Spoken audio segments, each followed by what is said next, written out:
Immagina un uomo alto appena 1,50 m, con la schiena deformata da una malattia terribile, rinchiuso in una cella fascista dove muore lentamente per 11 anni.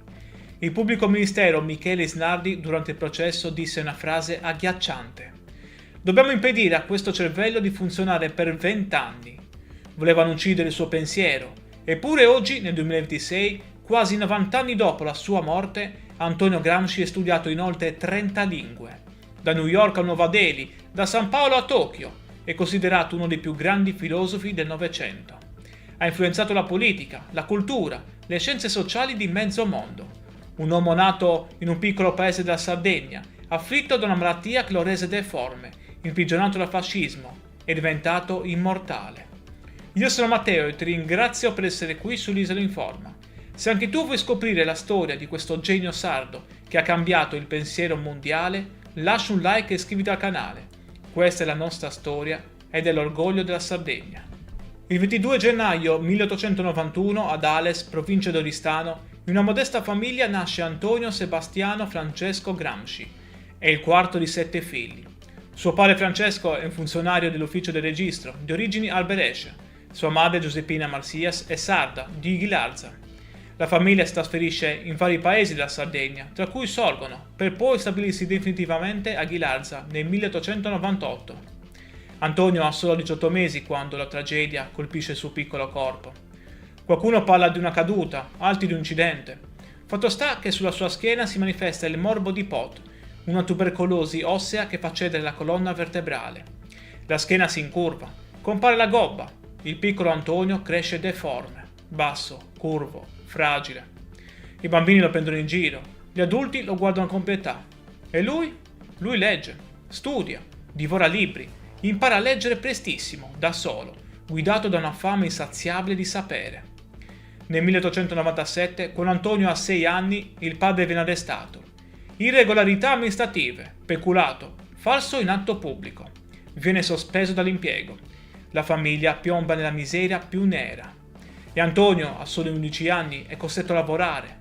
10 ore al giorno nell'ufficio del registro di Ghilarza. Guadagna 9 lire al mese. Quanto basta per un chilo di pane al giorno, ricorderà anni dopo. Eppure, nonostante la povertà, nonostante il corpo martoriato, nonostante il lavoro minorile, Antonio non smette mai di studiare. Frequenta gli studi ginnasiali a Santo Lussurgiu dal 1905 al 1908. Poi il liceo Dettori di Cagliari, dove vive con il fratello Gennaro, segretario della sezione socialista. È a Cagliari che Antonio vede per la prima volta le rivolte popolari, i moti del 1906 contro il carovita, repressi violentemente dall'esercito. È a Cagliari che inizia a scrivere i suoi primi articoli per l'Unione Sarda. È a Cagliari che scopre il marxismo e frequenta ambienti socialisti e anticlericali. Nel 1911 Antonio ha 20 anni.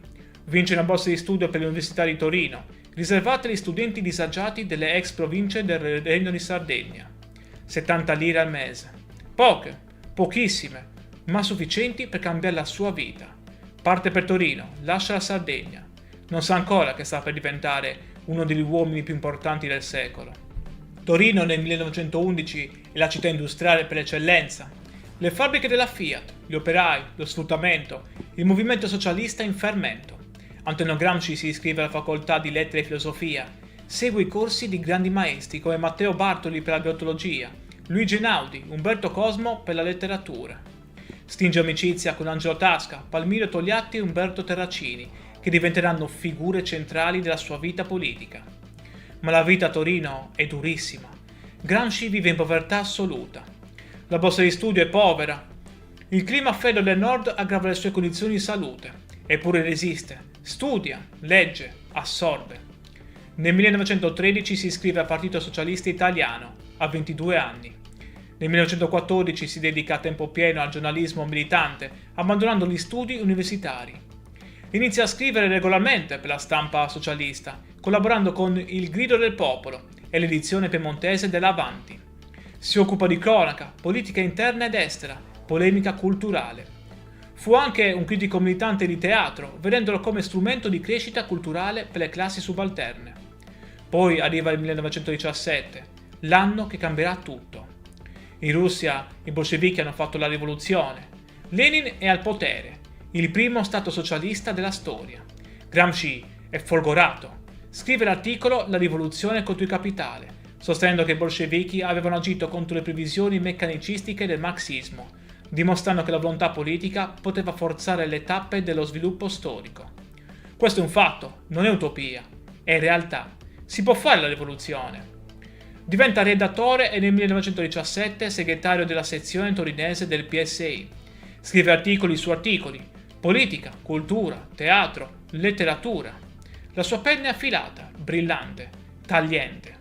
Il 1 maggio 1919, insieme ad Angelo Tasca, Umberto Terracini e Palmiro Togliatti, fonda l'Ordine Nuovo, un settimanale che diventerà leggendario. Il sottotitolo è Rassegna settimanale di cultura socialista, ma l'Ordine Nuovo non è solo teoria, è prassi, è azione rivoluzionaria. Gramsci e i suoi compagni credono nei consigli di fabbrica, organismi democratici eletti direttamente dagli operai, che devono controllare la produzione, prendere decisioni, esercitare il potere. È il modello dei soviet russi applicato all'Italia. È la democrazia operaia dal basso. Nel settembre 1920 esplode l'occupazione delle fabbriche. Centinaia di migliaia di operai occupano gli stabilimenti in tutta Italia. È la rivoluzione italiana. Finalmente. Ma non succede nulla. Il Partito Socialista è diviso, confuso, debole. I sindacati trattano con i padroni, gli operai vengono isolati, l'occupazione fallisce. È una sconfitta devastante. E Gramsci capisce, il PSI è inadeguato. Serve un partito nuovo, un partito rivoluzionario, un partito comunista. Il 21 gennaio 1921, Livorno, Teatro San Marco. Si tiene il 17° congresso del Partito Socialista Italiano. Le tensioni sono esplose.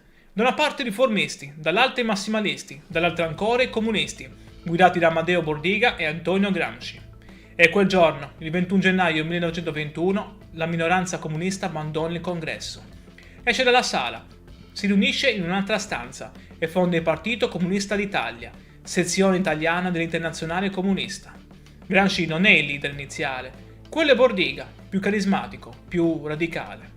Ma Gramsci è nel comitato centrale, è uno dei fondatori. Gramsci stesso scriverà: dovremmo organizzarci in partito nel fuoco della guerra civile, cementando le nostre sezioni col sangue dei più devoti militanti. Nel 1922 Gramsci viene mandato a Mosca come rappresentante del partito presso la Terza Internazionale. Partecipa al 4° congresso, incontra Lenin, ormai malato, studia l'esperienza sovietica. Ed è a Mosca che incontra lei, Giulia Shust, una giovane musicista russa. Se ne innamora, è amore vero, profondo. Nel 1923 si sposano. Nasceranno 2 figli, Delio nel 1924 e Giuliano nel 1926. Ma Gramsci non può restare in Russia, il partito ha bisogno di lui, deve tornare in Italia, dove Mussolini è salito al potere nel 1922 e sta costruendo la dittatura fascista. Nell'aprile 1924 Gramsci viene eletto deputato per il Collegio Veneto. Nel 1924, a soli 33 anni, diventa segretario nazionale del Partito Comunista d'Italia, in sostituzione di Amadeo Bordiga. È un'elezione che causa attriti interni. Bordiga rappresentava una linea estremista che rifiutava alleanze tattiche, Gramsci invece favorisce un approccio più flessibile. Al 3° congresso del PCI, tenutosi clandestinamente a Lione nel gennaio 1926, Gramsci presenta le Tesi di Lione, che vengono approvate con il 90% dei voti, e viene confermato segretario del partito. Le tesi analizzano il fascismo e delineano la strategia del partito basata sull'alleanza tra operai del nord e contadini del sud. Per 2 anni guida il partito nella clandestinità. Scrive, organizza, lotta, ma il regime fascista stringe sempre di più la morsa. Quello che sta per succedere è uno dei momenti più tragici della storia italiana. Se vuoi sapere come 11 anni di carcere produssero l'opera che cambiò il mondo, lascia un like ora e continua a guardare. E ovviamente iscriviti per non perderti i prossimi video su altri personaggi sardi che hanno avuto grande influenza. 8 novembre 1926, notte, Roma. La polizia fascista irrompe nella casa di Antonio Gramsci. Lo arrestano insieme ad altri deputati comunisti, nonostante l'immunità parlamentare, nonostante fosse un deputato eletto. Il re e Mussolini sciolgono la Camera, mettono fuori legge i comunisti. Gramsci è finito. Prima lo rinchiudono in isolamento a Regina Coeli, poi lo spediscono a confine a Ustica, dove ritrova Bordiga ed Emilio Lussu. Poi nel carcere di San Vittore a Milano. Il viaggio dura 19 giorni in condizioni disumane che minano ulteriormente la sua già fragile salute. Il 28 maggio 1928 si apre il processone contro Gramsci e il gruppo dirigente del Partito Comunista. Il pubblico ministero Michele Isnardi pronuncia la frase che passerà alla storia: «Dobbiamo impedire a questo cervello di funzionare per 20 anni». Gramsci viene condannato a 20 anni, 4 mesi e 5 giorni di carcere. Viene trasferito nel carcere di Turi, in Puglia. Una prigione dura, spietata. Le condizioni sono terribili. Cella piccola, umida, fredda. Cibo scarso, nessuna cura medica adeguata. E Gramsci è già malato. Il morbo di Pot che lo affligge dall'infanzia si aggrava. Soffre di insonnia, mal di testa lancinanti, crisi nervose, tubercolosi ossea, arteriosclerosi. Perde i denti, il corpo si sta spegnendo. E la mente? La mente è viva, bruciante, inarrestabile. E in carcere Gramsci si oppone nettamente alla svolta del sesto congresso dell'Internazionale Comunista del 1928, che definiva la socialdemocrazia come socialfascismo. Sostiene invece la necessità di un fronte unito delle forze operaie e propone una fase intermedia di assemblea costituente dopo la caduta del fascismo. Queste posizioni eterodosse gli costano l'isolamento politico e umano da parte degli altri detenuti comunisti, allineati alla linea stalinista. Nonostante ciò, rifiuta sempre con fermezza qualsiasi ipotesi di chiedere la grazia a Mussolini. Nell'agosto 1931 ha una grave emorragia. Grazie agli sforzi della cognata Tatiana Schutz e dell'amico economista Pietro Sraffa, la sua situazione viene portata all'attenzione internazionale. Nel novembre 1933 lascia Turi e viene ricoverato, sempre in stato di detenzione, prima nella clinica Cusumano a Formia e poi nel 1935 nella clinica Quisisana a Roma. Ottiene la libertà condizionale nell'ottobre 1934, ma le sue condizioni sono ormai incurabili. E c'è un'altra sofferenza, ancora più grande. Giulia e i 2 figli sono rimasti in Russia. Gramsci non li vede, non li abbraccia, scrive loro lettere strazianti, piene d'amore e di nostalgia. L'unica consolazione è la cognata Tatiana Schutz, che lo visita regolarmente, che gli porta libri, che lo sostiene. Tatiana sarà la custode dei quaderni. Sarà lei a salvarli. Il 25 aprile 1937 viene colpito da un'emorragia cerebrale. 2 giorni dopo, ore 4 del mattino, Antonio Gramsci muore. Ha 46 anni. Ha passato gli ultimi 11 anni in carcere. Accanto a lui c'è solo Tatiana, la cognata che con lucidità e coraggio riesce a mettere in salvo i quaderni, portandoli all'ambasciata sovietica. Il 28 aprile 1937 si tiene il funerale. Un temporale battente, la bara seguita solo da una carrozza con il fratello Carlo e Tatiana. Il corpo viene cremato al cimitero del Verano. Le ceneri saranno poi trasferite al cimitero acattolico di Roma, vicino alla piramide Cestia. Ma ora torniamo indietro, perché mentre il corpo di Gramsci si spegneva lentamente in quella cella, la sua mente stava creando qualcosa di mortale. L'8 febbraio 1929 Gramsci ottiene finalmente il permesso di scrivere e inizia a compilare i suoi quaderni. Sono quaderni scolastici normali, quelli che il carcere concede ai detenuti. Gramsci ne riempirà 33 nell'edizione critica curata da Valentino Geratana del 1975, per un totale di quasi 3.000 pagine. Non è un'opera organica, sono note, appunti, riflessioni su 1000 argomenti diversi. Filosofia, politica, storia, letteratura, linguistica, pedagogia.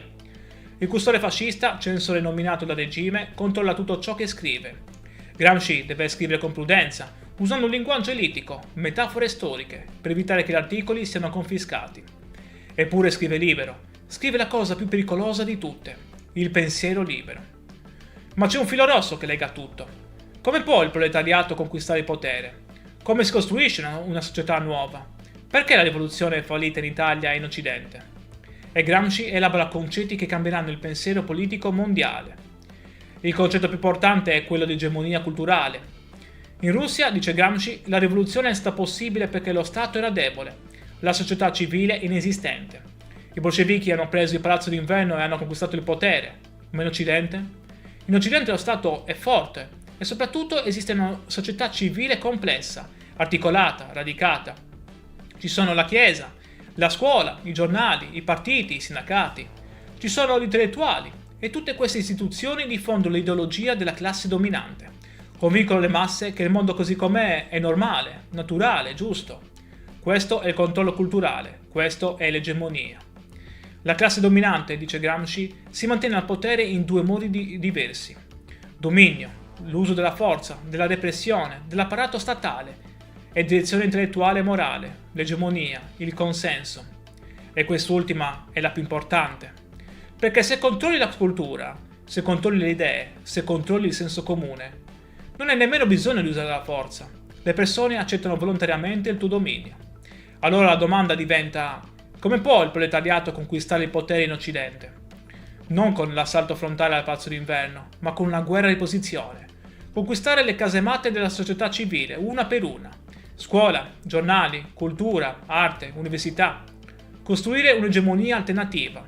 Creare un nuovo senso comune. Formare nuovi intellettuali, gli intellettuali organici, che rappresentino gli interessi delle classi subalterne. È una rivoluzione culturale che deve procedere e accompagnare la rivoluzione politica.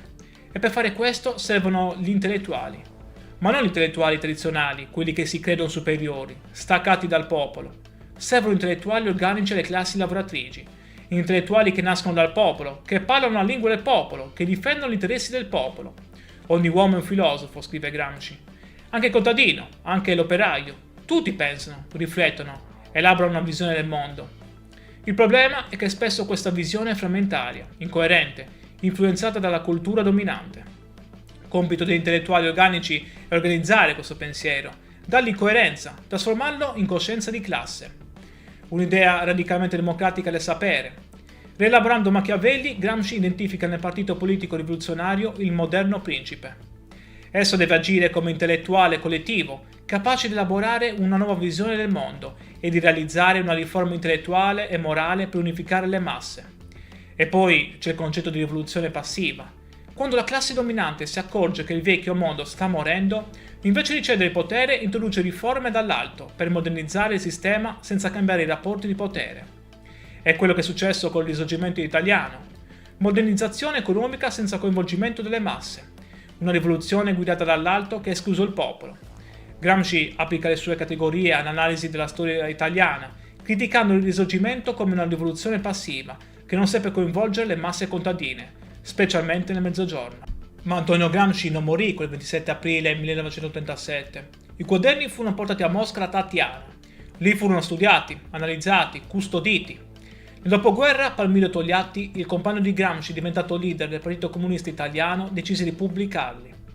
Tra il 1948 e il 1951 esce la prima edizione dei quaderni del carcere, curata da Felice Platone, sotto la guida di Togliatti. Non in ordine cronologico, ma tematico. L'impatto è devastante. I quaderni diventano il testo sacro della cultura comunista italiana, influenzano una generazione intera di intellettuali. Il PC diventa, anche grazie a Gramsci, il partito comunista più forte d'Occidente. Ma l'influenza di Gramsci va ben oltre l'Italia.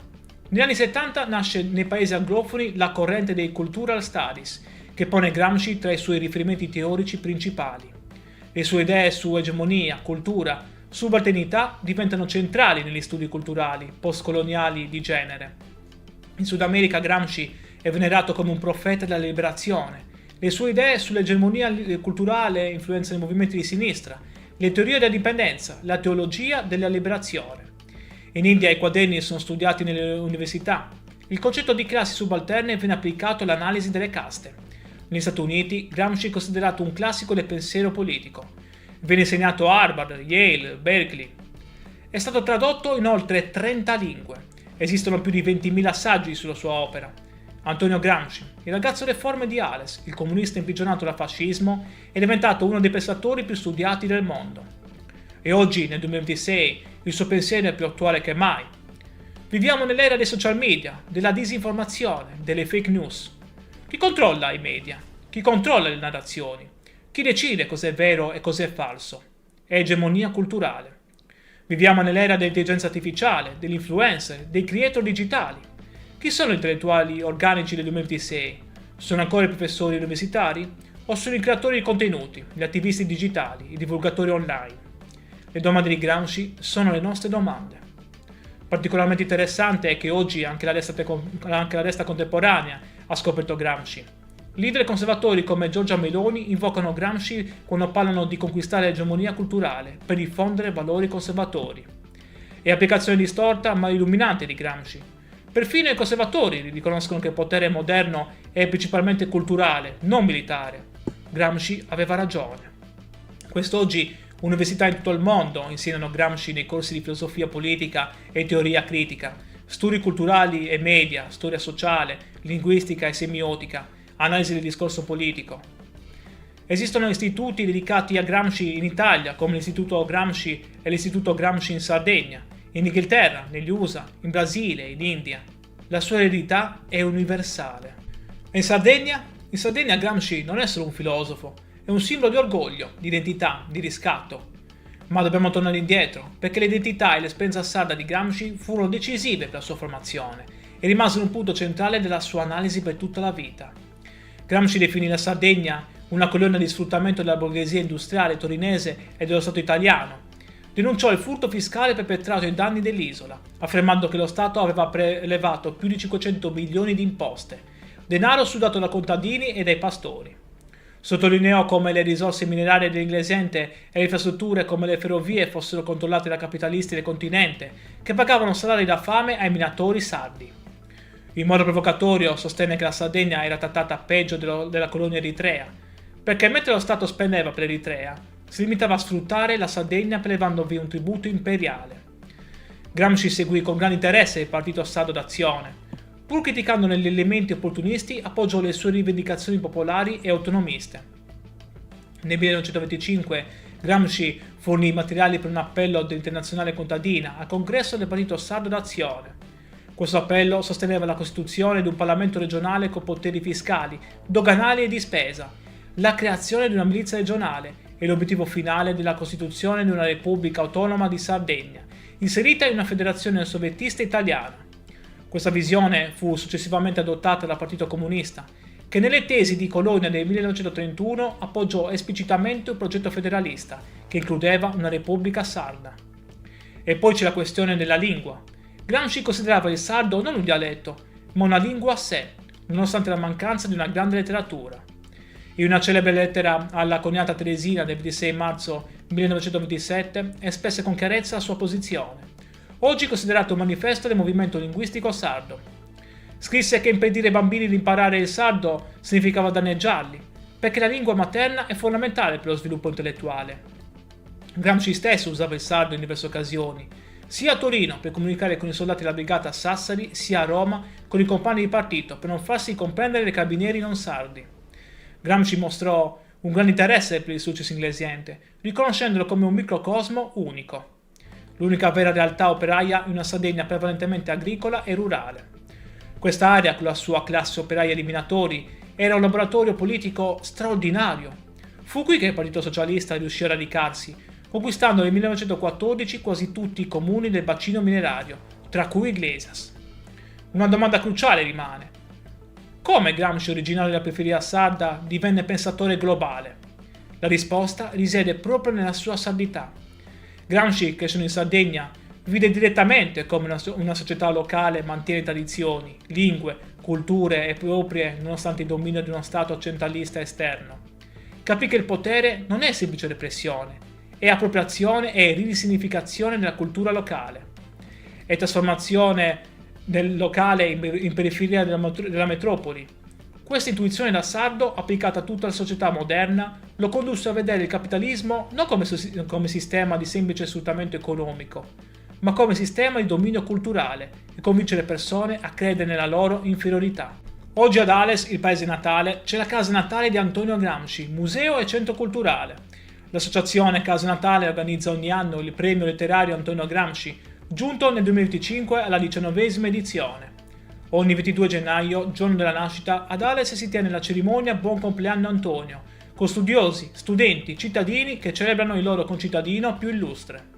A Ghilarza, il paese dove Gramsci crebbe, c'è un altro museo dedicato a lui, e ogni anno l'Istituto Gramsci della Sardegna promuove il concorso scolastico Immaginando Gramsci, giunto alla 14ª edizione. Migliaia di studenti sardi studiano Gramsci, scrivono di Gramsci, riflettono su come il suo pensiero possa aiutarci a capire il presente. E non solo in Sardegna, in tutta Italia ci sono iniziative per ricordare Gramsci. Nel novembre 2025 a Verona è partita la campagna Primavera Gramsciana in vista dell'8 novembre 2026, centenario dell'arresto di Gramsci. una mobilitazione culturale contro l'inverno dei diritti e per affermare i valori della democrazia. A Torino è attivo da diversi anni lo spettacolo teatrale C'era una volta Nino, vita di Antonio Gramsci attraverso le sue favole, che racconta un Gramsci inedito, padre affettuoso che scriveva fiabe per i suoi figli. Nel 2022 Gad Lerner ha ritrovato 3 temi scolastici inediti del giovane Gramsci liceale e ne ha fatto uno spettacolo teatrale, Il sogno di Gramsci.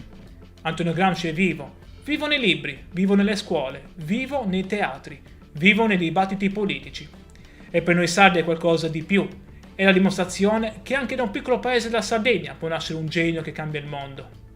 Siangioy fondò l'autonomismo sardo nel 1796 come rivendicazione di indipendenza. Gramsci fornisce il fondamento teorico per capire l'autonomismo come lotta per l'egemonia culturale sarda, il diritto di una nazione minoritaria a preservare e sviluppare la propria cultura, lingua, tradizioni contro l'assimilazione omologante dello Stato maggioritario. L'Istituto Gramsci Sardegna, fondato nel 2010 a Cagliari, studia esplicitamente come Gramsci aiuta a comprendere la questione sarda contemporanea. Diritti linguistici, identità culturale, autonomia amministrativa, preservazione della memoria storica sarda. Oggi movimenti autonomisti sardi citano Gramsci per articolare il proprio progetto politico non come semplice indipendenza geografica, ma come lotta per il controllo della propria narrazione culturale, per l'egemonia culturale sarda su temi come la lingua sarda, l'educazione, i media locali, l'arte, la letteratura. Secondo te, come applicherebbe Gramsci il concetto di egemonia culturale ai social media e all'intelligenza artificiale di oggi? Se questa storia ti ha colpito, lascia un like e iscriviti al canale. E scrivimi nei commenti, pensi che il pensiero di Gramsci sia ancora attuale nel 2026? Arrivati alla fine, non posso che ringraziarti di cuore per il tuo tempo. Raccontare Antonio Gramsci non significa parlare solo del 1900, ma guardare in faccia come il potere funziona oggi, attraverso la cultura, i media, le narrazioni. La vita di Antonio Gramsci ci ha insegnato che bisogna avere, cito le sue parole, l'ottimismo della volontà e il pessimismo dell'intelligenza. Ci ha insegnato che studiare è un atto rivoluzionario e che capire il mondo è il primo passo per cambiarlo. Ci ha insegnato che il vero potere è il potere di controllare come le persone pensano, cosa credono, quali valori abbracciano. Gramsci, torturato, imprigionato, consumato dalla malattia, rimane intellettualmente libero e quelle idee, pubblicate dopo la sua morte, hanno cambiato il modo in cui il mondo comprende il potere, la cultura, la resistenza. Per noi sardi è qualcosa di più. È la dimostrazione che dalla nostra terra nascono giganti del pensiero e questo non dobbiamo mai dimenticarlo. Grazie di nuovo per essere stato con me in questo viaggio. Ti saluto e ci vediamo al prossimo video qui sull'Isola Informa. Immagina un uomo alto appena 1,50 m, con la schiena deformata da una malattia terribile, rinchiuso in una cella fascista dove muore lentamente per 11 anni. Il pubblico ministero Michele Isnardi durante il processo disse una frase agghiacciante. Dobbiamo impedire a questo cervello di funzionare per 20 anni. Volevano uccidere il suo pensiero, eppure oggi, nel 2026, quasi 90 anni dopo la sua morte, Antonio Gramsci è studiato in oltre 30 lingue. Da New York a Nuova Delhi, da San Paolo a Tokyo, è considerato uno dei più grandi filosofi del Novecento. Ha influenzato la politica, la cultura, le scienze sociali di mezzo mondo. Un uomo nato in un piccolo paese della Sardegna, afflitto da una malattia che lo rese deforme, imprigionato dal fascismo, è diventato immortale. Io sono Matteo e ti ringrazio per essere qui sull'Isola Informa. Se anche tu vuoi scoprire la storia di questo genio sardo che ha cambiato il pensiero mondiale, lascia un like e iscriviti al canale. Questa è la nostra storia ed è l'orgoglio della Sardegna. Il 22 gennaio 1891 ad Ales, provincia di Oristano, in una modesta famiglia nasce Antonio Sebastiano Francesco Gramsci. È il quarto di 7 figli. Suo padre Francesco è un funzionario dell'ufficio del registro, di origini alberesce. Sua madre Giuseppina Marsias è sarda, di Ghilarza. La famiglia si trasferisce in vari paesi della Sardegna, tra cui Sorgono, per poi stabilirsi definitivamente a Ghilarza nel 1898. Antonio ha solo 18 mesi quando la tragedia colpisce il suo piccolo corpo. Qualcuno parla di una caduta, altri di un incidente. Fatto sta che sulla sua schiena si manifesta il morbo di Pot, una tubercolosi ossea che fa cedere la colonna vertebrale. La schiena si incurva, compare la gobba. Il piccolo Antonio cresce deforme, basso, curvo, fragile. I bambini lo prendono in giro, gli adulti lo guardano con pietà. E lui? Lui legge, studia, divora libri, impara a leggere prestissimo, da solo, guidato da una fame insaziabile di sapere. Nel 1897, quando Antonio ha 6 anni, il padre viene arrestato. Irregolarità amministrative, peculato, falso in atto pubblico. Viene sospeso dall'impiego. La famiglia piomba nella miseria più nera. E Antonio, a soli 11 anni, è costretto a lavorare. 10 ore al giorno nell'ufficio del registro di Ghilarza. Guadagna 9 lire al mese. Quanto basta per un chilo di pane al giorno, ricorderà anni dopo. Eppure, nonostante la povertà, nonostante il corpo martoriato, nonostante il lavoro minorile, Antonio non smette mai di studiare. Frequenta gli studi ginnasiali a Santo Lussurgiu dal 1905 al 1908, poi il liceo d'Ettori di Cagliari, dove vive con il fratello Gennaro, segretario della sezione socialista. È a Cagliari che Antonio vede per la prima volta le rivolte popolari, i moti del 1906 contro il carovita, repressi violentemente dall'esercito. È a Cagliari che inizia a scrivere i suoi primi articoli per l'Unione Sarda. È a Cagliari che scopre il marxismo e frequenta ambienti socialisti e anticlericali. Nel 1911 Antonio ha 20 anni. Vince una borsa di studio per l'Università di Torino, riservata agli studenti disagiati delle ex province del Regno di Sardegna. 70 lire al mese. Poche, pochissime, ma sufficienti per cambiare la sua vita. Parte per Torino, lascia la Sardegna. Non sa ancora che sta per diventare uno degli uomini più importanti del secolo. Torino nel 1911 è la città industriale per eccellenza. Le fabbriche della Fiat, gli operai, lo sfruttamento, il movimento socialista in fermento. Antonio Gramsci si iscrive alla facoltà di lettere e filosofia, segue i corsi di grandi maestri come Matteo Bartoli per la glottologia, Luigi Einaudi, Umberto Cosmo per la letteratura. Stringe amicizia con Angelo Tasca, Palmiro Togliatti e Umberto Terracini, che diventeranno figure centrali della sua vita politica. Ma la vita a Torino è durissima. Gramsci vive in povertà assoluta. La borsa di studio è povera. Il clima freddo del nord aggrava le sue condizioni di salute. Eppure resiste, studia, legge, assorbe. Nel 1913 si iscrive al Partito Socialista Italiano, a 22 anni. Nel 1914 si dedica a tempo pieno al giornalismo militante, abbandonando gli studi universitari. Inizia a scrivere regolarmente per la stampa socialista, collaborando con Il Grido del Popolo e l'edizione piemontese dell'Avanti. Si occupa di cronaca, politica interna ed estera, polemica culturale. Fu anche un critico militante di teatro, vedendolo come strumento di crescita culturale per le classi subalterne. Poi arriva il 1917, l'anno che cambierà tutto. In Russia i bolscevichi hanno fatto la rivoluzione. Lenin è al potere. Il primo stato socialista della storia. Gramsci è folgorato. Scrive l'articolo La rivoluzione contro il capitale, sostenendo che i bolscevichi avevano agito contro le previsioni meccanicistiche del marxismo, dimostrando che la volontà politica poteva forzare le tappe dello sviluppo storico. Questo è un fatto, non è utopia, è realtà. Si può fare la rivoluzione. Diventa redattore e nel 1917 segretario della sezione torinese del PSI. Scrive articoli su articoli. Politica, cultura, teatro, letteratura. La sua penna è affilata, brillante, tagliente. Il 1 maggio 1919, insieme ad Angelo Tasca, Umberto Terracini e Palmiro Togliatti, fonda l'Ordine Nuovo, un settimanale che diventerà leggendario. Il sottotitolo è Rassegna settimanale di cultura socialista, ma l'Ordine Nuovo non è solo teoria, è prassi, è azione rivoluzionaria. Gramsci e i suoi compagni credono nei consigli di fabbrica, organismi democratici eletti direttamente dagli operai, che devono controllare la produzione, prendere decisioni, esercitare il potere. È il modello dei soviet russi applicato all'Italia. È la democrazia operaia dal basso. Nel settembre 1920 esplode l'occupazione delle fabbriche. Centinaia di migliaia di operai occupano gli stabilimenti in tutta Italia. È la rivoluzione italiana. Finalmente. Ma non succede nulla. Il Partito Socialista è diviso, confuso, debole.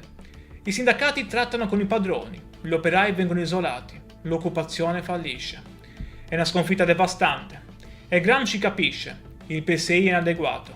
Serve un partito nuovo, un partito rivoluzionario, un partito comunista. Il 21 gennaio 1921, Livorno, Teatro San Marco. Si tiene il 17° congresso del Partito Socialista Italiano. Le tensioni sono esplose. Da una parte i riformisti, dall'altra i massimalisti, dall'altra ancora i comunisti, guidati da Amadeo Bordiga e Antonio Gramsci.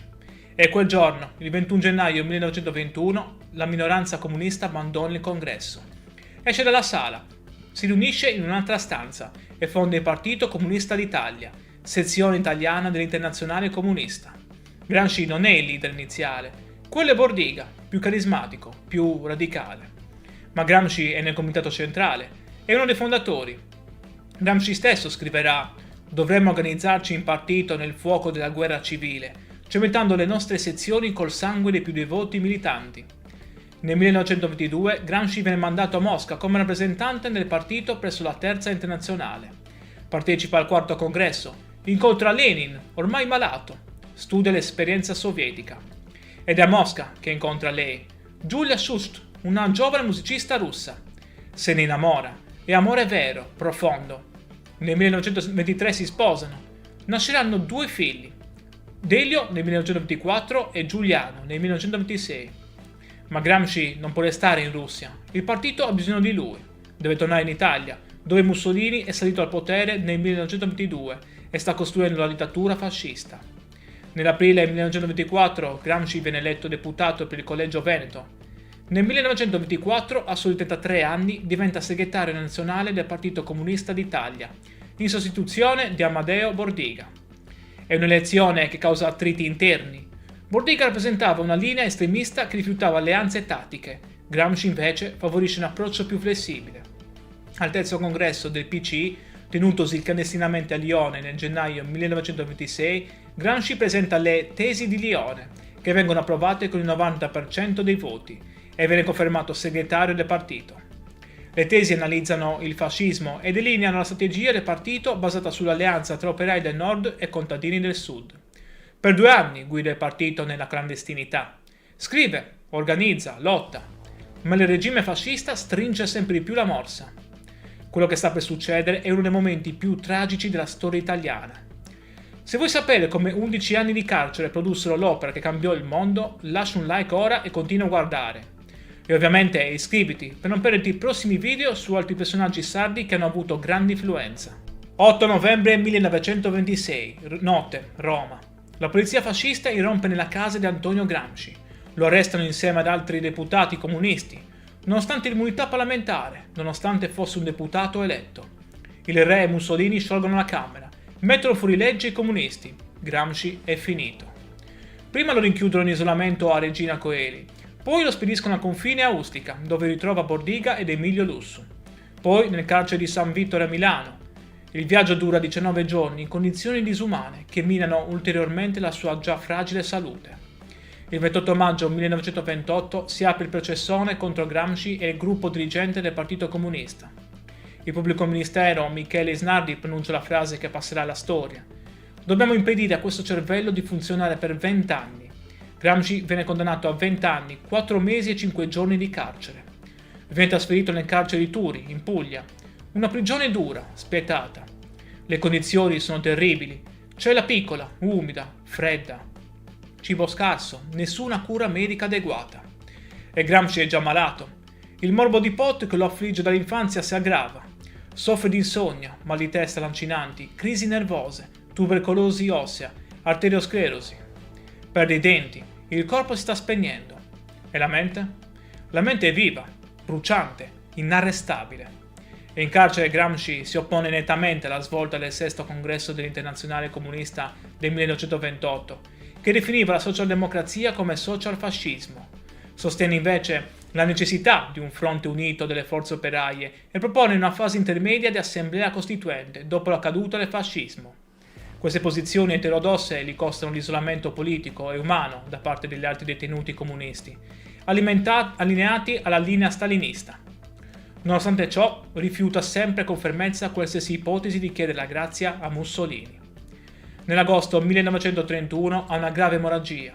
Grazie agli sforzi della cognata Tatiana Schutz e dell'amico economista Pietro Sraffa, la sua situazione viene portata all'attenzione internazionale. Nel novembre 1933 lascia Turi e viene ricoverato, sempre in stato di detenzione, prima nella clinica Cusumano a Formia e poi nel 1935 nella clinica Quisisana a Roma.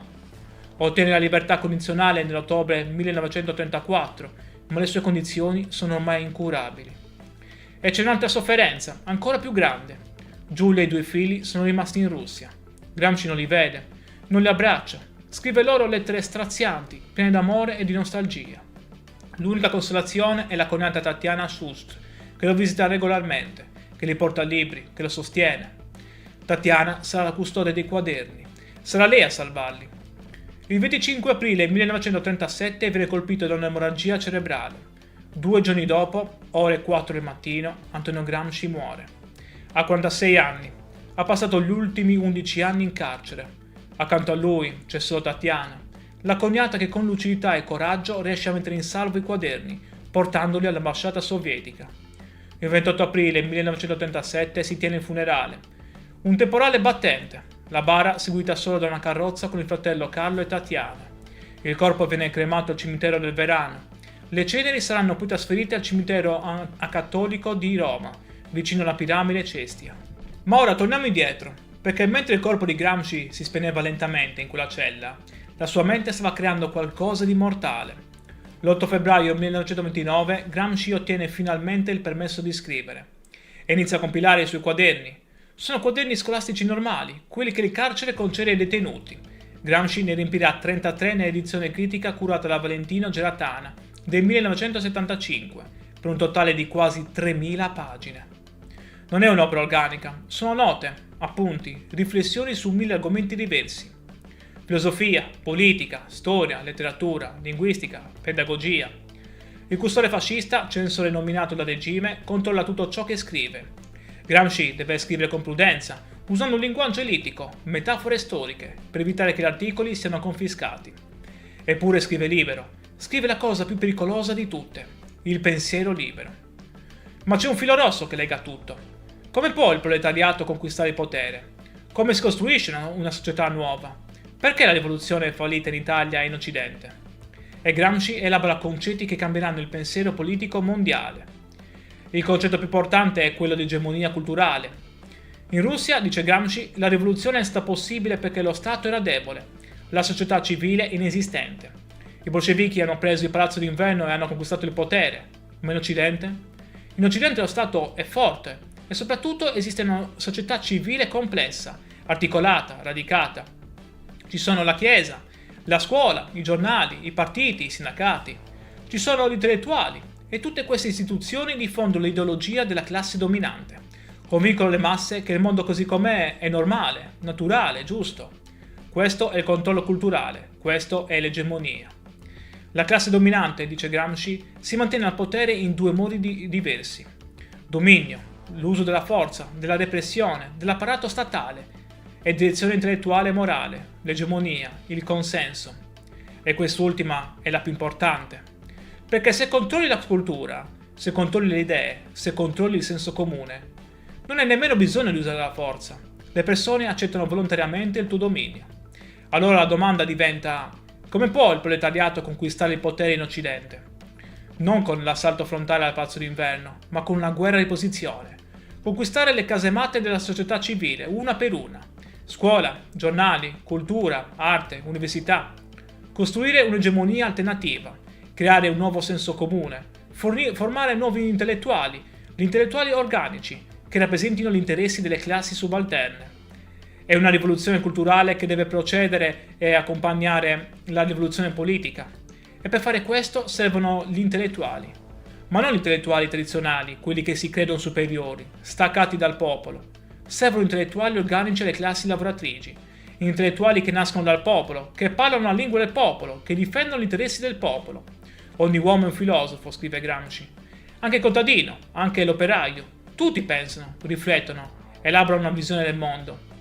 Il problema è che spesso questa visione è frammentaria, incoerente, influenzata dalla cultura dominante. Compito degli intellettuali organici è organizzare questo pensiero, dargli coerenza, trasformarlo in coscienza di classe. Un'idea radicalmente democratica del sapere. Rielaborando Machiavelli, Gramsci identifica nel partito politico rivoluzionario il moderno principe.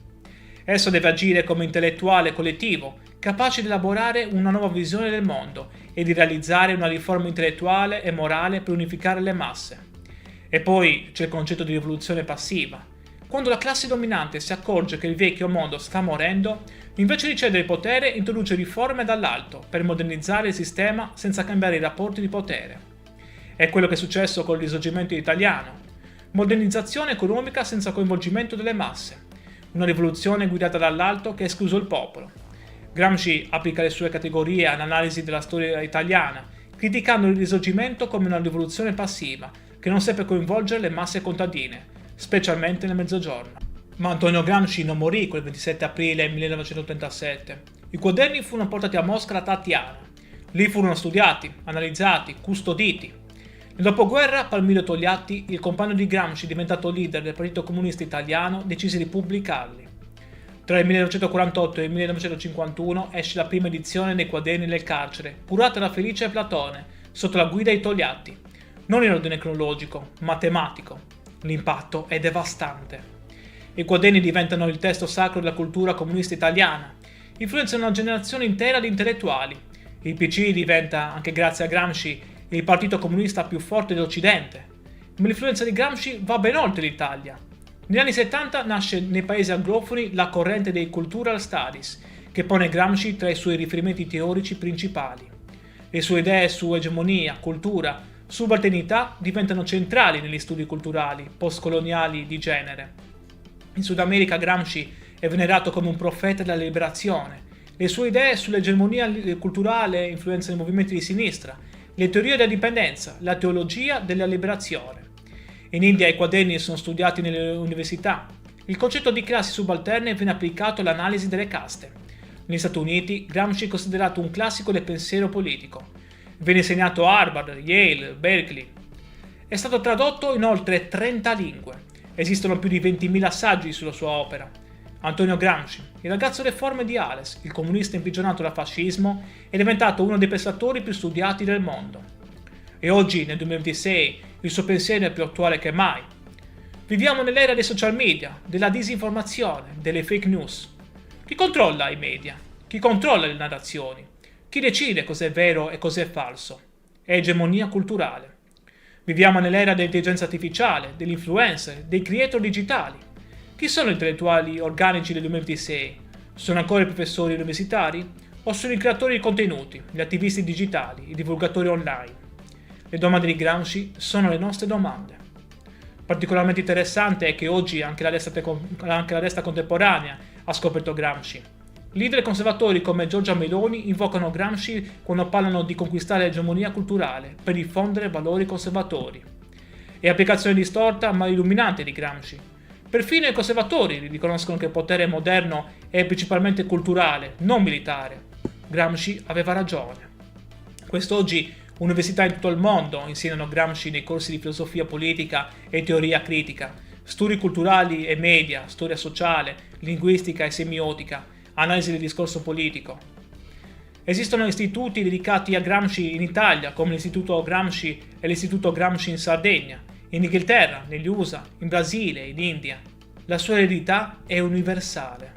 E in Sardegna? In Sardegna Gramsci non è solo un filosofo, è un simbolo di orgoglio, di identità, di riscatto.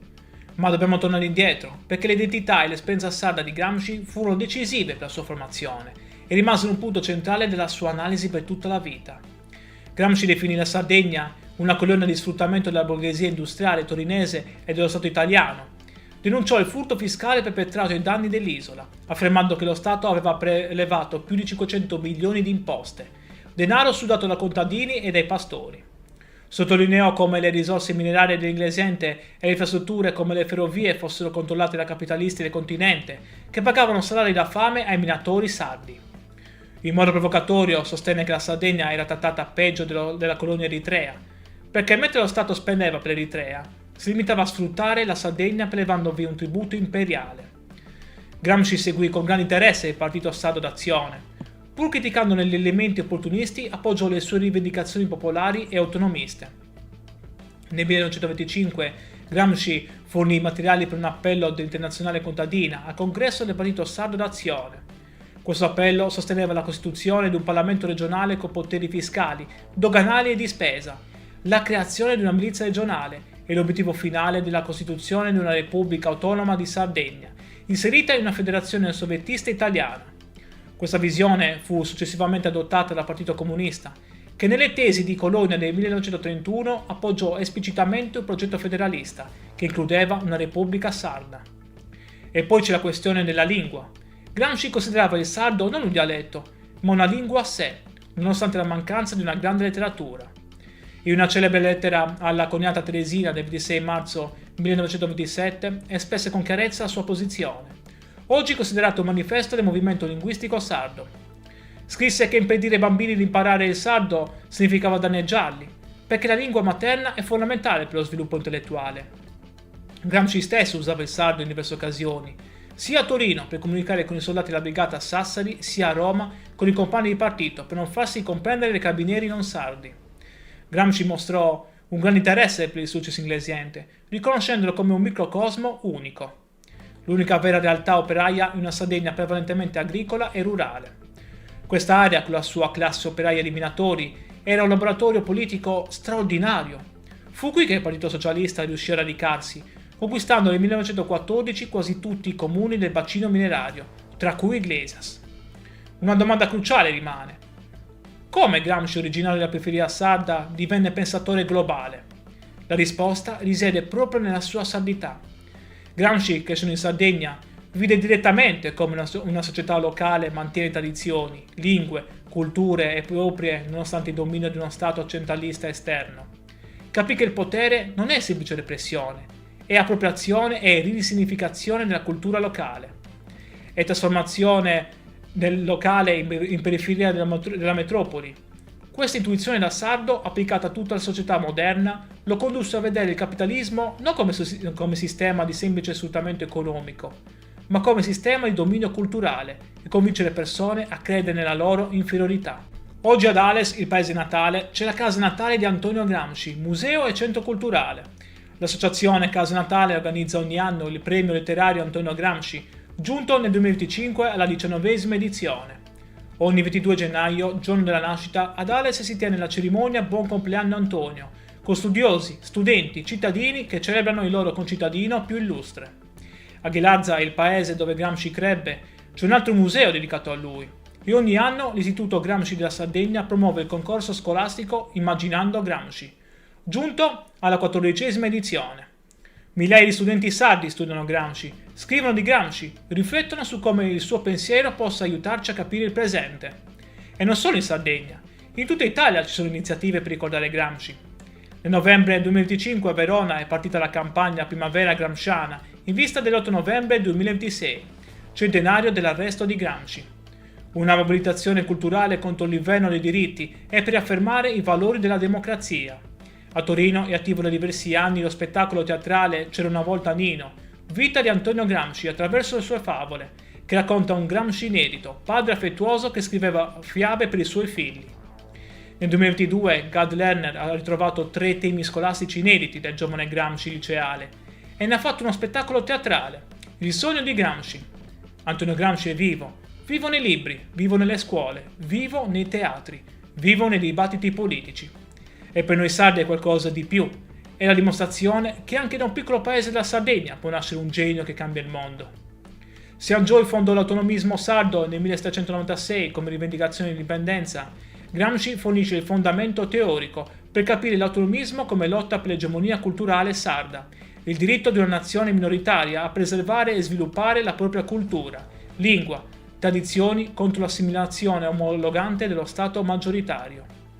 L'Istituto Gramsci Sardegna, fondato nel 2010 a Cagliari, studia esplicitamente come Gramsci aiuta a comprendere la questione sarda contemporanea. Diritti linguistici, identità culturale, autonomia amministrativa, preservazione della memoria storica sarda. Oggi movimenti autonomisti sardi citano Gramsci per articolare il proprio progetto politico non come semplice indipendenza geografica, ma come lotta per il controllo della propria narrazione culturale, per l'egemonia culturale sarda su temi come la lingua sarda, l'educazione, i media locali, l'arte, la letteratura. Secondo te, come applicherebbe Gramsci il concetto di egemonia culturale ai social media e all'intelligenza artificiale di oggi? Se questa storia ti ha colpito, lascia un like e iscriviti al canale. E scrivimi nei commenti, pensi che il pensiero di Gramsci sia ancora attuale nel 2026? Arrivati alla fine, non posso che ringraziarti di cuore per il tuo tempo. Raccontare Antonio Gramsci non significa parlare solo del 1900, ma guardare in faccia come il potere funziona oggi, attraverso la cultura, i media, le narrazioni. La vita di Antonio Gramsci ci ha insegnato che bisogna avere, cito le sue parole, l'ottimismo della volontà e il pessimismo dell'intelligenza. Ci ha insegnato che studiare è un atto rivoluzionario e che capire il mondo è il primo passo per cambiarlo. Ci ha insegnato che il vero potere è il potere di controllare come le persone pensano, cosa credono, quali valori abbracciano. Gramsci, torturato, imprigionato, consumato dalla malattia, rimane intellettualmente libero e quelle idee, pubblicate dopo la sua morte, hanno cambiato il modo in cui il mondo comprende il potere, la cultura, la resistenza. Per noi sardi è qualcosa di più. È la dimostrazione che dalla nostra terra nascono giganti del pensiero e questo non dobbiamo mai dimenticarlo. Grazie di nuovo per essere stato con me in questo viaggio. Ti saluto e ci vediamo al prossimo video qui sull'Isola Informa. Immagina un uomo alto appena 1,50 m, con la schiena deformata da una malattia terribile, rinchiuso in una cella fascista dove muore lentamente per 11 anni. Il pubblico ministero Michele Isnardi durante il processo disse una frase agghiacciante. Dobbiamo impedire a questo cervello di funzionare per 20 anni. Volevano uccidere il suo pensiero, eppure oggi, nel 2026, quasi 90 anni dopo la sua morte, Antonio Gramsci è studiato in oltre 30 lingue. Da New York a Nuova Delhi, da San Paolo a Tokyo, è considerato uno dei più grandi filosofi del Novecento. Ha influenzato la politica, la cultura, le scienze sociali di mezzo mondo. Un uomo nato in un piccolo paese della Sardegna, afflitto da una malattia che lo rese deforme, imprigionato dal fascismo, è diventato immortale. Io sono Matteo e ti ringrazio per essere qui sull'Isola Informa. Se anche tu vuoi scoprire la storia di questo genio sardo che ha cambiato il pensiero mondiale, lascia un like e iscriviti al canale. Questa è la nostra storia ed è l'orgoglio della Sardegna. Il 22 gennaio 1891 ad Ales, provincia di Oristano, in una modesta famiglia nasce Antonio Sebastiano Francesco Gramsci. È il quarto di 7 figli. Suo padre Francesco è un funzionario dell'ufficio del registro, di origini alberesce. Sua madre Giuseppina Marsias è sarda, di Ghilarza. La famiglia si trasferisce in vari paesi della Sardegna, tra cui Sorgono, per poi stabilirsi definitivamente a Ghilarza nel 1898. Antonio ha solo 18 mesi quando la tragedia colpisce il suo piccolo corpo. Qualcuno parla di una caduta, altri di un incidente. Fatto sta che sulla sua schiena si manifesta il morbo di Pot, una tubercolosi ossea che fa cedere la colonna vertebrale. La schiena si incurva, compare la gobba. Il piccolo Antonio cresce deforme, basso, curvo, fragile. I bambini lo prendono in giro, gli adulti lo guardano con pietà. E lui? Lui legge, studia, divora libri, impara a leggere prestissimo, da solo, guidato da una fame insaziabile di sapere. Nel 1897, quando Antonio ha 6 anni, il padre viene arrestato. Irregolarità amministrative, peculato, falso in atto pubblico. Viene sospeso dall'impiego. La famiglia piomba nella miseria più nera. E Antonio, a soli 11 anni, è costretto a lavorare. 10 ore al giorno nell'ufficio del registro di Ghilarza. Guadagna 9 lire al mese. Quanto basta per un chilo di pane al giorno, ricorderà anni dopo. Eppure, nonostante la povertà, nonostante il corpo martoriato, nonostante il lavoro minorile, Antonio non smette mai di studiare. Frequenta gli studi ginnasiali a Santo Lussurgiu dal 1905 al 1908. Poi il liceo d'Ettori di Cagliari, dove vive con il fratello Gennaro, segretario della sezione socialista. È a Cagliari che Antonio vede per la prima volta le rivolte popolari, i moti del 1906 contro il carovita, repressi violentemente dall'esercito. È a Cagliari che inizia a scrivere i suoi primi articoli per l'Unione Sarda. È a Cagliari che scopre il marxismo e frequenta ambienti socialisti e anticlericali. Nel 1911 Antonio ha 20 anni. Vince una borsa di studio per l'Università di Torino, riservata agli studenti disagiati delle ex province del Regno di Sardegna. 70 lire al mese. Poche, pochissime, ma sufficienti per cambiare la sua vita. Parte per Torino, lascia la Sardegna. Non sa ancora che sta per diventare uno degli uomini più importanti del secolo. Torino nel 1911 è la città industriale per eccellenza. Le fabbriche della Fiat, gli operai, lo sfruttamento, il movimento socialista in fermento. Antonio Gramsci si iscrive alla facoltà di lettere e filosofia, segue i corsi di grandi maestri come Matteo Bartoli per la glottologia, Luigi Einaudi, Umberto Cosmo per la letteratura. Stringe amicizia con Angelo Tasca, Palmiro Togliatti e Umberto Terracini, che diventeranno figure centrali della sua vita politica. Ma la vita a Torino è durissima. Gramsci vive in povertà assoluta. La borsa di studio è povera. Il clima freddo del nord aggrava le sue condizioni di salute. Eppure resiste, studia, legge, assorbe. Nel 1913 si iscrive al Partito Socialista Italiano, a 22 anni. Nel 1914 si dedica a tempo pieno al giornalismo militante, abbandonando gli studi universitari. Inizia a scrivere regolarmente per la stampa socialista, collaborando con Il Grido del Popolo e l'edizione piemontese dell'Avanti. Si occupa di cronaca, politica interna ed estera, polemica culturale. Fu anche un critico militante di teatro, vedendolo come strumento di crescita culturale per le classi subalterne. Poi arriva il 1917, l'anno che cambierà tutto. In Russia i bolscevichi hanno fatto la rivoluzione. Lenin è al potere, il primo stato socialista della storia. Gramsci è folgorato. Scrive l'articolo La rivoluzione contro il capitale, sostenendo che i bolscevichi avevano agito contro le previsioni meccanicistiche del marxismo, dimostrando che la volontà politica poteva forzare le tappe dello sviluppo storico.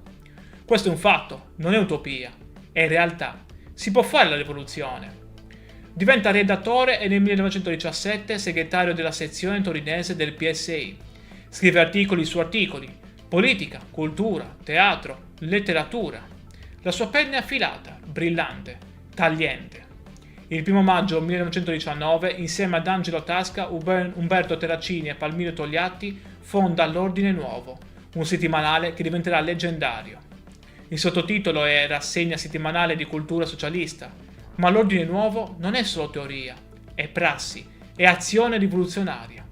Gramsci e i suoi compagni credono nei consigli di fabbrica, organismi democratici eletti direttamente dagli operai, che devono controllare la produzione, prendere decisioni, esercitare il potere. È il modello dei soviet russi applicato all'Italia. È la democrazia operaia dal basso. Nel settembre 1920 esplode l'occupazione delle fabbriche. Centinaia di migliaia di operai occupano gli stabilimenti in tutta Italia. È la rivoluzione italiana. Finalmente. Ma non succede nulla. Il Partito Socialista è diviso, confuso, debole. I sindacati trattano con i padroni, gli operai vengono isolati, l'occupazione fallisce. È una sconfitta devastante. E Gramsci capisce, il PSI è inadeguato. Serve un partito nuovo, un partito rivoluzionario, un partito comunista. Il 21 gennaio 1921, Livorno, Teatro San Marco. Si tiene il 17° congresso del Partito Socialista Italiano. Le tensioni sono esplose. Da una parte i riformisti, dall'altra i massimalisti, dall'altra ancora i comunisti, guidati da Amadeo Bordiga e Antonio Gramsci. E quel giorno, il 21 gennaio 1921, la minoranza comunista abbandona il congresso. Esce dalla sala, si riunisce in un'altra stanza e fonda il Partito Comunista d'Italia, sezione italiana dell'Internazionale Comunista. Gramsci non è il leader iniziale, quello è Bordiga, più carismatico, più radicale. Ma Gramsci è nel comitato centrale, è uno dei fondatori.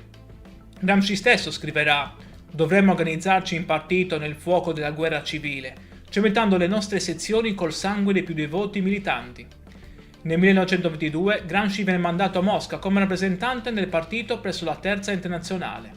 Partecipa al 4° congresso, incontra Lenin, ormai malato, studia l'esperienza sovietica. Ed è a Mosca che incontra lei, Giulia Shust, una giovane musicista russa. Se ne innamora, e amore vero, profondo. Nel 1923 si sposano. Nasceranno 2 figli, Delio nel 1924 e Giuliano nel 1926. Ma Gramsci non può restare in Russia, il partito ha bisogno di lui, deve tornare in Italia, dove Mussolini è salito al potere nel 1922 e sta costruendo la dittatura fascista. Nell'aprile 1924 Gramsci viene eletto deputato per il Collegio Veneto. Nel 1924, a soli 33 anni, diventa segretario nazionale del Partito Comunista d'Italia, in sostituzione di Amadeo Bordiga. È un'elezione che causa attriti interni. Bordiga rappresentava una linea estremista che rifiutava alleanze tattiche, Gramsci invece favorisce un approccio più flessibile. Al 3° congresso del PCI, tenutosi clandestinamente a Lione nel gennaio 1926, Gramsci presenta le Tesi di Lione, che vengono approvate con il 90% dei voti, e viene confermato segretario del partito. Le tesi analizzano il fascismo e delineano la strategia del partito basata sull'alleanza tra operai del nord e contadini del sud. Per 2 anni guida il partito nella clandestinità. Scrive, organizza, lotta, ma il regime fascista stringe sempre di più la morsa. Quello che sta per succedere è uno dei momenti più tragici della storia italiana. Se vuoi sapere come 11 anni di carcere produssero l'opera che cambiò il mondo, lascia un like ora e continua a guardare. E ovviamente iscriviti per non perderti i prossimi video su altri personaggi sardi che hanno avuto grande influenza. 8 novembre 1926, notte, Roma. La polizia fascista irrompe nella casa di Antonio Gramsci. Lo arrestano insieme ad altri deputati comunisti, nonostante l'immunità parlamentare, nonostante fosse un deputato eletto. Il re e Mussolini sciolgono la Camera, mettono fuori legge i comunisti. Gramsci è finito. Prima lo rinchiudono in isolamento a Regina Coeli, poi lo spediscono a confine a Ustica, dove ritrova Bordiga ed Emilio Lussu. Poi nel carcere di San Vittore a Milano. Il viaggio dura 19 giorni in condizioni disumane che minano ulteriormente la sua già fragile salute. Il 28 maggio 1928 si apre il processone contro Gramsci e il gruppo dirigente del Partito Comunista. Il pubblico ministero Michele Isnardi pronuncia la frase che passerà alla storia. Dobbiamo impedire a questo cervello di funzionare per 20 anni. Gramsci viene condannato a 20 anni, 4 mesi e 5 giorni di carcere. Viene trasferito nel carcere di Turi, in Puglia. Una prigione dura, spietata. Le condizioni sono terribili. Cella piccola, umida, fredda. Cibo scarso, nessuna cura medica adeguata. E Gramsci è già malato. Il morbo di Pot che lo affligge dall'infanzia si aggrava. Soffre di insonnia, mal di testa lancinanti, crisi nervose, tubercolosi ossea, arteriosclerosi. Perde i denti, il corpo si sta spegnendo. E la mente? La mente è viva, bruciante, inarrestabile. E in carcere Gramsci si oppone nettamente alla svolta del sesto congresso dell'Internazionale Comunista del 1928, che definiva la socialdemocrazia come socialfascismo. Sostiene invece la necessità di un fronte unito delle forze operaie e propone una fase intermedia di assemblea costituente dopo la caduta del fascismo. Queste posizioni eterodosse gli costano l'isolamento politico e umano da parte degli altri detenuti comunisti, allineati alla linea stalinista. Nonostante ciò, rifiuta sempre con fermezza qualsiasi ipotesi di chiedere la grazia a Mussolini. Nell'agosto 1931 ha una grave emorragia. Grazie agli sforzi della cognata Tatiana Schutz e dell'amico economista Pietro Sraffa, la sua situazione viene portata all'attenzione internazionale. Nel novembre 1933 lascia Turi e viene ricoverato, sempre in stato di detenzione, prima nella clinica Cusumano a Formia e poi nel 1935 nella clinica Quisisana a Roma. Ottiene la libertà condizionale nell'ottobre 1934, ma le sue condizioni sono ormai incurabili. E c'è un'altra sofferenza, ancora più grande. Giulia e i 2 figli sono rimasti in Russia. Gramsci non li vede, non li abbraccia, scrive loro lettere strazianti, piene d'amore e di nostalgia. L'unica consolazione è la cognata Tatiana Schust, che lo visita regolarmente, che gli porta libri, che lo sostiene. Tatiana sarà la custode dei quaderni, sarà lei a salvarli. Il 25 aprile 1937 viene colpito da un'emorragia cerebrale. 2 giorni dopo, ore 4 del mattino, Antonio Gramsci muore. Ha 46 anni. Ha passato gli ultimi 11 anni in carcere. Accanto a lui c'è solo Tatiana, la cognata che con lucidità e coraggio riesce a mettere in salvo i quaderni, portandoli all'ambasciata sovietica. Il 28 aprile 1937 si tiene il funerale. Un temporale battente. La bara seguita solo da una carrozza con il fratello Carlo e Tatiana. Il corpo viene cremato al cimitero del Verano. Le ceneri saranno poi trasferite al cimitero acattolico di Roma, vicino alla piramide Cestia. Ma ora torniamo indietro, perché mentre il corpo di Gramsci si spegneva lentamente in quella cella, la sua mente stava creando qualcosa di mortale. L'8 febbraio 1929 Gramsci ottiene finalmente il permesso di scrivere e inizia a compilare i suoi quaderni. Sono quaderni scolastici normali, quelli che il carcere concede ai detenuti. Gramsci ne riempirà 33 nell'edizione critica curata da Valentino Geratana del 1975, per un totale di quasi 3.000 pagine. Non è un'opera organica, sono note, appunti, riflessioni su 1000 argomenti diversi. Filosofia, politica, storia, letteratura, linguistica, pedagogia. Il custode fascista, censore nominato dal regime, controlla tutto ciò che scrive. Gramsci deve scrivere con prudenza, usando un linguaggio elitico, metafore storiche, per evitare che gli articoli siano confiscati. Eppure scrive libero. Scrive la cosa più pericolosa di tutte, il pensiero libero. Ma c'è un filo rosso che lega tutto. Come può il proletariato conquistare il potere? Come si costruisce una società nuova? Perché la rivoluzione è fallita in Italia e in Occidente? E Gramsci elabora concetti che cambieranno il pensiero politico mondiale. Il concetto più importante è quello di egemonia culturale. In Russia, dice Gramsci, la rivoluzione è stata possibile perché lo Stato era debole, la società civile inesistente. I bolscevichi hanno preso il palazzo d'inverno e hanno conquistato il potere. Ma in Occidente? In Occidente lo Stato è forte e soprattutto esiste una società civile complessa, articolata, radicata. Ci sono la Chiesa, la scuola, i giornali, i partiti, i sindacati. Ci sono gli intellettuali e tutte queste istituzioni diffondono l'ideologia della classe dominante. Convincono le masse che il mondo così com'è è normale, naturale, giusto. Questo è il controllo culturale, questo è l'egemonia. La classe dominante, dice Gramsci, si mantiene al potere in due modi diversi. Dominio, l'uso della forza, della repressione, dell'apparato statale, e direzione intellettuale e morale, l'egemonia, il consenso. E quest'ultima è la più importante. Perché se controlli la cultura, se controlli le idee, se controlli il senso comune, non hai nemmeno bisogno di usare la forza.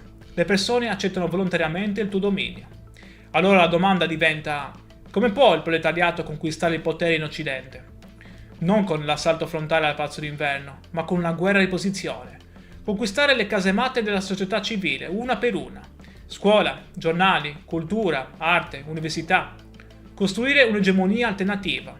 Creare un nuovo senso comune. Formare nuovi intellettuali, gli intellettuali organici, che rappresentino gli interessi delle classi subalterne. È una rivoluzione culturale che deve procedere e accompagnare la rivoluzione politica. E per fare questo servono gli intellettuali. Ma non gli intellettuali tradizionali, quelli che si credono superiori, staccati dal popolo. Servono intellettuali organici alle classi lavoratrici, intellettuali che nascono dal popolo, che parlano la lingua del popolo, che difendono gli interessi del popolo. Ogni uomo è un filosofo, scrive Gramsci. Anche il contadino, anche l'operaio. Tutti pensano, riflettono, elaborano una visione del mondo. Il problema è che spesso questa visione è frammentaria, incoerente, influenzata dalla cultura dominante. Compito degli intellettuali organici è organizzare questo pensiero, dargli coerenza, trasformarlo in coscienza di classe. Un'idea radicalmente democratica del sapere. Rielaborando Machiavelli, Gramsci identifica nel partito politico rivoluzionario il moderno principe. Esso deve agire come intellettuale collettivo, capace di elaborare una nuova visione del mondo e di realizzare una riforma intellettuale e morale per unificare le masse. E poi c'è il concetto di rivoluzione passiva. Quando la classe dominante si accorge che il vecchio mondo sta morendo, invece di cedere il potere introduce riforme dall'alto per modernizzare il sistema senza cambiare i rapporti di potere. È quello che è successo con il risorgimento italiano. Modernizzazione economica senza coinvolgimento delle masse. Una rivoluzione guidata dall'alto che ha escluso il popolo. Gramsci applica le sue categorie all'analisi della storia italiana, criticando il risorgimento come una rivoluzione passiva, che non seppe coinvolgere le masse contadine, specialmente nel Mezzogiorno. Ma Antonio Gramsci non morì quel 27 aprile 1937. I quaderni furono portati a Mosca da Tatiana. Lì furono studiati, analizzati, custoditi. Nel dopoguerra Palmiro Togliatti, il compagno di Gramsci diventato leader del Partito Comunista Italiano, decise di pubblicarli. Tra il 1948 e il 1951 esce la prima edizione dei quaderni del carcere, curata da Felice Platone, sotto la guida di Togliatti. Non in ordine cronologico, ma tematico. L'impatto è devastante. I quaderni diventano il testo sacro della cultura comunista italiana, influenzano una generazione intera di intellettuali. Il PC diventa, anche grazie a Gramsci, il partito comunista più forte dell'Occidente. Ma l'influenza di Gramsci va ben oltre l'Italia. Negli anni 70 nasce nei paesi anglofoni la corrente dei Cultural Studies, che pone Gramsci tra i suoi riferimenti teorici principali. Le sue idee su egemonia, cultura, subalternità diventano centrali negli studi culturali postcoloniali di genere. In Sud America Gramsci è venerato come un profeta della liberazione. Le sue idee sull'egemonia culturale influenzano i movimenti di sinistra, le teorie della dipendenza, la teologia della liberazione.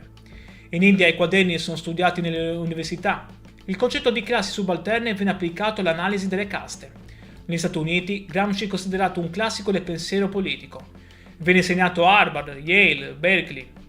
È stato tradotto in oltre 30 lingue. Esistono più di 20.000 saggi sulla sua opera.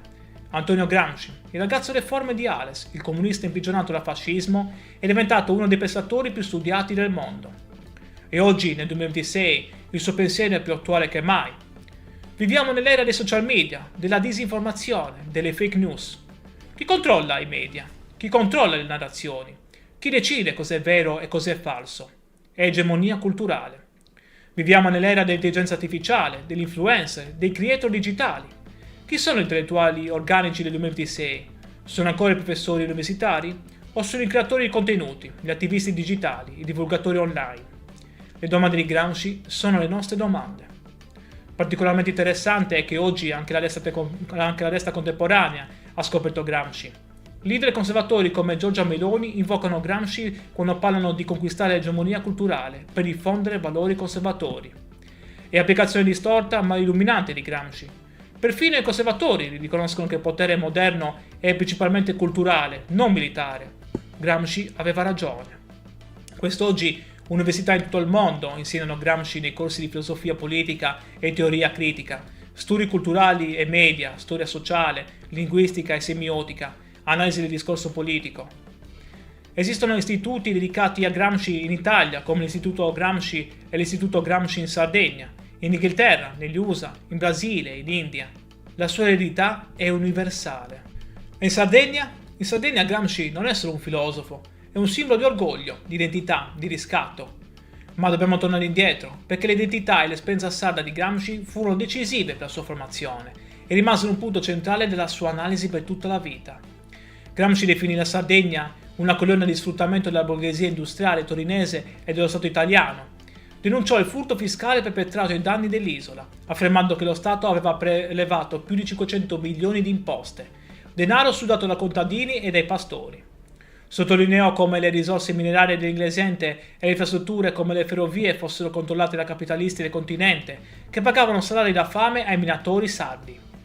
In modo provocatorio sostenne che la Sardegna era trattata peggio della colonia eritrea, perché mentre lo Stato spendeva per l'Eritrea, si limitava a sfruttare la Sardegna prelevandovi un tributo imperiale. Gramsci seguì con grande interesse il partito sardo d'azione. Pur criticandone gli elementi opportunisti, appoggiò le sue rivendicazioni popolari e autonomiste. Nel 1925 Gramsci fornì i materiali per un appello dell'Internazionale contadina al congresso del partito sardo d'azione. Questo appello sosteneva la costituzione di un Parlamento regionale con poteri fiscali, doganali e di spesa, la creazione di una milizia regionale e l'obiettivo finale della costituzione di una Repubblica Autonoma di Sardegna, inserita in una federazione soviettista italiana. Questa visione fu successivamente adottata dal Partito Comunista, che nelle tesi di Colonia del 1931 appoggiò esplicitamente un progetto federalista che includeva una Repubblica sarda. E poi c'è la questione della lingua. Gramsci considerava il sardo non un dialetto, ma una lingua a sé, nonostante la mancanza di una grande letteratura. In una celebre lettera alla coniata Teresina del 26 marzo 1927 espresse con chiarezza la sua posizione, oggi considerato un manifesto del movimento linguistico sardo. Scrisse che impedire ai bambini di imparare il sardo significava danneggiarli, perché la lingua materna è fondamentale per lo sviluppo intellettuale. Gramsci stesso usava il sardo in diverse occasioni, sia a Torino per comunicare con i soldati della brigata Sassari, sia a Roma con i compagni di partito per non farsi comprendere dai carabinieri non sardi. Gramsci mostrò un grande interesse per il successo inglesiente, riconoscendolo come un microcosmo unico. L'unica vera realtà operaia in una Sardegna prevalentemente agricola e rurale. Questa area, con la sua classe operaia di minatori, era un laboratorio politico straordinario. Fu qui che il Partito Socialista riuscì a radicarsi, conquistando nel 1914 quasi tutti i comuni del bacino minerario, tra cui Iglesias. Una domanda cruciale rimane. Come Gramsci, originario della periferia sarda, divenne pensatore globale? La risposta risiede proprio nella sua sardità. Gramsci, cresciuto in Sardegna, vide direttamente come una società locale mantiene tradizioni, lingue, culture e proprie nonostante il dominio di uno Stato centralista esterno. Capì che il potere non è semplice repressione, è appropriazione e risignificazione della cultura locale. È trasformazione del locale in periferia della metropoli. Questa intuizione da sardo, applicata a tutta la società moderna, lo condusse a vedere il capitalismo non come sistema di semplice sfruttamento economico, ma come sistema di dominio culturale e convincere le persone a credere nella loro inferiorità. Oggi ad Ales, il paese natale, c'è la casa natale di Antonio Gramsci, museo e centro culturale. L'associazione Casa Natale organizza ogni anno il premio letterario Antonio Gramsci, giunto nel 2025 alla 19ª edizione. Ogni 22 gennaio, giorno della nascita, ad Ales si tiene la cerimonia Buon compleanno Antonio, con studiosi, studenti, cittadini che celebrano il loro concittadino più illustre. A Ghilarza, il paese dove Gramsci crebbe, c'è un altro museo dedicato a lui. E ogni anno l'Istituto Gramsci della Sardegna promuove il concorso scolastico Immaginando Gramsci, giunto alla 14ª edizione. Migliaia di studenti sardi studiano Gramsci, scrivono di Gramsci, riflettono su come il suo pensiero possa aiutarci a capire il presente. E non solo in Sardegna, in tutta Italia ci sono iniziative per ricordare Gramsci. Nel novembre 2025 a Verona è partita la campagna Primavera Gramsciana in vista dell'8 novembre 2026, centenario dell'arresto di Gramsci. Una mobilitazione culturale contro l'inverno dei diritti e per affermare i valori della democrazia. A Torino è attivo da diversi anni lo spettacolo teatrale C'era una volta Nino, vita di Antonio Gramsci attraverso le sue favole, che racconta un Gramsci inedito, padre affettuoso che scriveva fiabe per i suoi figli. Nel 2022 Gad Lerner ha ritrovato 3 temi scolastici inediti del giovane Gramsci liceale e ne ha fatto uno spettacolo teatrale, Il sogno di Gramsci. Antonio Gramsci è vivo. Vivo nei libri, vivo nelle scuole, vivo nei teatri, vivo nei dibattiti politici. E per noi sardi è qualcosa di più. È la dimostrazione che anche da un piccolo paese della Sardegna può nascere un genio che cambia il mondo. Siangioy fondò l'autonomismo sardo nel 1796 come rivendicazione di indipendenza.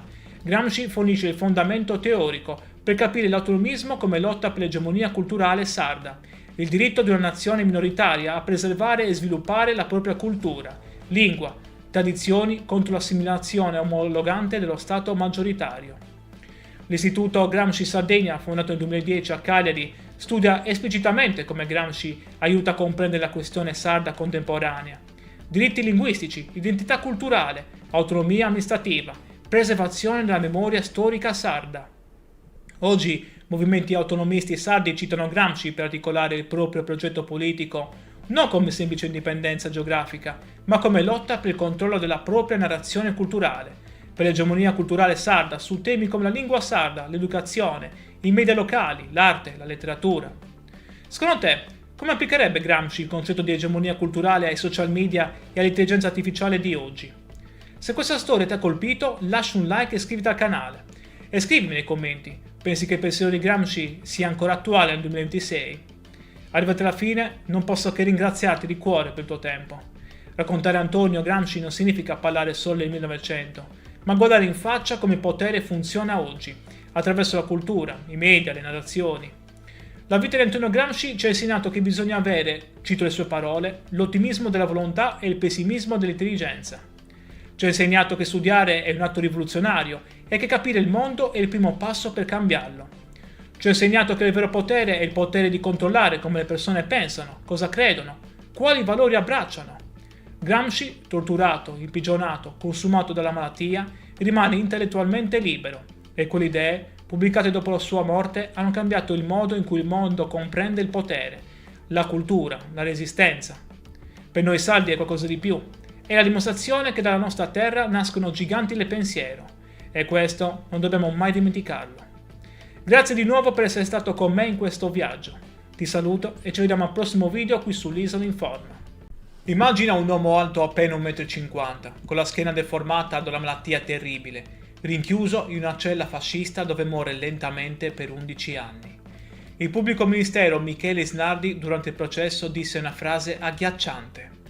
Dobbiamo impedire a questo cervello di funzionare per 20 anni. Volevano uccidere il suo pensiero, eppure oggi, nel 2026, quasi 90 anni dopo la sua morte, Antonio Gramsci è studiato in oltre 30 lingue. Da New York a Nuova Delhi, da San Paolo a Tokyo, è considerato uno dei più grandi filosofi del Novecento.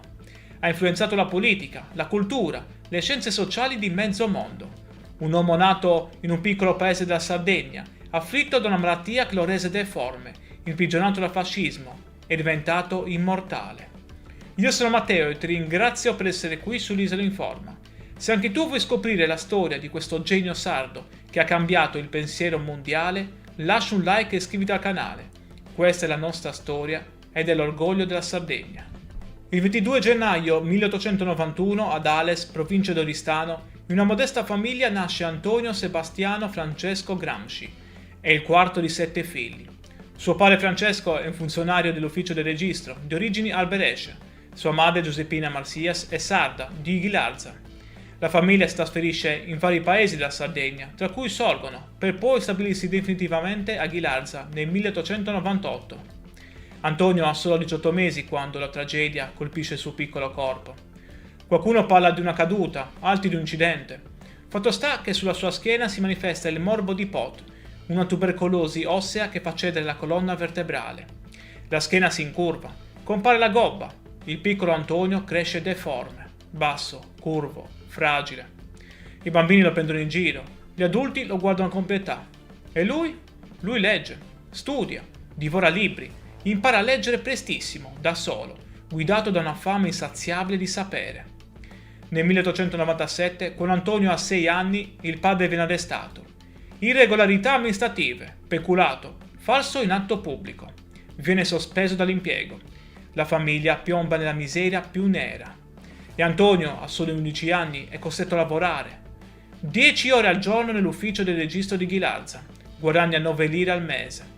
Quanto basta per un chilo di pane al giorno, ricorderà anni dopo.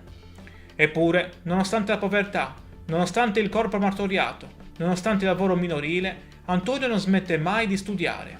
Frequenta gli studi ginnasiali a Santo Lussurgiu dal 1905 al 1908, poi il liceo d'Ettori di Cagliari, dove vive con il fratello Gennaro, segretario della sezione socialista. È a Cagliari che Antonio vede per la prima volta le rivolte popolari, i moti del 1906 contro il carovita, repressi violentemente dall'esercito. È a Cagliari che inizia a scrivere i suoi primi articoli per l'Unione Sarda. È a Cagliari che scopre il marxismo e frequenta ambienti socialisti e anticlericali. Nel 1911 Antonio ha 20 anni. Vince una borsa di studio per l'Università di Torino, riservata agli studenti disagiati delle ex province del Regno di Sardegna. 70 lire al mese. Poche, pochissime, ma sufficienti per cambiare la sua vita. Parte per Torino, lascia la Sardegna. Non sa ancora che sta per diventare uno degli uomini più importanti del secolo. Torino nel 1911 è la città industriale per eccellenza.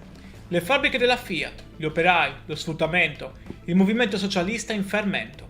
Antonio Gramsci si iscrive alla facoltà di lettere e filosofia, segue i corsi di grandi maestri come Matteo Bartoli per la glottologia, Luigi Einaudi, Umberto Cosmo per la letteratura. Stringe amicizia con Angelo Tasca, Palmiro Togliatti e Umberto Terracini, che diventeranno figure centrali della sua vita politica. Ma la vita a Torino è durissima. Gramsci vive in povertà assoluta. La borsa di studio è povera. Il clima freddo del nord aggrava le sue condizioni di salute. Eppure resiste, studia, legge, assorbe. Nel 1913 si iscrive al Partito Socialista Italiano, a 22 anni. Nel 1914 si dedica a tempo pieno al giornalismo militante, abbandonando gli studi universitari. Inizia a scrivere regolarmente per la stampa socialista, collaborando con Il Grido del Popolo e l'edizione piemontese dell'Avanti. Si occupa di cronaca, politica interna ed estera, polemica culturale. Fu anche un critico militante di teatro, vedendolo come strumento di crescita culturale per le classi subalterne. Poi arriva il 1917, l'anno che cambierà tutto. In Russia i bolscevichi hanno fatto la rivoluzione. Lenin è al potere, il primo stato socialista della storia. Gramsci è folgorato. Scrive l'articolo La rivoluzione contro il capitale, sostenendo che i bolscevichi avevano agito contro le previsioni meccanicistiche del marxismo, dimostrando che la volontà politica poteva forzare le tappe dello sviluppo storico. Questo è un fatto, non è utopia, è realtà. Si può fare la rivoluzione. Diventa redattore e nel 1917 segretario della sezione torinese del PSI. Scrive articoli su articoli, politica, cultura, teatro, letteratura.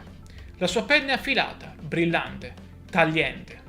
Il 1 maggio 1919, insieme ad Angelo Tasca, Umberto Terracini e Palmiro Togliatti, fonda l'Ordine Nuovo, un settimanale che diventerà leggendario.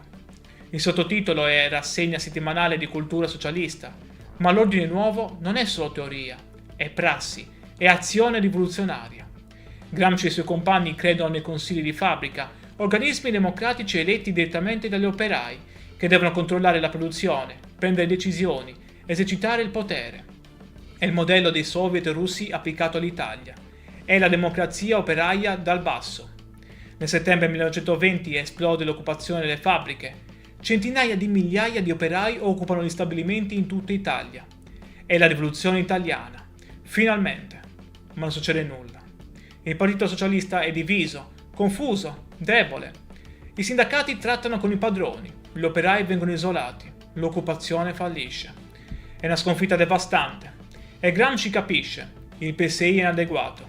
Serve un partito nuovo, un partito rivoluzionario, un partito comunista. Il 21 gennaio 1921, Livorno, Teatro San Marco. Si tiene il 17° congresso del Partito Socialista Italiano. Le tensioni sono esplose. Da una parte i riformisti, dall'altra i massimalisti, dall'altra ancora i comunisti, guidati da Amadeo Bordiga e Antonio Gramsci. E quel giorno, il 21 gennaio 1921, la minoranza comunista abbandona il congresso. Esce dalla sala, si riunisce in un'altra stanza e fonda il Partito Comunista d'Italia, sezione italiana dell'Internazionale Comunista. Gramsci non è il leader iniziale, quello è Bordiga, più carismatico, più radicale. Ma Gramsci è nel comitato centrale, è uno dei fondatori. Gramsci stesso scriverà: «Dovremmo organizzarci in partito nel fuoco della guerra civile, cementando le nostre sezioni col sangue dei più devoti militanti». Nel 1922 Gramsci viene mandato a Mosca come rappresentante del partito presso la Terza Internazionale. Partecipa al 4° congresso, incontra Lenin, ormai malato, studia l'esperienza sovietica. Ed è a Mosca che incontra lei, Giulia Shust, una giovane musicista russa. Se ne innamora, e amore vero, profondo. Nel 1923 si sposano. Nasceranno 2 figli, Delio nel 1924 e Giuliano nel 1926. Ma Gramsci non può restare in Russia. Il partito ha bisogno di lui. Deve tornare in Italia, dove Mussolini è salito al potere nel 1922 e sta costruendo la dittatura fascista. Nell'aprile 1924 Gramsci viene eletto deputato per il Collegio Veneto. Nel 1924, a soli 33 anni, diventa segretario nazionale del Partito Comunista d'Italia, in sostituzione di Amadeo Bordiga. È un'elezione che causa attriti interni. Bordiga rappresentava una linea estremista che rifiutava alleanze tattiche. Gramsci invece favorisce un approccio più flessibile. Al 3° congresso del PCI, tenutosi clandestinamente a Lione nel gennaio 1926, Gramsci presenta le Tesi di Lione, che vengono approvate con il 90% dei voti, e viene confermato segretario del partito. Le tesi analizzano il fascismo e delineano la strategia del partito basata sull'alleanza tra operai del nord e contadini del sud. Per 2 anni guida il partito nella clandestinità. Scrive, organizza, lotta, ma il regime fascista stringe sempre di più la morsa. Quello che sta per succedere è uno dei momenti più tragici della storia italiana. Se vuoi sapere come 11 anni di carcere produssero l'opera che cambiò il mondo, lascia un like ora e continua a guardare. E ovviamente iscriviti per non perderti i prossimi video su altri personaggi sardi che hanno avuto grande influenza. 8 novembre 1926, notte, Roma. La polizia fascista irrompe nella casa di Antonio Gramsci. Lo arrestano insieme ad altri deputati comunisti, nonostante l'immunità parlamentare, nonostante fosse un deputato eletto. Il re e Mussolini sciolgono la Camera, mettono fuori legge i comunisti. Gramsci è finito. Prima lo rinchiudono in isolamento a Regina Coeli, poi lo spediscono a confine a Ustica, dove ritrova Bordiga ed Emilio Lussu.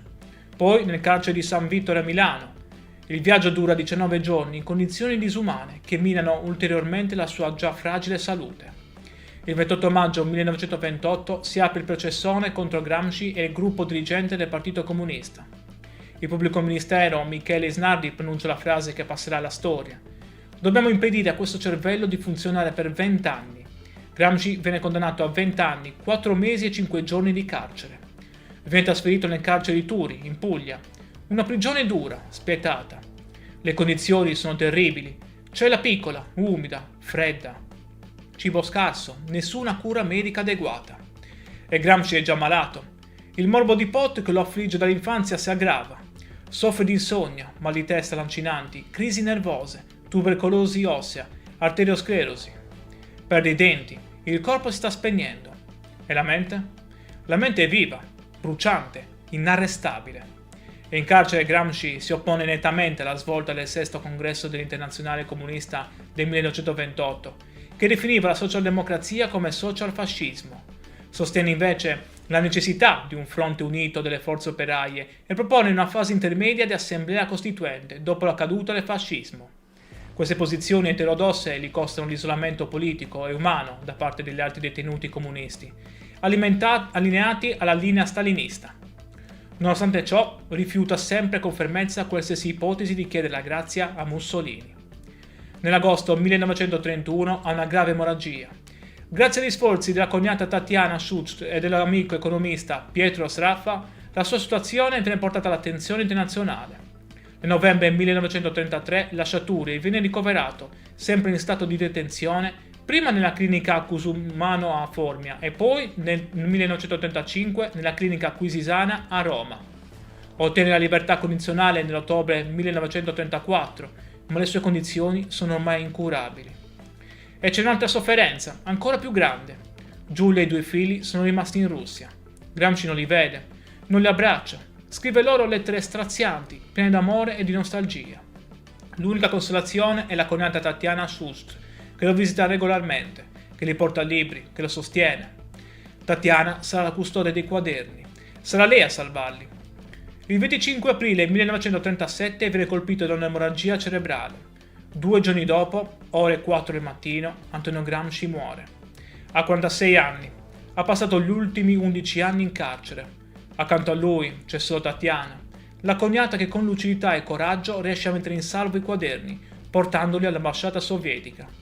Il 28 aprile 1937 si tiene il funerale. Un temporale battente, la bara seguita solo da una carrozza con il fratello Carlo e Tatiana. Il corpo viene cremato al cimitero del Verano. Le ceneri saranno poi trasferite al cimitero acattolico di Roma, vicino alla piramide Cestia. Ma ora torniamo indietro, perché mentre il corpo di Gramsci si spegneva lentamente in quella cella, la sua mente stava creando qualcosa di mortale. L'8 febbraio 1929 Gramsci ottiene finalmente il permesso di scrivere e inizia a compilare i suoi quaderni. Sono quaderni scolastici normali, quelli che il carcere concede ai detenuti. Gramsci ne riempirà 33 nell'edizione critica curata da Valentino Geratana del 1975, per un totale di quasi 3.000 pagine. Non è un'opera organica, sono note, appunti, riflessioni su 1000 argomenti diversi. Filosofia, politica, storia, letteratura, linguistica, pedagogia. Il custode fascista, censore nominato dal regime, controlla tutto ciò che scrive. Gramsci deve scrivere con prudenza, usando un linguaggio elitico, metafore storiche, per evitare che gli articoli siano confiscati. Eppure scrive libero, scrive la cosa più pericolosa di tutte, il pensiero libero. Ma c'è un filo rosso che lega tutto. Come può il proletariato conquistare il potere? Come si costruisce una società nuova? Perché la rivoluzione è fallita in Italia e in Occidente? E Gramsci elabora concetti che cambieranno il pensiero politico mondiale. Il concetto più importante è quello di egemonia culturale. In Russia, dice Gramsci, la rivoluzione è stata possibile perché lo Stato era debole, la società civile inesistente. I bolscevichi hanno preso il palazzo d'inverno e hanno conquistato il potere. Ma in Occidente? In Occidente lo Stato è forte e soprattutto esiste una società civile complessa, articolata, radicata. Ci sono la Chiesa, la scuola, i giornali, i partiti, i sindacati. Ci sono gli intellettuali e tutte queste istituzioni diffondono l'ideologia della classe dominante. Convincono le masse che il mondo così com'è è normale, naturale, giusto. Questo è il controllo culturale, questo è l'egemonia. La classe dominante, dice Gramsci, si mantiene al potere in 2 modi diversi. Dominio, l'uso della forza, della repressione, dell'apparato statale e direzione intellettuale e morale, l'egemonia, il consenso. E quest'ultima è la più importante. Perché se controlli la cultura, se controlli le idee, se controlli il senso comune, non hai nemmeno bisogno di usare la forza. Le persone accettano volontariamente il tuo dominio. Allora la domanda diventa: come può il proletariato conquistare il potere in Occidente? Non con l'assalto frontale al palazzo d'inverno, ma con una guerra di posizione. Conquistare le casematte della società civile, una per una. Scuola, giornali, cultura, arte, università. Costruire un'egemonia alternativa. Creare un nuovo senso comune. Formare nuovi intellettuali, gli intellettuali organici, che rappresentino gli interessi delle classi subalterne. È una rivoluzione culturale che deve procedere e accompagnare la rivoluzione politica. E per fare questo servono gli intellettuali. Ma non gli intellettuali tradizionali, quelli che si credono superiori, staccati dal popolo. servono intellettuali organici alle classi lavoratrici, intellettuali che nascono dal popolo, che parlano la lingua del popolo, che difendono gli interessi del popolo. Ogni uomo è un filosofo, scrive Gramsci. Anche il contadino, anche l'operaio, tutti pensano, riflettono, elaborano una visione del mondo. Il problema è che spesso questa visione è frammentaria, incoerente, influenzata dalla cultura dominante. Compito degli intellettuali organici è organizzare questo pensiero, dargli coerenza, trasformarlo in coscienza di classe. Un'idea radicalmente democratica del sapere. Rielaborando Machiavelli, Gramsci identifica nel partito politico rivoluzionario il moderno principe.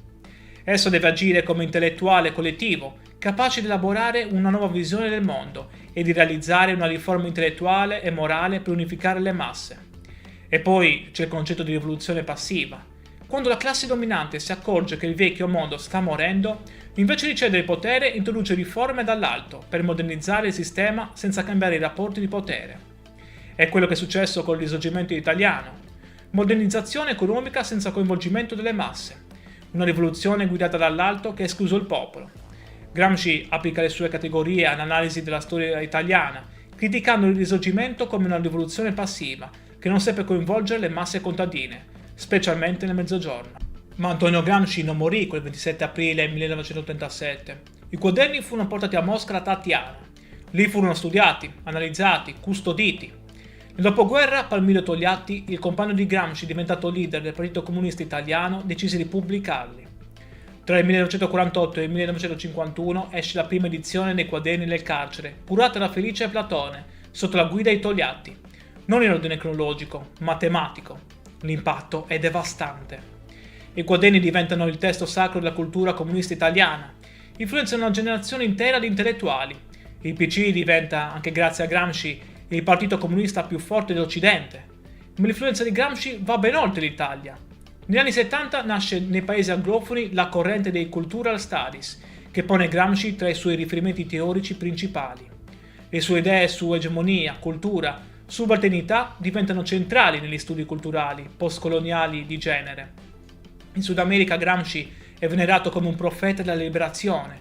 Le sue idee sull'egemonia culturale influenzano i movimenti di sinistra, le teorie della dipendenza, la teologia della liberazione. In India i quaderni sono studiati nelle università. Il concetto di classi subalterne viene applicato all'analisi delle caste.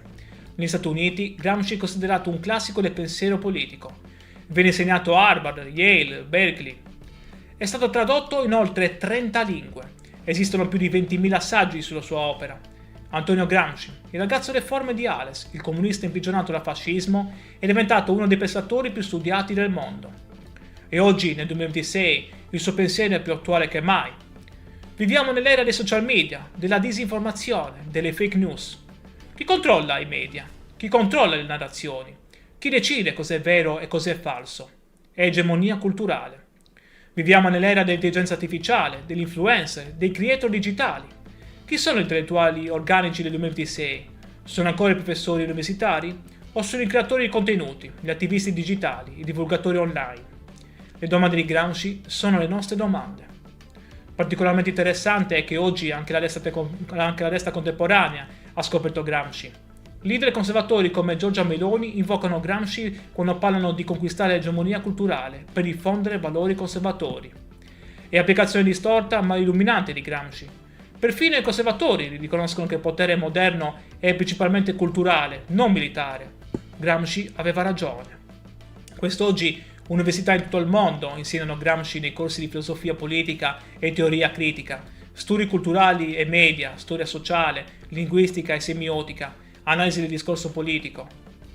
Esistono istituti dedicati a Gramsci in Italia, come l'Istituto Gramsci e l'Istituto Gramsci in Sardegna, in Inghilterra, negli USA, in Brasile, in India.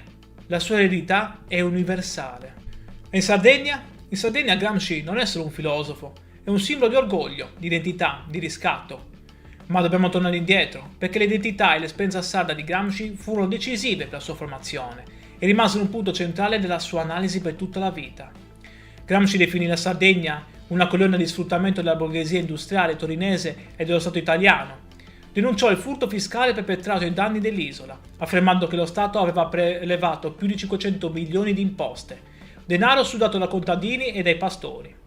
Sottolineò come le risorse minerarie dell'Iglesiente e le infrastrutture come le ferrovie fossero controllate da capitalisti del continente, che pagavano salari da fame ai minatori sardi.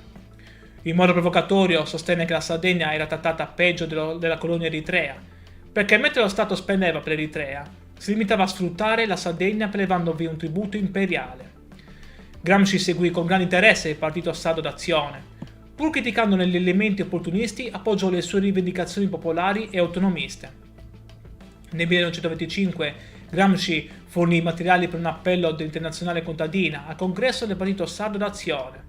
Questo appello sosteneva la costituzione di un Parlamento regionale con poteri fiscali, doganali e di spesa, la creazione di una milizia regionale e l'obiettivo finale della costituzione di una Repubblica Autonoma di Sardegna, inserita in una federazione soviettista italiana. Questa visione fu successivamente adottata dal Partito Comunista, che nelle tesi di Colonia del 1931 appoggiò esplicitamente un progetto federalista che includeva una repubblica sarda. E poi c'è la questione della lingua. Gramsci considerava il sardo non un dialetto, ma una lingua a sé, nonostante la mancanza di una grande letteratura. In una celebre lettera alla coniata Teresina del 26 marzo 1927 espresse con chiarezza la sua posizione, oggi considerato un manifesto del movimento linguistico sardo. Scrisse che impedire ai bambini di imparare il sardo significava danneggiarli, perché la lingua materna è fondamentale per lo sviluppo intellettuale. Gramsci stesso usava il sardo in diverse occasioni, sia a Torino per comunicare con i soldati della brigata Sassari, sia a Roma con i compagni di partito per non farsi comprendere dai carabinieri non sardi. Gramsci mostrò un grande interesse per il successo inglesiente, riconoscendolo come un microcosmo unico. L'unica vera realtà operaia in una Sardegna prevalentemente agricola e rurale. Quest'area, con la sua classe operaia di minatori, era un laboratorio politico straordinario. Fu qui che il Partito Socialista riuscì a radicarsi, conquistando nel 1914 quasi tutti i comuni del bacino minerario, tra cui Iglesias. Una domanda cruciale rimane: come Gramsci, originario della periferia sarda, divenne pensatore globale? La risposta risiede proprio nella sua sardità. Gramsci, crescendo in Sardegna, vide direttamente come una società locale mantiene tradizioni, lingue, culture e proprie nonostante il dominio di uno Stato centralista esterno. Capì che il potere non è semplice repressione, è appropriazione e risignificazione della cultura locale. È trasformazione del locale in periferia della metropoli. Questa intuizione da sardo, applicata a tutta la società moderna, lo condusse a vedere il capitalismo non come sistema di semplice sfruttamento economico, ma come sistema di dominio culturale e convincere le persone a credere nella loro inferiorità. Oggi ad Ales, il paese natale, c'è la casa natale di Antonio Gramsci, museo e centro culturale. L'associazione Casa Natale organizza ogni anno il premio letterario Antonio Gramsci, giunto nel 2025 alla 19ª edizione. Ogni 22 gennaio, giorno della nascita, ad Ales si tiene la cerimonia Buon compleanno Antonio, con studiosi, studenti, cittadini che celebrano il loro concittadino più illustre. A Ghilarza, il paese dove Gramsci crebbe, c'è un altro museo dedicato a lui, e ogni anno l'Istituto Gramsci della Sardegna promuove il concorso scolastico Immaginando Gramsci, giunto alla 14ª edizione. Migliaia di studenti sardi studiano Gramsci, scrivono di Gramsci, riflettono su come il suo pensiero possa aiutarci a capire il presente. E non solo in Sardegna, in tutta Italia ci sono iniziative per ricordare Gramsci. Nel novembre 2025 a Verona è partita la campagna Primavera Gramsciana in vista dell'8 novembre 2026, centenario dell'arresto di Gramsci. Una mobilitazione culturale contro l'inverno dei diritti e per affermare i valori della democrazia. A Torino è attivo da diversi anni lo spettacolo teatrale C'era una volta Nino, vita di Antonio Gramsci attraverso le sue favole, che racconta un Gramsci inedito, padre affettuoso che scriveva fiabe per i suoi figli. Nel 2022 Gad Lerner ha ritrovato 3 temi scolastici inediti del giovane Gramsci liceale e ne ha fatto uno spettacolo teatrale, Il sogno di Gramsci. Antonio Gramsci è vivo, vivo nei libri, vivo nelle scuole, vivo nei teatri, vivo nei dibattiti politici. E per noi sardi è qualcosa di più, è la dimostrazione che anche da un piccolo paese della Sardegna può nascere un genio che cambia il mondo. Sian Gioia fondò l'autonomismo sardo nel 1796 come rivendicazione di indipendenza. Gramsci fornisce il fondamento teorico per capire l'autonomismo come lotta per l'egemonia culturale sarda, il diritto di una nazione minoritaria a preservare e sviluppare la propria cultura, lingua, tradizioni contro l'assimilazione omologante dello Stato maggioritario. L'Istituto Gramsci Sardegna, fondato nel 2010 a Cagliari, studia esplicitamente come Gramsci aiuta a comprendere la questione sarda contemporanea. Diritti linguistici, identità culturale, autonomia amministrativa, preservazione della memoria storica sarda. Oggi movimenti autonomisti sardi citano Gramsci per articolare il proprio progetto politico non come semplice indipendenza geografica, ma come lotta per il controllo della propria narrazione culturale, per l'egemonia culturale sarda su temi come la lingua sarda, l'educazione, i media locali, l'arte, la letteratura. Secondo te, come applicherebbe Gramsci il concetto di egemonia culturale ai social media e all'intelligenza artificiale di oggi? Se questa storia ti ha colpito, lascia un like e iscriviti al canale. E scrivimi nei commenti, pensi che il pensiero di Gramsci sia ancora attuale nel 2026? Arrivati alla fine, non posso che ringraziarti di cuore per il tuo tempo. Raccontare Antonio Gramsci non significa parlare solo del 1900, ma guardare in faccia come il potere funziona oggi, attraverso la cultura, i media, le narrazioni.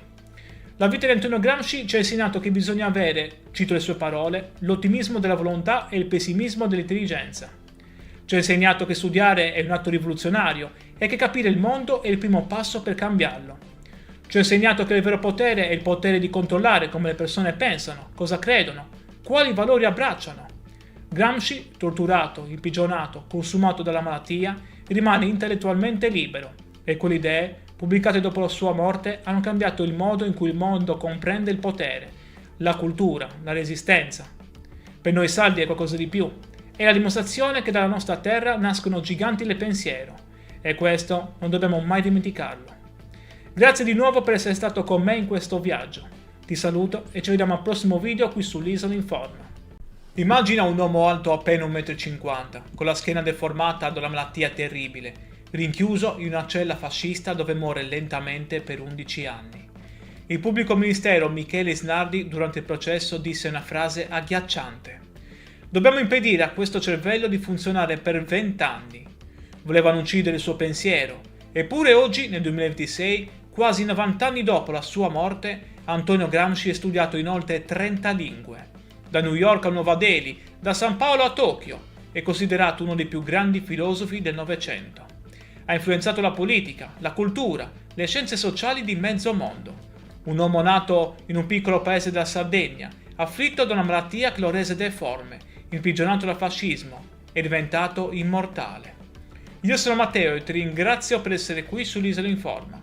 Se anche tu vuoi scoprire la storia di questo genio sardo che ha cambiato il pensiero mondiale, lascia un like e iscriviti al canale. Questa è la nostra storia ed è l'orgoglio della Sardegna. Il 22 gennaio 1891 ad Ales, provincia di Oristano, in una modesta famiglia nasce Antonio Sebastiano Francesco Gramsci. È il quarto di 7 figli. Suo padre Francesco è un funzionario dell'ufficio del registro, di origini alberesce. Sua madre Giuseppina Marsias è sarda, di Ghilarza.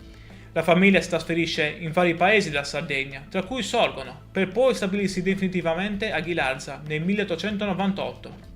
Antonio ha solo 18 mesi quando la tragedia colpisce il suo piccolo corpo. Qualcuno parla di una caduta, altri di un incidente. Fatto sta che sulla sua schiena si manifesta il morbo di Pot, una tubercolosi ossea che fa cedere la colonna vertebrale. La schiena si incurva, compare la gobba. Il piccolo Antonio cresce deforme, basso, curvo, fragile. I bambini lo prendono in giro, gli adulti lo guardano con pietà. E lui? Lui legge, studia, divora libri, impara a leggere prestissimo, da solo, guidato da una fame insaziabile di sapere. Nel 1897, quando Antonio ha 6 anni, il padre viene arrestato. Irregolarità amministrative, peculato, falso in atto pubblico. Viene sospeso dall'impiego. La famiglia piomba nella miseria più nera. E Antonio, a soli 11 anni, è costretto a lavorare. 10 ore al giorno nell'ufficio del registro di Ghilarza. Guadagna 9 lire al mese. Quanto basta per 1 chilo di pane al giorno, ricorderà anni dopo. Eppure, nonostante la povertà, nonostante il corpo martoriato, nonostante il lavoro minorile, Antonio non smette mai di studiare. Frequenta gli studi ginnasiali a Santo Lussurgiu dal 1905 al 1908. Poi il liceo d'Ettori di Cagliari, dove vive con il fratello Gennaro, segretario della sezione socialista. È a Cagliari che Antonio vede per la prima volta le rivolte popolari, i moti del 1906 contro il carovita, repressi violentemente dall'esercito. È a Cagliari che inizia a scrivere i suoi primi articoli per l'Unione Sarda. È a Cagliari che scopre il marxismo e frequenta ambienti socialisti e anticlericali. Nel 1911 Antonio ha 20 anni. Vince una borsa di studio per l'Università di Torino, riservata agli studenti disagiati delle ex province del Regno di Sardegna. 70 lire al mese. Poche, pochissime, ma sufficienti per cambiare la sua vita. Parte per Torino, lascia la Sardegna. Non sa ancora che sta per diventare uno degli uomini più importanti del secolo. Torino nel 1911 è la città industriale per eccellenza. Le fabbriche della Fiat, gli operai, lo sfruttamento, il movimento socialista in fermento. Antonio Gramsci si iscrive alla facoltà di lettere e filosofia, segue i corsi di grandi maestri come Matteo Bartoli per la biologia, Luigi Einaudi, Umberto Cosmo per la letteratura. Stringe amicizia con Angelo Tasca, Palmiro Togliatti e Umberto Terracini, che diventeranno figure centrali della sua vita politica. Ma la vita a Torino è durissima. Gramsci vive in povertà assoluta. La borsa di studio è povera. Il clima freddo del nord aggrava le sue condizioni di salute. Eppure resiste, studia, legge, assorbe. Nel 1913 si iscrive al Partito Socialista Italiano, a 22 anni. Nel 1914 si dedica a tempo pieno al giornalismo militante, abbandonando gli studi universitari. Inizia a scrivere regolarmente per la stampa socialista, collaborando con Il Grido del Popolo e l'edizione piemontese dell'Avanti. Si occupa di cronaca, politica interna ed estera, polemica culturale. Fu anche un critico militante di teatro, vedendolo come strumento di crescita culturale per le classi subalterne. Poi arriva il 1917, l'anno che cambierà tutto. In Russia i bolscevichi hanno fatto la rivoluzione. Lenin è al potere, il primo stato socialista della storia. Gramsci è folgorato. Scrive l'articolo La rivoluzione contro il capitale, sostenendo che i bolscevichi avevano agito contro le previsioni meccanicistiche del marxismo, dimostrando che la volontà politica poteva forzare le tappe dello sviluppo storico. Questo è un fatto, non è utopia, è realtà. Si può fare la rivoluzione. Diventa redattore e nel 1917 segretario della sezione torinese del PSI. Scrive articoli su articoli, politica, cultura, teatro, letteratura. La sua penna è affilata, brillante, tagliente. Il 1 maggio 1919, insieme ad Angelo Tasca, Umberto Terracini e Palmiro Togliatti, fonda l'Ordine Nuovo, un settimanale che diventerà leggendario. Il sottotitolo è Rassegna settimanale di cultura socialista, ma l'Ordine Nuovo non è solo teoria, è prassi, è azione rivoluzionaria. Gramsci e i suoi compagni credono nei consigli di fabbrica, organismi democratici eletti direttamente dagli operai, che devono controllare la produzione, prendere decisioni, esercitare il potere. È il modello dei soviet russi applicato all'Italia. È la democrazia operaia dal basso. Nel settembre 1920 esplode l'occupazione delle fabbriche. Centinaia di migliaia di operai occupano gli stabilimenti in tutta Italia. È la rivoluzione italiana. Finalmente. Ma non succede nulla. Il Partito Socialista è diviso, confuso, debole. I sindacati trattano con i padroni, gli operai vengono isolati, l'occupazione fallisce. È una sconfitta devastante. E Gramsci capisce, il PSI è inadeguato. Serve un partito nuovo, un partito rivoluzionario, un partito comunista. Il 21 gennaio 1921, Livorno, Teatro San Marco. Si tiene il 17° congresso del Partito Socialista Italiano. Le tensioni sono esplose. Da una parte i riformisti, dall'altra i massimalisti, dall'altra ancora i comunisti, guidati da Amadeo Bordiga e Antonio Gramsci. E quel giorno, il 21 gennaio 1921, la minoranza comunista abbandona il congresso. Esce dalla sala, si riunisce in un'altra stanza e fonda il Partito Comunista d'Italia, sezione italiana dell'Internazionale Comunista. Gramsci non è il leader iniziale, quello è Bordiga, più carismatico, più radicale. Ma Gramsci è nel comitato centrale, è uno dei fondatori. Gramsci stesso scriverà: dovremmo organizzarci in partito nel fuoco della guerra civile, cementando le nostre sezioni col sangue dei più devoti militanti. Nel 1922 Gramsci viene mandato a Mosca come rappresentante del partito presso la Terza Internazionale. Partecipa al 4° congresso, incontra Lenin, ormai malato, studia l'esperienza sovietica. Ed è a Mosca che incontra lei, Giulia Shust, una giovane musicista russa.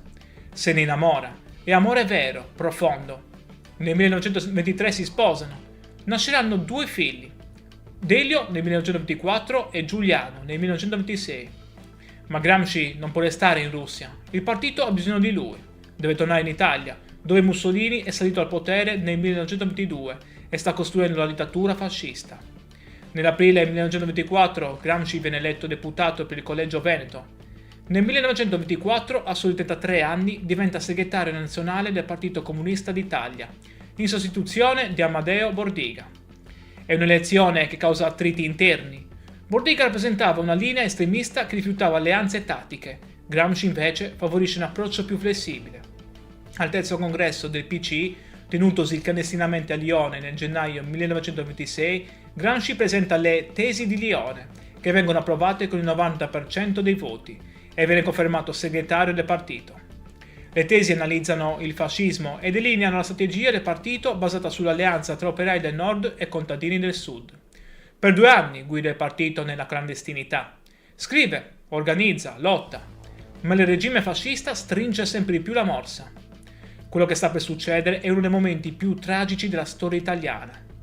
Se vuoi sapere come 11 anni di carcere produssero l'opera che cambiò il mondo, lascia un like ora e continua a guardare. E ovviamente iscriviti per non perderti i prossimi video su altri personaggi sardi che hanno avuto grande influenza. 8 novembre 1926, notte, Roma. La polizia fascista irrompe nella casa di Antonio Gramsci. Lo arrestano insieme ad altri deputati comunisti, nonostante l'immunità parlamentare, nonostante fosse un deputato eletto. Il re e Mussolini sciolgono la Camera, mettono fuori legge i comunisti. Gramsci è finito. Prima lo rinchiudono in isolamento a Regina Coeli, poi lo spediscono a confine a Ustica, dove ritrova Bordiga ed Emilio Lussu. Poi nel carcere di San Vittore a Milano. Il viaggio dura 19 giorni in condizioni disumane che minano ulteriormente la sua già fragile salute. Il 28 maggio 1928 si apre il processone contro Gramsci e il gruppo dirigente del Partito Comunista. Il pubblico ministero Michele Isnardi pronuncia la frase che passerà alla storia. Dobbiamo impedire a questo cervello di funzionare per 20 anni. Gramsci viene condannato a 20 anni, 4 mesi e 5 giorni di carcere. Viene trasferito nel carcere di Turi, in Puglia. Una prigione dura, spietata. Le condizioni sono terribili. Cella piccola, umida, fredda. Cibo scarso, nessuna cura medica adeguata. E Gramsci è già malato. Il morbo di Pot che lo affligge dall'infanzia si aggrava. Soffre di insonnia, mal di testa lancinanti, crisi nervose, tubercolosi ossea, arteriosclerosi. Perde i denti, il corpo si sta spegnendo. E la mente? La mente è viva, bruciante, inarrestabile. E in carcere Gramsci si oppone nettamente alla svolta del sesto congresso dell'Internazionale Comunista del 1928, che definiva la socialdemocrazia come socialfascismo. Sostiene invece la necessità di un fronte unito delle forze operaie e propone una fase intermedia di assemblea costituente dopo la caduta del fascismo. Queste posizioni eterodosse gli costano l'isolamento politico e umano da parte degli altri detenuti comunisti, allineati alla linea stalinista. Nonostante ciò, rifiuta sempre con fermezza qualsiasi ipotesi di chiedere la grazia a Mussolini. Nell'agosto 1931 ha una grave emorragia. Grazie agli sforzi della cognata Tatiana Schutz e dell'amico economista Pietro Sraffa, la sua situazione viene portata all'attenzione internazionale. Nel novembre 1933 lascia Turi e viene ricoverato, sempre in stato di detenzione, prima nella clinica Cusumano a Formia e poi nel 1935 nella clinica Acquisisana a Roma. Ottiene la libertà condizionale nell'ottobre 1934, ma le sue condizioni sono ormai incurabili.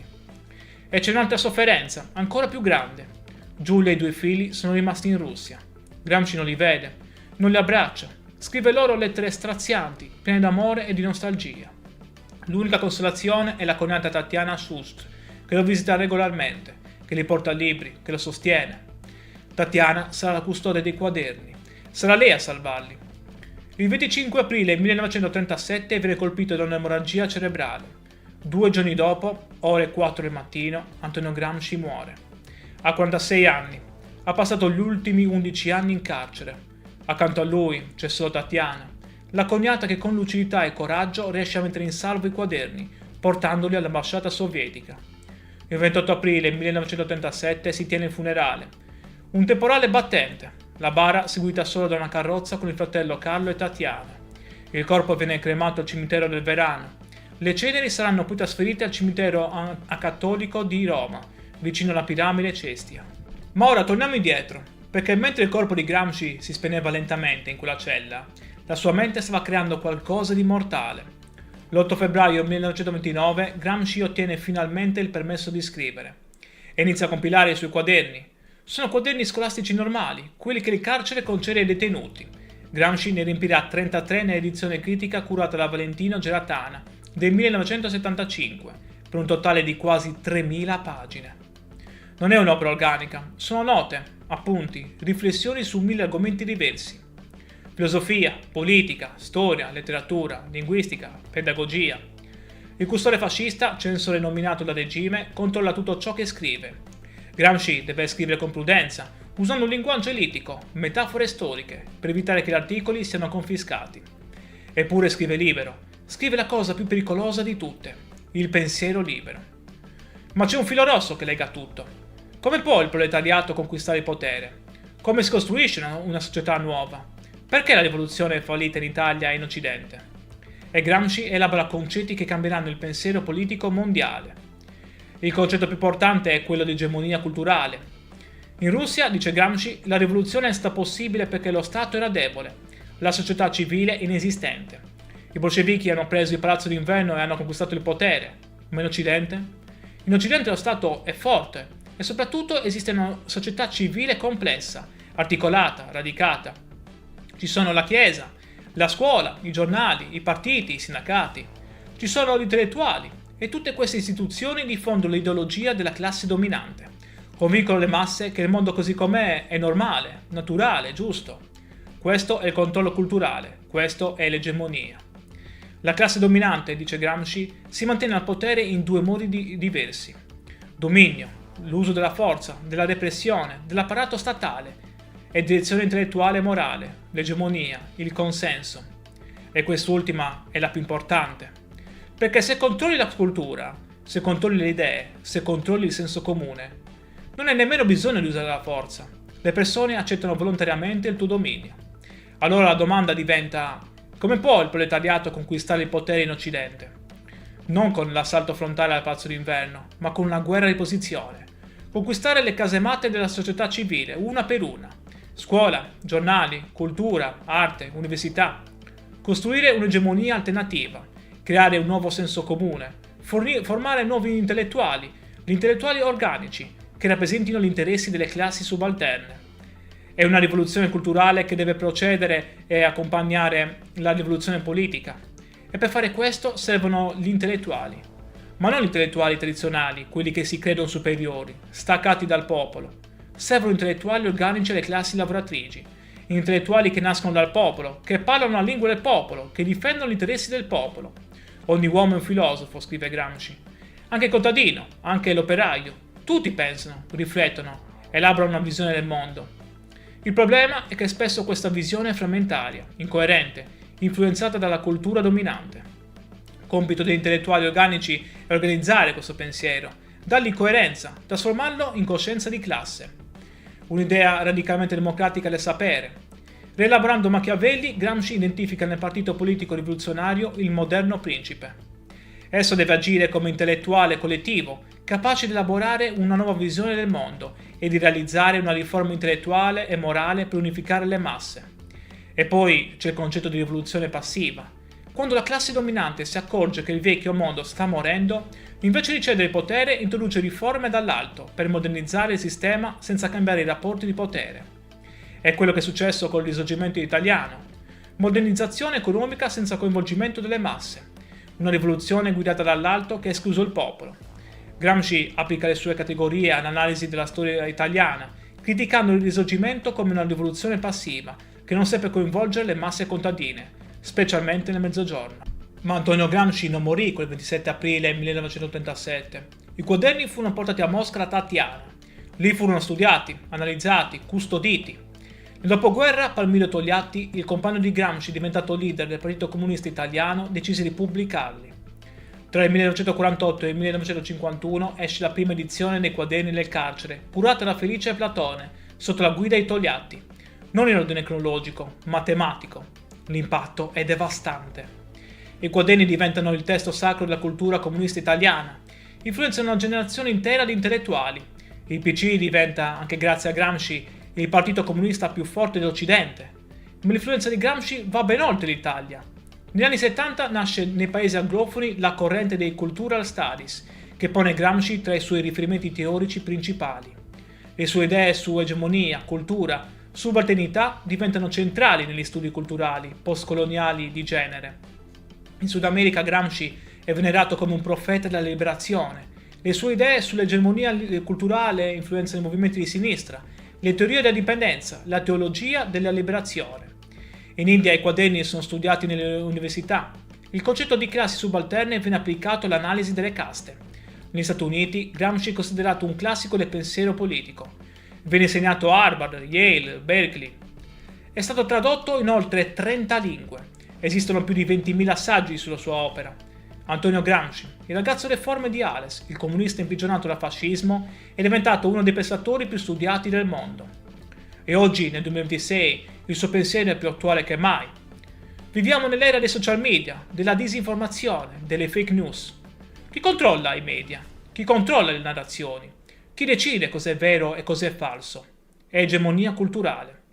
Viviamo nell'era dell'intelligenza artificiale, degli influencer, dei creator digitali. Chi sono gli intellettuali organici del 2026? Sono ancora i professori universitari? O sono i creatori di contenuti, gli attivisti digitali, i divulgatori online? Le domande di Gramsci sono le nostre domande. Particolarmente interessante è che oggi anche la destra contemporanea ha scoperto Gramsci. Leader conservatori come Giorgia Meloni invocano Gramsci quando parlano di conquistare l'egemonia culturale per diffondere valori conservatori. È applicazione distorta ma illuminante di Gramsci. Perfino i conservatori riconoscono che il potere moderno è principalmente culturale, non militare. Gramsci aveva ragione. Quest'oggi università in tutto il mondo insegnano Gramsci nei corsi di filosofia politica e teoria critica, studi culturali e media, storia sociale, linguistica e semiotica, analisi del discorso politico. Esistono istituti dedicati a Gramsci in Italia, come l'Istituto Gramsci e l'Istituto Gramsci in Sardegna, in Inghilterra, negli USA, in Brasile, in India. La sua eredità è universale. E in Sardegna? In Sardegna Gramsci non è solo un filosofo, è un simbolo di orgoglio, di identità, di riscatto. Ma dobbiamo tornare indietro, perché l'identità e l'esperienza sarda di Gramsci furono decisive per la sua formazione e rimasero un punto centrale della sua analisi per tutta la vita. Gramsci definì la Sardegna una colonna di sfruttamento della borghesia industriale torinese e dello Stato italiano. Denunciò il furto fiscale perpetrato ai danni dell'isola, affermando che lo Stato aveva prelevato più di 500 milioni di imposte, denaro sudato da contadini e dai pastori. Sottolineò come le risorse minerarie dell'Inglesente e le infrastrutture come le ferrovie fossero controllate da capitalisti del continente, che pagavano salari da fame ai minatori sardi. In modo provocatorio sostenne che la Sardegna era trattata peggio della colonia eritrea, perché mentre lo Stato spendeva per l'Eritrea, si limitava a sfruttare la Sardegna prelevandovi un tributo imperiale. Gramsci seguì con grande interesse il partito sardo d'azione. Pur criticandone gli elementi opportunisti, appoggiò le sue rivendicazioni popolari e autonomiste. Nel 1925 Gramsci fornì i materiali per un appello dell'Internazionale Contadina al congresso del partito sardo d'azione. Questo appello sosteneva la costituzione di un Parlamento regionale con poteri fiscali, doganali e di spesa, la creazione di una milizia regionale e l'obiettivo finale della costituzione di una Repubblica Autonoma di Sardegna, inserita in una federazione soviettista italiana. Questa visione fu successivamente adottata dal Partito Comunista, che nelle tesi di Colonia del 1931 appoggiò esplicitamente un progetto federalista che includeva una Repubblica sarda. E poi c'è la questione della lingua. Gramsci considerava il sardo non un dialetto, ma una lingua a sé, nonostante la mancanza di una grande letteratura. In una celebre lettera alla coniata Teresina del 26 marzo 1927 espresse con chiarezza la sua posizione, oggi considerato un manifesto del movimento linguistico sardo. Scrisse che impedire ai bambini di imparare il sardo significava danneggiarli, perché la lingua materna è fondamentale per lo sviluppo intellettuale. Gramsci stesso usava il sardo in diverse occasioni, sia a Torino per comunicare con i soldati della brigata Sassari, sia a Roma con i compagni di partito per non farsi comprendere dai carabinieri non sardi. Gramsci mostrò un grande interesse per il successo inglesiente, riconoscendolo come un microcosmo unico. L'unica vera realtà operaia in una Sardegna prevalentemente agricola e rurale. Questa area, con la sua classe operaia di minatori, era un laboratorio politico straordinario. Fu qui che il Partito Socialista riuscì a radicarsi, conquistando nel 1914 quasi tutti i comuni del bacino minerario, tra cui Iglesias. Una domanda cruciale rimane: come Gramsci, originario della periferia sarda, divenne pensatore globale? La risposta risiede proprio nella sua sardità. Gramsci, crescendo in Sardegna, vide direttamente come una società locale mantiene tradizioni, lingue, culture e proprie nonostante il dominio di uno Stato centralista esterno. Capì che il potere non è semplice repressione, è appropriazione e risignificazione della cultura locale. È trasformazione del locale in periferia della metropoli. Questa intuizione da sardo, applicata a tutta la società moderna, lo condusse a vedere il capitalismo non come sistema di semplice sfruttamento economico, ma come sistema di dominio culturale e convincere le persone a credere nella loro inferiorità. Oggi ad Ales, il paese natale, c'è la casa natale di Antonio Gramsci, museo e centro culturale. L'associazione Casa Natale organizza ogni anno il premio letterario Antonio Gramsci, giunto nel 2025 alla 19ª edizione. Ogni 22 gennaio, giorno della nascita, ad Ales si tiene la cerimonia Buon compleanno Antonio, con studiosi, studenti, cittadini che celebrano il loro concittadino più illustre. A Ghelazza, il paese dove Gramsci crebbe, c'è un altro museo dedicato a lui, e ogni anno l'Istituto Gramsci della Sardegna promuove il concorso scolastico Immaginando Gramsci, giunto alla 14ª edizione. Migliaia di studenti sardi studiano Gramsci, scrivono di Gramsci, riflettono su come il suo pensiero possa aiutarci a capire il presente. E non solo in Sardegna, in tutta Italia ci sono iniziative per ricordare Gramsci. Nel novembre 2025 a Verona è partita la campagna Primavera Gramsciana in vista dell'8 novembre 2026, centenario dell'arresto di Gramsci. Una mobilitazione culturale contro il livello dei diritti e per affermare i valori della democrazia. A Torino è attivo da diversi anni lo spettacolo teatrale C'era una volta Nino, vita di Antonio Gramsci attraverso le sue favole, che racconta un Gramsci inedito, padre affettuoso che scriveva fiabe per i suoi figli. Nel 2022 Gad Lerner ha ritrovato 3 temi scolastici inediti del giovane Gramsci liceale e ne ha fatto uno spettacolo teatrale, Il sogno di Gramsci. Antonio Gramsci è vivo, vivo nei libri, vivo nelle scuole, vivo nei teatri, vivo nei dibattiti politici. E per noi sardi è qualcosa di più, è la dimostrazione che anche da un piccolo paese della Sardegna può nascere un genio che cambia il mondo. Siangioy fondò l'autonomismo sardo nel 1796 come rivendicazione di indipendenza. Gramsci fornisce il fondamento teorico per capire l'autonomismo come lotta per l'egemonia culturale sarda, il diritto di una nazione minoritaria a preservare e sviluppare la propria cultura, lingua, tradizioni contro l'assimilazione omologante dello Stato maggioritario. L'Istituto Gramsci Sardegna, fondato nel 2010 a Cagliari, studia esplicitamente come Gramsci aiuta a comprendere la questione sarda contemporanea. Diritti linguistici, identità culturale, autonomia amministrativa, preservazione della memoria storica sarda.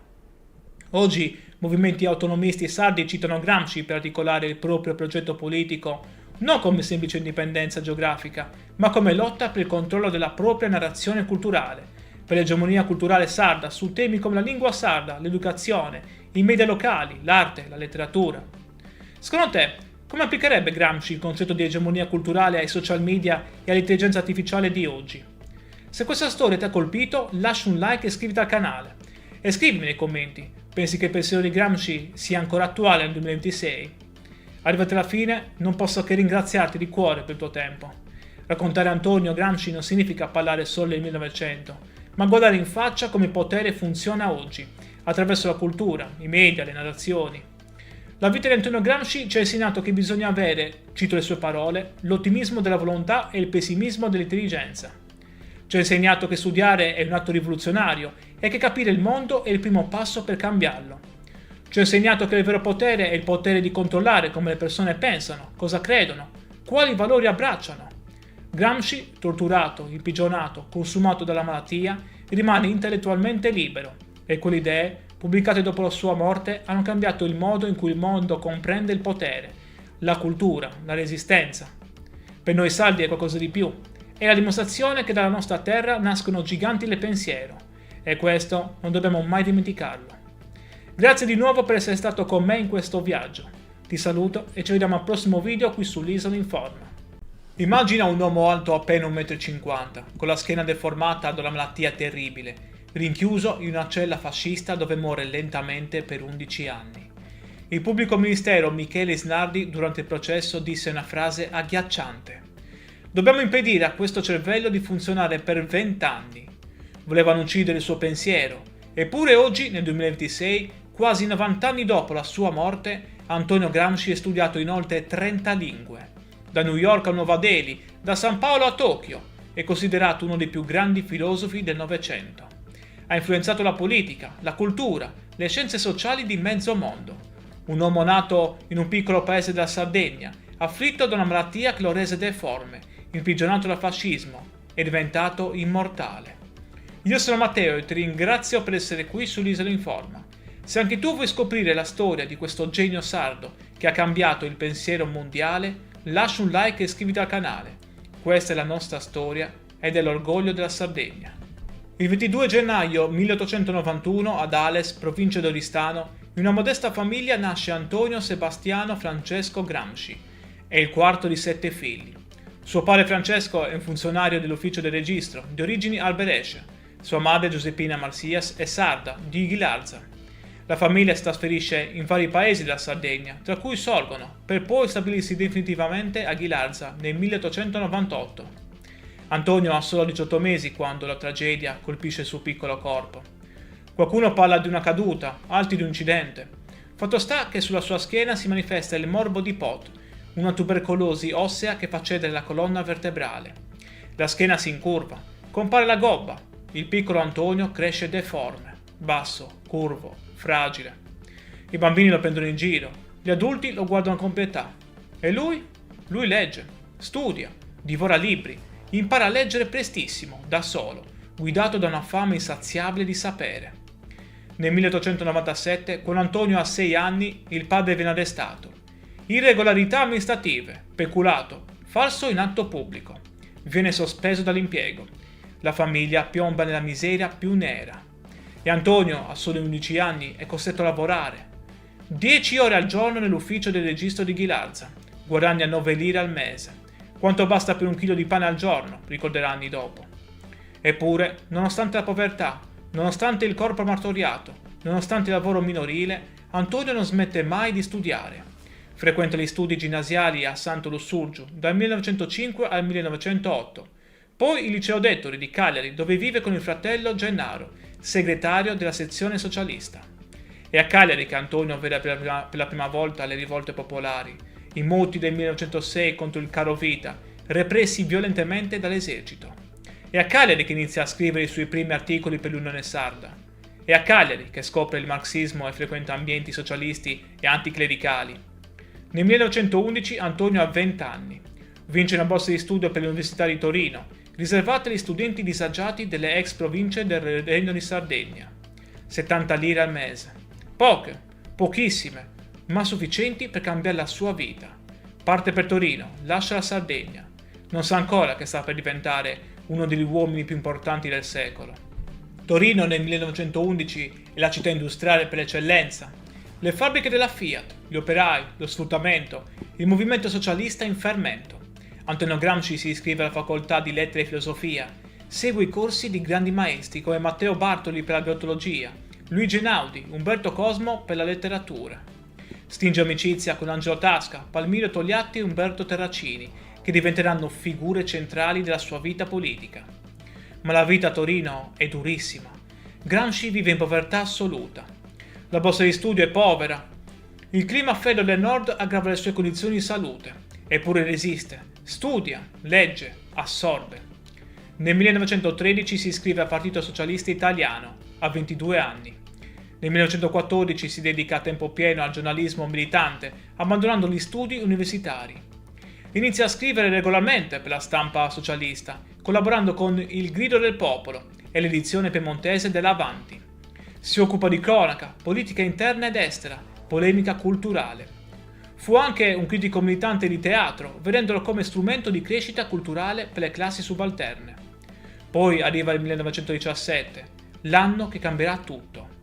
In Russia i bolscevichi hanno fatto la rivoluzione. Lenin è al potere, il primo stato socialista della storia. Gramsci è folgorato. Scrive l'articolo La rivoluzione contro il capitale, sostenendo che i bolscevichi avevano agito contro le previsioni meccanicistiche del marxismo, dimostrando che la volontà politica poteva forzare le tappe dello sviluppo storico.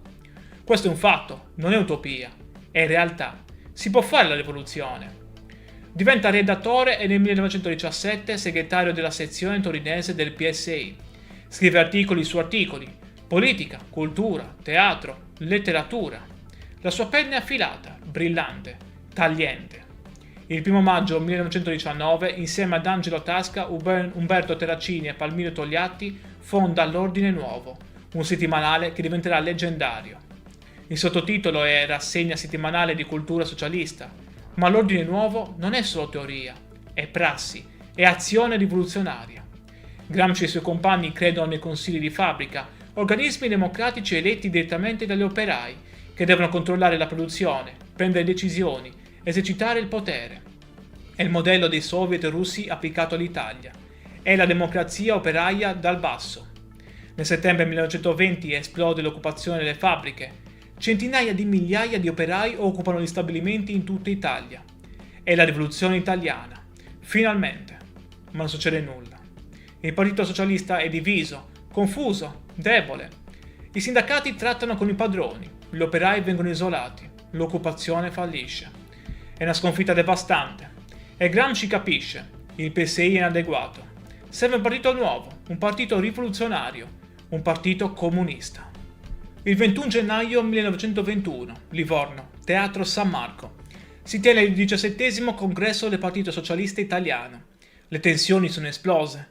Da una parte i riformisti, dall'altra i massimalisti, dall'altra ancora i comunisti, guidati da Amadeo Bordiga e Antonio Gramsci. E quel giorno, il 21 gennaio 1921, la minoranza comunista abbandona il congresso. Esce dalla sala, si riunisce in un'altra stanza e fonda il Partito Comunista d'Italia, sezione italiana dell'Internazionale Comunista. Gramsci non è il leader iniziale, quello è Bordiga, più carismatico, più radicale. Ma Gramsci è nel comitato centrale, è uno dei fondatori. Gramsci stesso scriverà: dovremmo organizzarci in partito nel fuoco della guerra civile, cementando le nostre sezioni col sangue dei più devoti militanti. Nel 1922 Gramsci viene mandato a Mosca come rappresentante del partito presso la Terza Internazionale. Partecipa al 4° congresso, incontra Lenin, ormai malato, studia l'esperienza sovietica. Ed è a Mosca che incontra lei, Giulia Shust, una giovane musicista russa. Se ne innamora, è amore vero, profondo. Nel 1923 si sposano. Nasceranno 2 figli, Delio nel 1924 e Giuliano nel 1926. Ma Gramsci non può restare in Russia. Il partito ha bisogno di lui. Deve tornare in Italia, dove Mussolini è salito al potere nel 1922 e sta costruendo la dittatura fascista. Nell'aprile 1924 Gramsci viene eletto deputato per il Collegio Veneto. Nel 1924, a soli 33 anni, diventa segretario nazionale del Partito Comunista d'Italia, in sostituzione di Amadeo Bordiga. È un'elezione che causa attriti interni. Bordiga rappresentava una linea estremista che rifiutava alleanze tattiche. Gramsci invece favorisce un approccio più flessibile. Al 3° congresso del PCI, tenutosi clandestinamente a Lione nel gennaio 1926, Gramsci presenta le Tesi di Lione, che vengono approvate con il 90% dei voti, e viene confermato segretario del partito. Le tesi analizzano il fascismo e delineano la strategia del partito basata sull'alleanza tra operai del nord e contadini del sud. Per 2 anni guida il partito nella clandestinità. Scrive, organizza, lotta, ma il regime fascista stringe sempre di più la morsa. Quello che sta per succedere è uno dei momenti più tragici della storia italiana. Se vuoi sapere come 11 anni di carcere produssero l'opera che cambiò il mondo, lascia un like ora e continua a guardare. E ovviamente iscriviti per non perderti i prossimi video su altri personaggi sardi che hanno avuto grande influenza. 8 novembre 1926, notte, Roma. La polizia fascista irrompe nella casa di Antonio Gramsci. Lo arrestano insieme ad altri deputati comunisti, nonostante l'immunità parlamentare, nonostante fosse un deputato eletto. Il re e Mussolini sciolgono la Camera, mettono fuori legge i comunisti. Gramsci è finito. Prima lo rinchiudono in isolamento a Regina Coeli, poi lo spediscono a confine a Ustica, dove ritrova Bordiga ed Emilio Lussu. Poi nel carcere di San Vittore a Milano. Il viaggio dura 19 giorni in condizioni disumane che minano ulteriormente la sua già fragile salute. Il 28 maggio 1928 si apre il processone contro Gramsci e il gruppo dirigente del Partito Comunista. Il pubblico ministero Michele Isnardi pronuncia la frase che passerà alla storia. Dobbiamo impedire a questo cervello di funzionare per 20 anni. Gramsci viene condannato a 20 anni, 4 mesi e 5 giorni di carcere. Viene trasferito nel carcere di Turi, in Puglia. Una prigione dura, spietata. Le condizioni sono terribili. Cella piccola, umida, fredda. Cibo scarso, nessuna cura medica adeguata. E Gramsci è già malato. Il morbo di Pot che lo affligge dall'infanzia si aggrava. Soffre di insonnia, mal di testa lancinanti, crisi nervose, tubercolosi ossea, arteriosclerosi. Perde i denti, il corpo si sta spegnendo. E la mente? La mente è viva, bruciante, inarrestabile. E in carcere Gramsci si oppone nettamente alla svolta del sesto congresso dell'Internazionale Comunista del 1928, che definiva la socialdemocrazia come socialfascismo. Sostiene invece la necessità di un fronte unito delle forze operaie e propone una fase intermedia di assemblea costituente dopo la caduta del fascismo. Queste posizioni eterodosse gli costano l'isolamento politico e umano da parte degli altri detenuti comunisti, allineati alla linea stalinista. Nonostante ciò, rifiuta sempre con fermezza qualsiasi ipotesi di chiedere la grazia a Mussolini. Nell'agosto 1931 ha una grave emorragia. Grazie agli sforzi della cognata Tatiana Schutz e dell'amico economista Pietro Sraffa, la sua situazione viene portata all'attenzione internazionale. Nel novembre 1933 lascia Turi e viene ricoverato, sempre in stato di detenzione, prima nella clinica Cusumano a Formia e poi nel 1935 nella clinica Quisisana a Roma. Ottiene la libertà condizionale nell'ottobre 1934, ma le sue condizioni sono ormai incurabili. E c'è un'altra sofferenza, ancora più grande. Giulia e i 2 figli sono rimasti in Russia. Gramsci non li vede, non li abbraccia, scrive loro lettere strazianti, piene d'amore e di nostalgia. L'unica consolazione è la cognata Tatiana Schutz, che lo visita regolarmente, che gli porta libri, che lo sostiene. Tatiana sarà la custode dei quaderni, sarà lei a salvarli. Il 25 aprile 1937 viene colpito da un'emorragia cerebrale. 2 giorni dopo, ore 4 del mattino, Antonio Gramsci muore. Ha 46 anni, ha passato gli ultimi 11 anni in carcere. Accanto a lui c'è solo Tatiana, la cognata che con lucidità e coraggio riesce a mettere in salvo i quaderni, portandoli all'ambasciata sovietica. Il 28 aprile 1937 si tiene il funerale. Un temporale battente, la bara seguita solo da una carrozza con il fratello Carlo e Tatiana. Il corpo viene cremato al cimitero del Verano. Le ceneri saranno poi trasferite al cimitero acattolico di Roma, vicino alla piramide Cestia. Ma ora torniamo indietro, perché mentre il corpo di Gramsci si spegneva lentamente in quella cella, la sua mente stava creando qualcosa di mortale. L'8 febbraio 1929 Gramsci ottiene finalmente il permesso di scrivere e inizia a compilare i suoi quaderni. Sono quaderni scolastici normali, quelli che il carcere concede ai detenuti. Gramsci ne riempirà 33 nell'edizione critica curata da Valentino Geratana del 1975, per un totale di quasi 3.000 pagine. Non è un'opera organica, sono note, appunti, riflessioni su 1.000 argomenti diversi. Filosofia, politica, storia, letteratura, linguistica, pedagogia. Il custode fascista, censore nominato dal regime, controlla tutto ciò che scrive. Gramsci deve scrivere con prudenza, usando un linguaggio elitico, metafore storiche, per evitare che gli articoli siano confiscati. Eppure scrive libero, scrive la cosa più pericolosa di tutte, il pensiero libero. Ma c'è un filo rosso che lega tutto. Come può il proletariato conquistare il potere? Come si costruisce una società nuova? Perché la rivoluzione è fallita in Italia e in Occidente? E Gramsci elabora concetti che cambieranno il pensiero politico mondiale. Il concetto più importante è quello di egemonia culturale.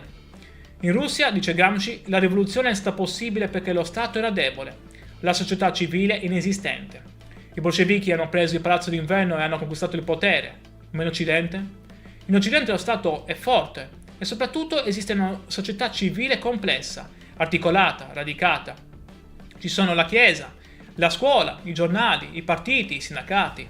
Ci sono gli intellettuali e tutte queste istituzioni diffondono l'ideologia della classe dominante. Convincono le masse che il mondo così com'è è normale, naturale, giusto.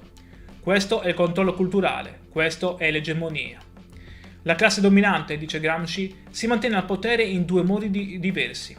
Dominio, l'uso della forza, della repressione, dell'apparato statale, e direzione intellettuale e morale, l'egemonia, il consenso. e quest'ultima è la più importante. Perché se controlli la cultura, se controlli le idee, se controlli il senso comune, non hai nemmeno bisogno di usare la forza. Le persone accettano volontariamente il tuo dominio. Allora la domanda diventa: come può il proletariato conquistare il potere in Occidente? Non con l'assalto frontale al Palazzo d'Inverno, ma con una guerra di posizione. Conquistare le casematte della società civile, una per una. Scuola, giornali, cultura, arte, università. Costruire un'egemonia alternativa. Creare un nuovo senso comune. Formare nuovi intellettuali, gli intellettuali organici, che rappresentino gli interessi delle classi subalterne. È una rivoluzione culturale che deve procedere e accompagnare la rivoluzione politica. E per fare questo servono gli intellettuali. Ma non gli intellettuali tradizionali, quelli che si credono superiori, staccati dal popolo. Servono intellettuali organici alle classi lavoratrici, intellettuali che nascono dal popolo, che parlano la lingua del popolo, che difendono gli interessi del popolo. Ogni uomo è un filosofo, scrive Gramsci. Anche il contadino, anche l'operaio. Tutti pensano, riflettono, elaborano una visione del mondo. Il problema è che spesso questa visione è frammentaria, incoerente, influenzata dalla cultura dominante. Compito degli intellettuali organici è organizzare questo pensiero, dargli coerenza, trasformarlo in coscienza di classe. Un'idea radicalmente democratica del sapere. Rielaborando Machiavelli, Gramsci identifica nel partito politico rivoluzionario il moderno principe. Esso deve agire come intellettuale collettivo, capace di elaborare una nuova visione del mondo e di realizzare una riforma intellettuale e morale per unificare le masse. E poi c'è il concetto di rivoluzione passiva. Quando la classe dominante si accorge che il vecchio mondo sta morendo, invece di cedere il potere introduce riforme dall'alto per modernizzare il sistema senza cambiare i rapporti di potere. È quello che è successo con il risorgimento italiano. Modernizzazione economica senza coinvolgimento delle masse. Una rivoluzione guidata dall'alto che ha escluso il popolo. Gramsci applica le sue categorie all'analisi della storia italiana, criticando il risorgimento come una rivoluzione passiva, che non seppe coinvolgere le masse contadine, specialmente nel Mezzogiorno. Ma Antonio Gramsci non morì quel 27 aprile 1937. I quaderni furono portati a Mosca da Tatiana. Lì furono studiati, analizzati, custoditi. Nel dopoguerra Palmiro Togliatti, il compagno di Gramsci diventato leader del Partito Comunista Italiano, decise di pubblicarli. Tra il 1948 e il 1951 esce la prima edizione dei quaderni del carcere, curata da Felice Platone, sotto la guida di Togliatti. Non in ordine cronologico, ma tematico. L'impatto è devastante. I quaderni diventano il testo sacro della cultura comunista italiana, influenzano una generazione intera di intellettuali. Il PC diventa, anche grazie a Gramsci, il partito comunista più forte d'Occidente. Ma l'influenza di Gramsci va ben oltre l'Italia. Negli anni 70 nasce nei paesi anglofoni la corrente dei Cultural Studies, che pone Gramsci tra i suoi riferimenti teorici principali. Le sue idee su egemonia, cultura, subalternità diventano centrali negli studi culturali postcoloniali di genere. In Sud America Gramsci è venerato come un profeta della liberazione. Le sue idee sull'egemonia culturale influenzano i movimenti di sinistra, le teorie della dipendenza, la teologia della liberazione. In India i quaderni sono studiati nelle università. Il concetto di classi subalterne viene applicato all'analisi delle caste. Negli Stati Uniti Gramsci è considerato un classico del pensiero politico. Viene insegnato a Harvard, Yale, Berkeley. È stato tradotto in oltre 30 lingue. Esistono più di 20.000 saggi sulla sua opera. Antonio Gramsci, il ragazzo deforme di Ales, il comunista imprigionato dal fascismo, è diventato uno dei pensatori più studiati del mondo. E oggi, nel 2026, il suo pensiero è più attuale che mai. Viviamo nell'era dei social media, della disinformazione, delle fake news. Chi controlla i media? Chi controlla le narrazioni? Chi decide cos'è vero e cos'è falso? È egemonia culturale. Viviamo nell'era dell'intelligenza artificiale, degli influencer, dei creator digitali. Chi sono gli intellettuali organici del 2026? Sono ancora i professori universitari? O sono i creatori di contenuti, gli attivisti digitali, i divulgatori online? Le domande di Gramsci sono le nostre domande. Particolarmente interessante è che oggi anche la destra contemporanea ha scoperto Gramsci. Leader conservatori come Giorgia Meloni invocano Gramsci quando parlano di conquistare l'egemonia culturale per diffondere valori conservatori. E applicazione distorta ma illuminante di Gramsci. Perfino i conservatori riconoscono che il potere moderno è principalmente culturale, non militare. Gramsci aveva ragione. Quest'oggi università in tutto il mondo insegnano Gramsci nei corsi di filosofia politica e teoria critica. studi culturali e media, storia sociale, linguistica e semiotica, analisi del discorso politico. Esistono istituti dedicati a Gramsci in Italia, come l'Istituto Gramsci e l'Istituto Gramsci in Sardegna, in Inghilterra, negli USA, in Brasile, in India. La sua eredità è universale. E in Sardegna? In Sardegna Gramsci non è solo un filosofo, è un simbolo di orgoglio, di identità, di riscatto. Ma dobbiamo tornare indietro, perché l'identità e l'esperienza sarda di Gramsci furono decisive per la sua formazione e rimasero un punto centrale della sua analisi per tutta la vita. Gramsci definì la Sardegna una colonna di sfruttamento della borghesia industriale torinese e dello Stato italiano. Denunciò il furto fiscale perpetrato ai danni dell'isola, affermando che lo Stato aveva prelevato più di 500 milioni di imposte, denaro sudato da contadini e dai pastori. Sottolineò come le risorse minerarie dell'Inglesente e le infrastrutture come le ferrovie fossero controllate da capitalisti del continente, che pagavano salari da fame ai minatori sardi. In modo provocatorio sostenne che la Sardegna era trattata peggio della colonia eritrea, perché mentre lo Stato spendeva per l'Eritrea, si limitava a sfruttare la Sardegna prelevandovi un tributo imperiale. Gramsci seguì con grande interesse il partito sardo d'azione. Pur criticandone gli elementi opportunisti, appoggiò le sue rivendicazioni popolari e autonomiste. Nel 1925 Gramsci fornì i materiali per un appello dell'Internazionale Contadina al congresso del partito sardo d'azione. Questo appello sosteneva la costituzione di un Parlamento regionale con poteri fiscali, doganali e di spesa, la creazione di una milizia regionale e l'obiettivo finale della costituzione di una Repubblica Autonoma di Sardegna, inserita in una federazione soviettista italiana. Questa visione fu successivamente adottata dal Partito Comunista, che nelle tesi di Colonia del 1931 appoggiò esplicitamente un progetto federalista che includeva una Repubblica sarda. E poi c'è la questione della lingua. Gramsci considerava il sardo non un dialetto, ma una lingua a sé, nonostante la mancanza di una grande letteratura. In una celebre lettera alla coniata Teresina del 26 marzo 1927 espresse con chiarezza la sua posizione, oggi considerato un manifesto del movimento linguistico sardo. Scrisse che impedire ai bambini di imparare il sardo significava danneggiarli, perché la lingua materna è fondamentale per lo sviluppo intellettuale. Gramsci stesso usava il sardo in diverse occasioni, sia a Torino per comunicare con i soldati della brigata a Sassari, sia a Roma con i compagni di partito per non farsi comprendere dai carabinieri non sardi. Gramsci mostrò un grande interesse per il successo inglesiente, riconoscendolo come un microcosmo unico, l'unica vera realtà operaia in una Sardegna prevalentemente agricola e rurale. Quest'area, con la sua classe operaia di minatori, era un laboratorio politico straordinario. Fu qui che il Partito Socialista riuscì a radicarsi, conquistando nel 1914 quasi tutti i comuni del bacino minerario, tra cui Iglesias. Una domanda cruciale rimane: come Gramsci, originario della periferia sarda, divenne pensatore globale? La risposta risiede proprio nella sua sardità. Gramsci, crescendo in Sardegna, vide direttamente come una società locale mantiene tradizioni, lingue, culture e proprie nonostante il dominio di uno Stato centralista esterno. Capì che il potere non è semplice repressione, è appropriazione e risignificazione della cultura locale. È trasformazione del locale in periferia della metropoli. Questa intuizione da sardo, applicata a tutta la società moderna, lo condusse a vedere il capitalismo non come sistema di semplice sfruttamento economico, ma come sistema di dominio culturale e convincere le persone a credere nella loro inferiorità. Oggi ad Ales, il paese natale, c'è la casa natale di Antonio Gramsci, museo e centro culturale. L'associazione Casa Natale organizza ogni anno il premio letterario Antonio Gramsci, giunto nel 2025 alla 19ª edizione. Ogni 22 gennaio, giorno della nascita, ad Ales si tiene la cerimonia Buon compleanno Antonio, con studiosi, studenti, cittadini che celebrano il loro concittadino più illustre.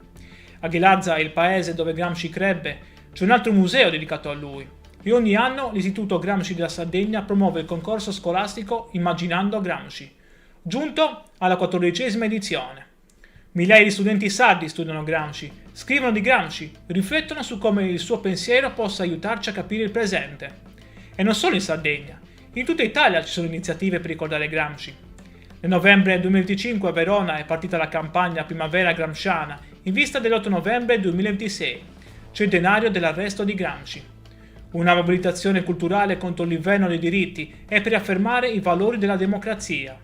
A Torino è attivo da diversi anni lo spettacolo teatrale C'era una volta Nino, vita di Antonio Gramsci attraverso le sue favole, che racconta un Gramsci inedito, padre affettuoso che scriveva fiabe per i suoi figli.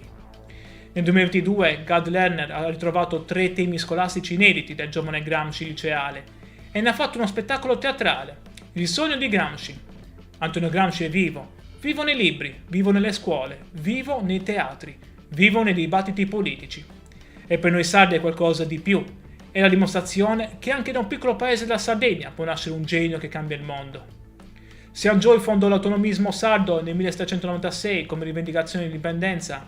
Gramsci fornisce il fondamento teorico per capire l'autonomismo come lotta per l'egemonia culturale sarda, il diritto di una nazione minoritaria a preservare e sviluppare la propria cultura, lingua, tradizioni contro l'assimilazione omologante dello Stato maggioritario. L'Istituto Gramsci Sardegna, fondato nel 2010 a Cagliari, studia esplicitamente come Gramsci aiuta a comprendere la questione sarda contemporanea. Diritti linguistici, identità culturale, autonomia amministrativa, preservazione della memoria storica sarda. Oggi movimenti autonomisti sardi citano Gramsci per articolare il proprio progetto politico non come semplice indipendenza geografica, ma come lotta per il controllo della propria narrazione culturale, per l'egemonia culturale sarda su temi come la lingua sarda, l'educazione, i media locali, l'arte, la letteratura. Secondo te, come applicherebbe Gramsci il concetto di egemonia culturale ai social media e all'intelligenza artificiale di oggi? Se questa storia ti ha colpito, lascia un like e iscriviti al canale. E scrivimi nei commenti, pensi che il pensiero di Gramsci sia ancora attuale nel 2026? Arrivati alla fine, non posso che ringraziarti di cuore per il tuo tempo. Raccontare Antonio Gramsci non significa parlare solo del 1900, ma guardare in faccia come il potere funziona oggi, attraverso la cultura, i media, le narrazioni. La vita di Antonio Gramsci ci ha insegnato che bisogna avere, cito le sue parole, l'ottimismo della volontà e il pessimismo dell'intelligenza. Ci ha insegnato che studiare è un atto rivoluzionario e che capire il mondo è il primo passo per cambiarlo. Ci ha insegnato che il vero potere è il potere di controllare come le persone pensano, cosa credono, quali valori abbracciano. Gramsci, torturato, imprigionato, consumato dalla malattia, rimane intellettualmente libero e quelle idee, pubblicate dopo la sua morte, hanno cambiato il modo in cui il mondo comprende il potere, la cultura, la resistenza. Per noi sardi è qualcosa di più. È la dimostrazione che dalla nostra terra nascono giganti del pensiero e questo non dobbiamo mai dimenticarlo. Grazie di nuovo per essere stato con me in questo viaggio. Ti saluto e ci vediamo al prossimo video qui sull'Isola Informa. Immagina un uomo alto appena 1,50 m, con la schiena deformata da una malattia terribile, rinchiuso in una cella fascista dove muore lentamente per 11 anni. Il pubblico ministero Michele Isnardi durante il processo disse una frase agghiacciante. Dobbiamo impedire a questo cervello di funzionare per 20 anni. Volevano uccidere il suo pensiero, eppure oggi, nel 2026, quasi 90 anni dopo la sua morte, Antonio Gramsci è studiato in oltre 30 lingue. Da New York a Nuova Delhi, da San Paolo a Tokyo, è considerato uno dei più grandi filosofi del Novecento. Ha influenzato la politica, la cultura, le scienze sociali di mezzo mondo. Un uomo nato in un piccolo paese della Sardegna, afflitto da una malattia che lo rese deforme, imprigionato dal fascismo, è diventato immortale. Io sono Matteo e ti ringrazio per essere qui sull'Isola Informa. Se anche tu vuoi scoprire la storia di questo genio sardo che ha cambiato il pensiero mondiale, lascia un like e iscriviti al canale. Questa è la nostra storia ed è l'orgoglio della Sardegna. Il 22 gennaio 1891 ad Ales, provincia di Oristano, in una modesta famiglia nasce Antonio Sebastiano Francesco Gramsci. È il quarto di 7 figli. Suo padre Francesco è un funzionario dell'ufficio del registro, di origini alberesce. Sua madre Giuseppina Marsias è sarda, di Ghilarza. La famiglia si trasferisce in vari paesi della Sardegna, tra cui Solgono, per poi stabilirsi definitivamente a Ghilarza nel 1898. Antonio ha solo 18 mesi quando la tragedia colpisce il suo piccolo corpo. Qualcuno parla di una caduta, altri di un incidente. Fatto sta che sulla sua schiena si manifesta il morbo di Pot, una tubercolosi ossea che fa cedere la colonna vertebrale. La schiena si incurva, compare la gobba. Il piccolo Antonio cresce deforme, basso, curvo, fragile. I bambini lo prendono in giro, gli adulti lo guardano con pietà. E lui? Lui legge, studia, divora libri, impara a leggere prestissimo, da solo, guidato da una fame insaziabile di sapere. Nel 1897, quando Antonio ha 6 anni, il padre viene arrestato. Irregolarità amministrative, peculato, falso in atto pubblico. viene sospeso dall'impiego. La famiglia piomba nella miseria più nera. E Antonio, a soli 11 anni, è costretto a lavorare. 10 ore al giorno nell'ufficio del registro di Ghilarza. Guadagna 9 lire al mese. Quanto basta per 1 chilo di pane al giorno, ricorderà anni dopo. Eppure, nonostante la povertà, nonostante il corpo martoriato, nonostante il lavoro minorile, Antonio non smette mai di studiare. Frequenta gli studi ginnasiali a Santo Lussurgiu dal 1905 al 1908, poi il liceo Dettori di Cagliari, dove vive con il fratello Gennaro, segretario della sezione socialista. È a Cagliari che Antonio vede per la prima volta le rivolte popolari, i moti del 1906 contro il carovita, repressi violentemente dall'esercito. È a Cagliari che inizia a scrivere i suoi primi articoli per l'Unione Sarda. È a Cagliari che scopre il marxismo e frequenta ambienti socialisti e anticlericali. Nel 1911 Antonio ha 20 anni. Vince una borsa di studio per l'Università di Torino, riservata agli studenti disagiati delle ex province del Regno di Sardegna. 70 lire al mese. Poche, pochissime, ma sufficienti per cambiare la sua vita. Parte per Torino, lascia la Sardegna. Non sa ancora che sta per diventare uno degli uomini più importanti del secolo. Torino nel 1911 è la città industriale per eccellenza. Le fabbriche della Fiat, gli operai, lo sfruttamento, il movimento socialista in fermento.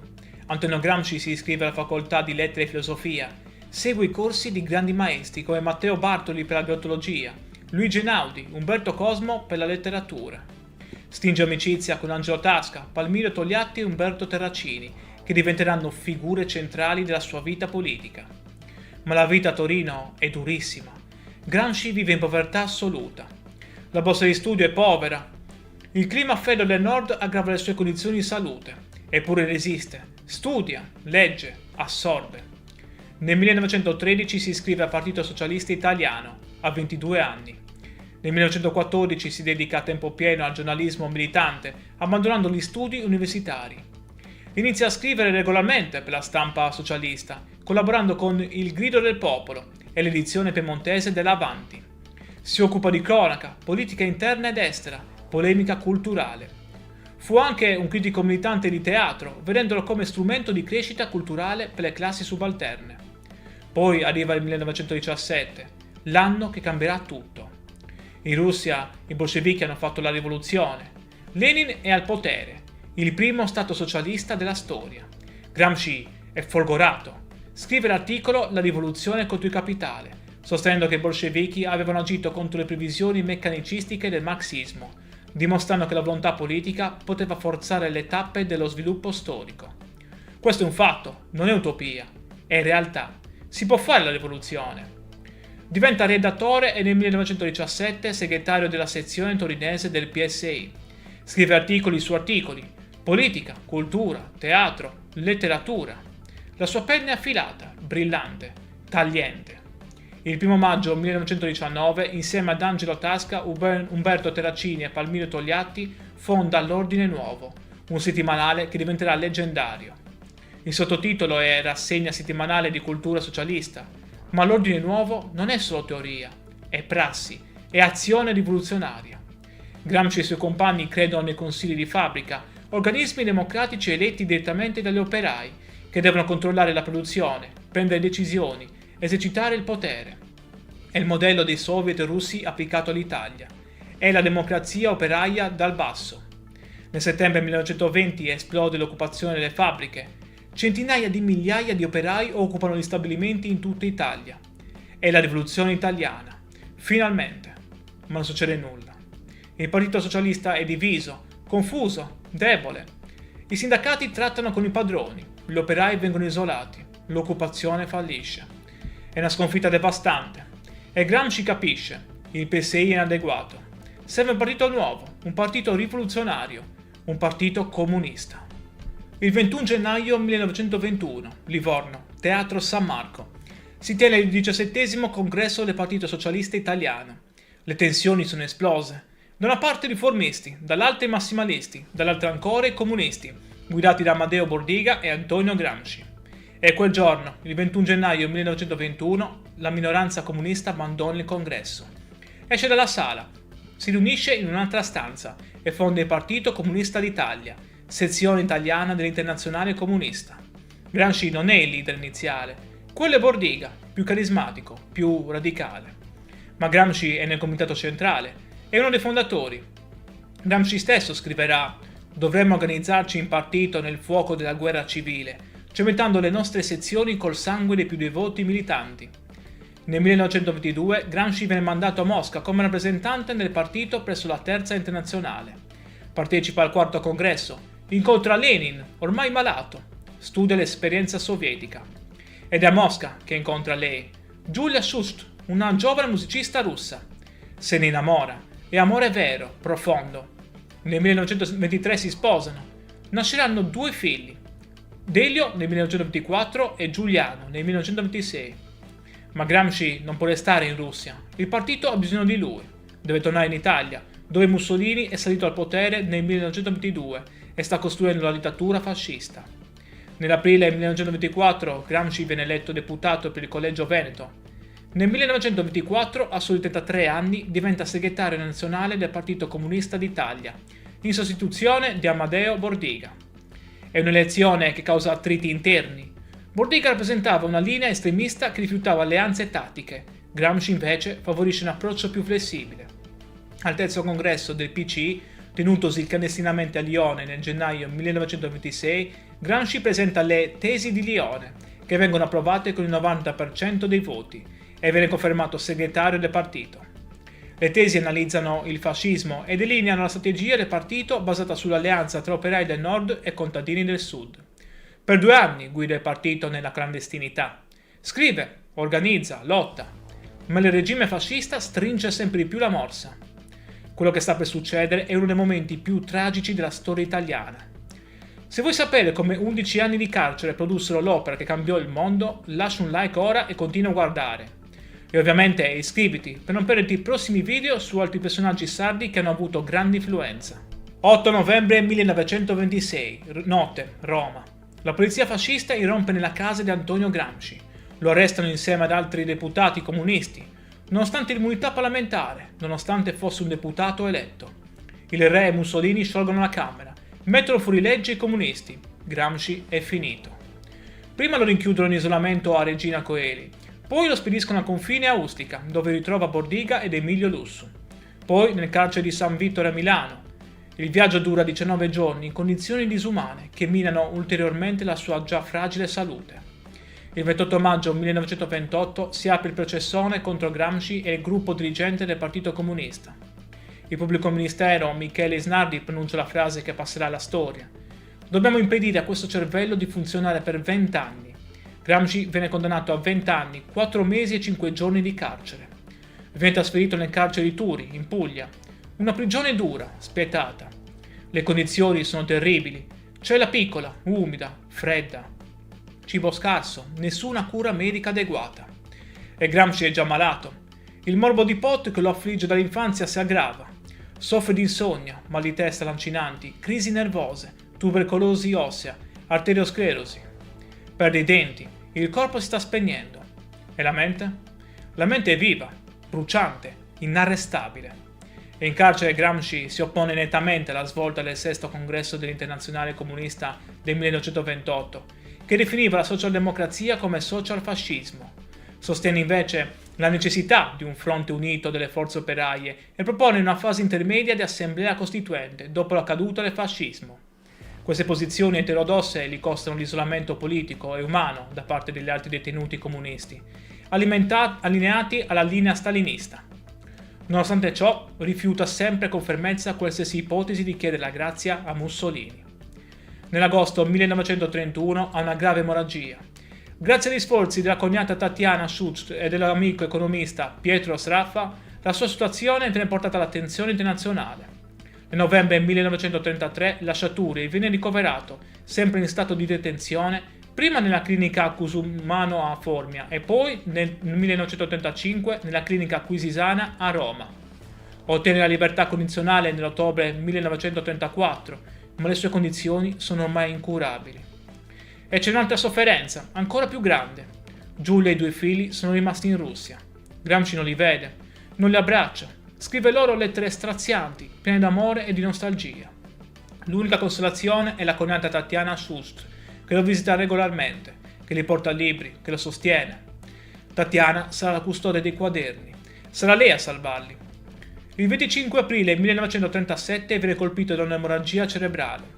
2 giorni dopo, ore 4 del mattino, Antonio Gramsci muore. Ha 46 anni. Ha passato gli ultimi 11 anni in carcere. Accanto a lui c'è solo Tatiana, la cognata che con lucidità e coraggio riesce a mettere in salvo i quaderni, portandoli all'ambasciata sovietica. Il 28 aprile 1937 si tiene il funerale. Un temporale battente, la bara seguita solo da una carrozza con il fratello Carlo e Tatiana. Il corpo viene cremato al cimitero del Verano. Le ceneri saranno poi trasferite al cimitero acattolico di Roma, vicino alla piramide Cestia. Ma ora torniamo indietro, perché mentre il corpo di Gramsci si spegneva lentamente in quella cella, la sua mente stava creando qualcosa di mortale. L'8 febbraio 1929 Gramsci ottiene finalmente il permesso di scrivere e inizia a compilare i suoi quaderni. Sono quaderni scolastici normali, quelli che il carcere concede ai detenuti. Gramsci ne riempirà 33 nell'edizione critica curata da Valentino Geratana del 1975, per un totale di quasi 3.000 pagine. Non è un'opera organica, sono note, appunti, riflessioni su 1.000 argomenti diversi. Filosofia, politica, storia, letteratura, linguistica, pedagogia. Il custode fascista, censore nominato dal regime, controlla tutto ciò che scrive.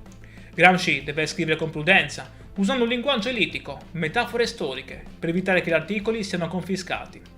Eppure scrive libero, scrive la cosa più pericolosa di tutte, il pensiero libero. Ma c'è un filo rosso che lega tutto. Come può il proletariato conquistare il potere? Come si costruisce una società nuova? Perché la rivoluzione è fallita in Italia e in Occidente? E Gramsci elabora concetti che cambieranno il pensiero politico mondiale. Il concetto più importante è quello di egemonia culturale. In Russia, dice Gramsci, la rivoluzione è stata possibile perché lo Stato era debole, la società civile inesistente. I bolscevichi hanno preso il palazzo d'inverno e hanno conquistato il potere. Ma in Occidente? In Occidente lo Stato è forte e soprattutto esiste una società civile complessa, articolata, radicata. Ci sono la Chiesa, la scuola, i giornali, i partiti, i sindacati. Ci sono gli intellettuali e tutte queste istituzioni diffondono l'ideologia della classe dominante. Convincono le masse che il mondo così com'è è normale, naturale, giusto. Questo è il controllo culturale, questo è l'egemonia. La classe dominante, dice Gramsci, si mantiene al potere in 2 modi diversi. Dominio, l'uso della forza, della repressione, dell'apparato statale, e direzione intellettuale e morale, l'egemonia, il consenso. E quest'ultima è la più importante. Perché se controlli la cultura, se controlli le idee, se controlli il senso comune, non hai nemmeno bisogno di usare la forza. Le persone accettano volontariamente il tuo dominio. Allora la domanda diventa: come può il proletariato conquistare il potere in Occidente? Non con l'assalto frontale al Palazzo d'Inverno, ma con una guerra di posizione. Conquistare le casematte della società civile, una per una. Scuola, giornali, cultura, arte, università. Costruire un'egemonia alternativa, creare un nuovo senso comune, formare nuovi intellettuali, gli intellettuali organici, che rappresentino gli interessi delle classi subalterne. È una rivoluzione culturale che deve procedere e accompagnare la rivoluzione politica. E per fare questo servono gli intellettuali. Ma non gli intellettuali tradizionali, quelli che si credono superiori, staccati dal popolo. Servono intellettuali organici alle classi lavoratrici, intellettuali che nascono dal popolo, che parlano la lingua del popolo, che difendono gli interessi del popolo. Ogni uomo è un filosofo, scrive Gramsci. Anche il contadino, anche l'operaio. Tutti pensano, riflettono, elaborano una visione del mondo. Il problema è che spesso questa visione è frammentaria, incoerente, influenzata dalla cultura dominante. Compito degli intellettuali organici è organizzare questo pensiero, dargli coerenza, trasformarlo in coscienza di classe. Un'idea radicalmente democratica del sapere. Rielaborando Machiavelli, Gramsci identifica nel partito politico rivoluzionario il moderno principe. Esso deve agire come intellettuale collettivo, capace di elaborare una nuova visione del mondo e di realizzare una riforma intellettuale e morale per unificare le masse. E poi c'è il concetto di rivoluzione passiva. Quando la classe dominante si accorge che il vecchio mondo sta morendo, invece di cedere il potere introduce riforme dall'alto per modernizzare il sistema senza cambiare i rapporti di potere. È quello che è successo con il risorgimento italiano. Modernizzazione economica senza coinvolgimento delle masse. Una rivoluzione guidata dall'alto che ha escluso il popolo. Gramsci applica le sue categorie all'analisi della storia italiana, criticando il Risorgimento come una rivoluzione passiva che non seppe coinvolgere le masse contadine, specialmente nel Mezzogiorno. Ma Antonio Gramsci non morì quel 27 aprile 1937. I quaderni furono portati a Mosca da Tatiana. Lì furono studiati, analizzati, custoditi. Nel dopoguerra Palmiro Togliatti, il compagno di Gramsci diventato leader del Partito Comunista Italiano, decise di pubblicarli. Tra il 1948 e il 1951 esce la prima edizione dei quaderni del carcere, curata da Felice Platone, sotto la guida di Togliatti. Non in ordine cronologico, ma tematico. L'impatto è devastante. I quaderni diventano il testo sacro della cultura comunista italiana, influenzano una generazione intera di intellettuali. Il PC diventa, anche grazie a Gramsci, il partito comunista più forte d'Occidente. Ma l'influenza di Gramsci va ben oltre l'Italia. Negli anni 70 nasce nei paesi anglofoni la corrente dei Cultural Studies, che pone Gramsci tra i suoi riferimenti teorici principali. Le sue idee su egemonia, cultura, subalternità diventano centrali negli studi culturali postcoloniali di genere. In Sud America Gramsci è venerato come un profeta della liberazione. Le sue idee sull'egemonia culturale influenzano i movimenti di sinistra, le teorie della dipendenza, la teologia della liberazione. In India i quaderni sono studiati nelle università. Il concetto di classi subalterne viene applicato all'analisi delle caste. Negli Stati Uniti Gramsci è considerato un classico del pensiero politico. Viene insegnato a Harvard, Yale, Berkeley. È stato tradotto in oltre 30 lingue. Esistono più di 20.000 saggi sulla sua opera. Antonio Gramsci, il ragazzo deforme di Ales, il comunista imprigionato dal fascismo, è diventato uno dei pensatori più studiati del mondo. E oggi, nel 2026, il suo pensiero è più attuale che mai. Viviamo nell'era dei social media, della disinformazione, delle fake news. Chi controlla i media? Chi controlla le narrazioni? Chi decide cos'è vero e cos'è falso? È egemonia culturale. Viviamo nell'era dell'intelligenza artificiale, degli influencer, dei creator digitali. Chi sono gli intellettuali organici del 2026? Sono ancora i professori universitari? O sono i creatori di contenuti, gli attivisti digitali, i divulgatori online? Le domande di Gramsci sono le nostre domande. Particolarmente interessante è che oggi anche la destra contemporanea ha scoperto Gramsci. Leader conservatori come Giorgia Meloni invocano Gramsci quando parlano di conquistare l'egemonia culturale per diffondere valori conservatori. È applicazione distorta ma illuminante di Gramsci. Perfino i conservatori riconoscono che il potere moderno è principalmente culturale, non militare. Gramsci aveva ragione. Quest'oggi università in tutto il mondo insegnano Gramsci nei corsi di filosofia politica e teoria critica, studi culturali e media, storia sociale, linguistica e semiotica, analisi del discorso politico. Esistono istituti dedicati a Gramsci in Italia, come l'Istituto Gramsci e l'Istituto Gramsci in Sardegna, in Inghilterra, negli USA, in Brasile, in India. La sua eredità è universale. E in Sardegna? In Sardegna Gramsci non è solo un filosofo, è un simbolo di orgoglio, di identità, di riscatto. Ma dobbiamo tornare indietro, perché l'identità e l'esperienza sarda di Gramsci furono decisive per la sua formazione e rimasero un punto centrale della sua analisi per tutta la vita. Gramsci definì la Sardegna una colonna di sfruttamento della borghesia industriale torinese e dello Stato italiano. Denunciò il furto fiscale perpetrato ai danni dell'isola, affermando che lo Stato aveva prelevato più di 500 milioni di imposte, denaro sudato da contadini e dai pastori.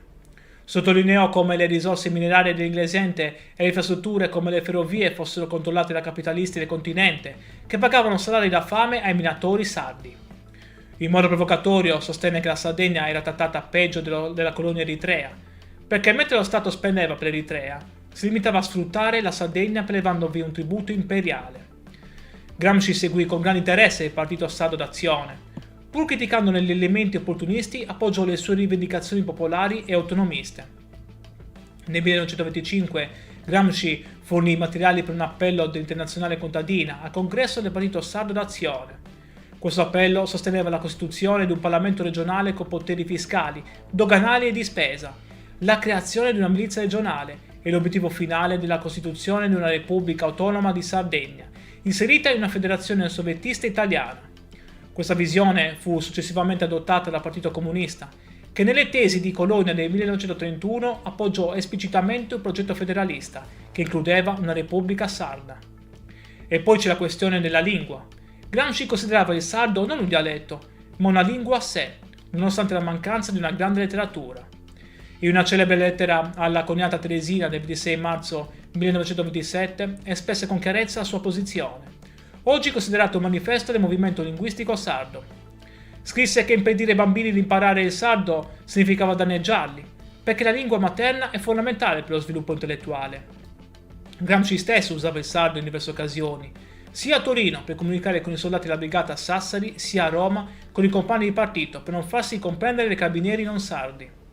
Gramsci mostrò un grande interesse per il successo inglesiente, riconoscendolo come un microcosmo unico, l'unica vera realtà operaia in una Sardegna prevalentemente agricola e rurale.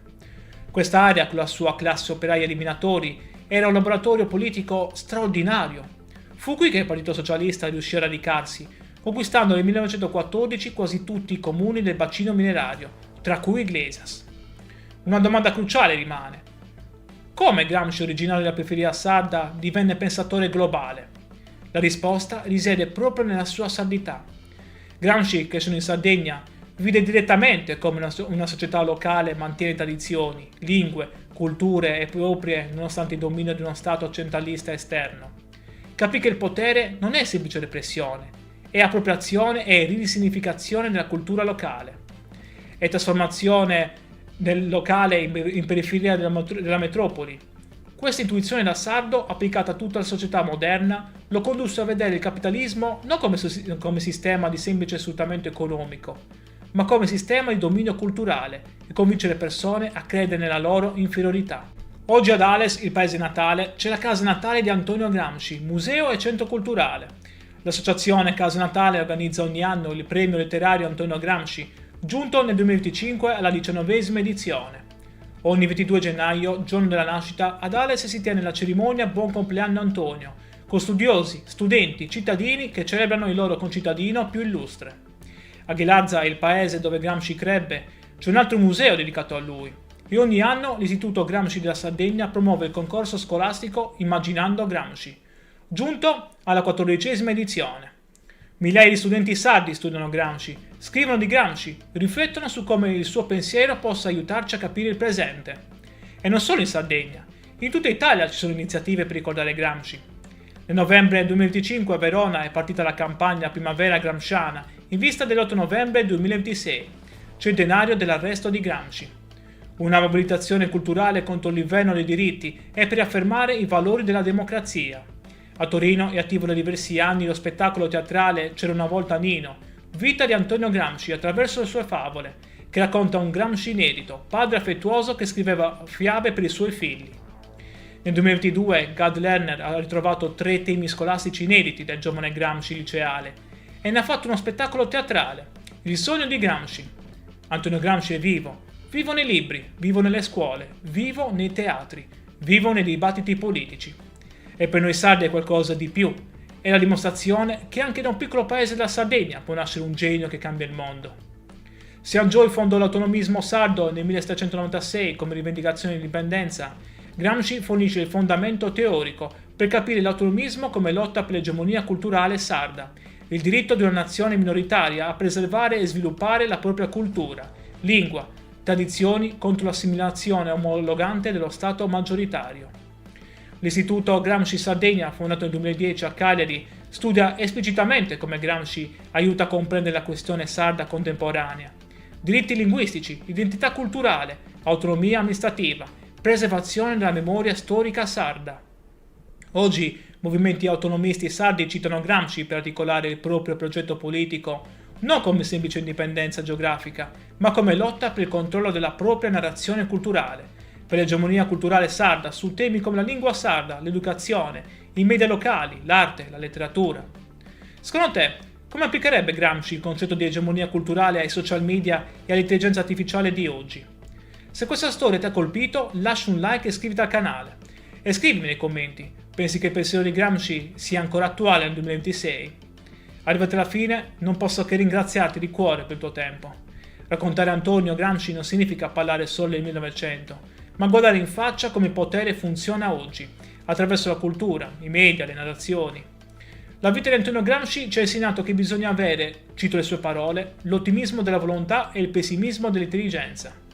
Ci ha insegnato che studiare è un atto rivoluzionario e che capire il mondo è il primo passo per cambiarlo. Ci ha insegnato che il vero potere è il potere di controllare come le persone pensano, cosa credono, quali valori abbracciano. Gramsci, torturato, imprigionato, consumato dalla malattia, rimane intellettualmente libero e quelle idee, pubblicate dopo la sua morte, hanno cambiato il modo in cui il mondo comprende il potere, la cultura, la resistenza. Per noi sardi è qualcosa di più. È la dimostrazione che dalla nostra terra nascono giganti del pensiero e questo non dobbiamo mai dimenticarlo. Grazie di nuovo per essere stato con me in questo viaggio. Ti saluto e ci vediamo al prossimo video qui sull'Isola Informa.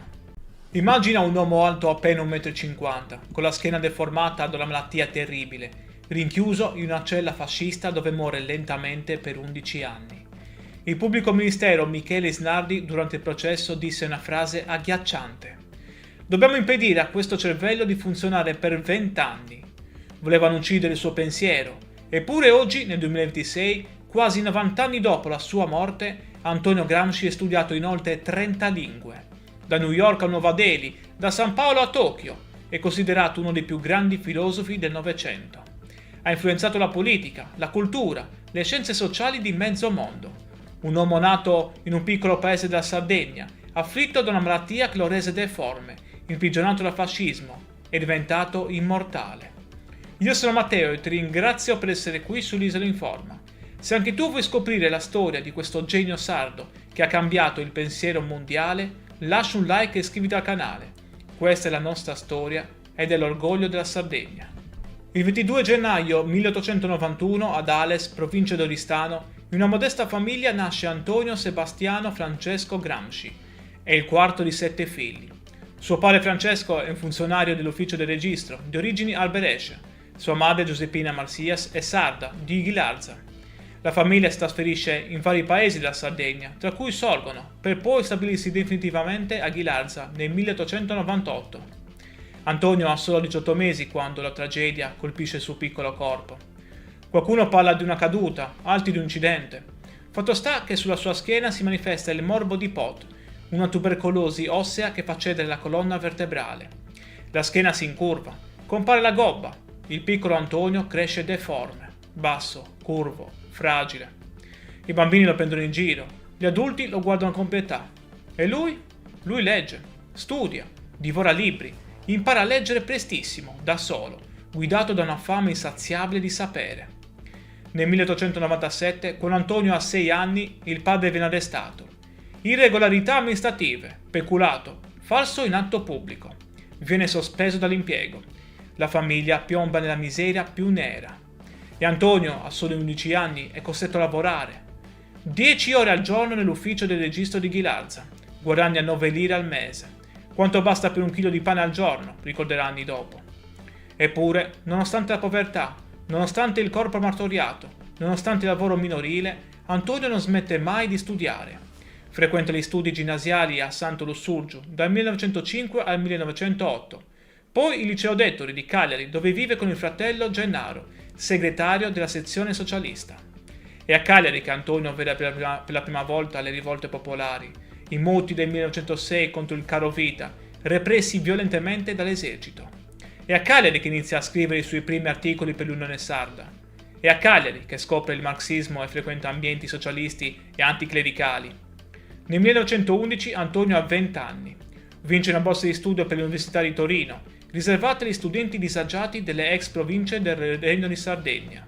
70 lire al mese. Poche, pochissime, ma sufficienti per cambiare la sua vita. Parte per Torino, lascia la Sardegna. Non sa ancora che sta per diventare uno degli uomini più importanti del secolo. Torino nel 1911 è la città industriale per eccellenza. Le fabbriche della Fiat, gli operai, lo sfruttamento, il movimento socialista in fermento. Antonio Gramsci si iscrive alla facoltà di lettere e filosofia, segue i corsi di grandi maestri come Matteo Bartoli per la biologia, Luigi Einaudi, Umberto Cosmo per la letteratura. Stringe amicizia con Angelo Tasca, Palmiro Togliatti e Umberto Terracini, che diventeranno figure centrali della sua vita politica. Ma la vita a Torino è durissima. Gramsci vive in povertà assoluta. La borsa di studio è povera.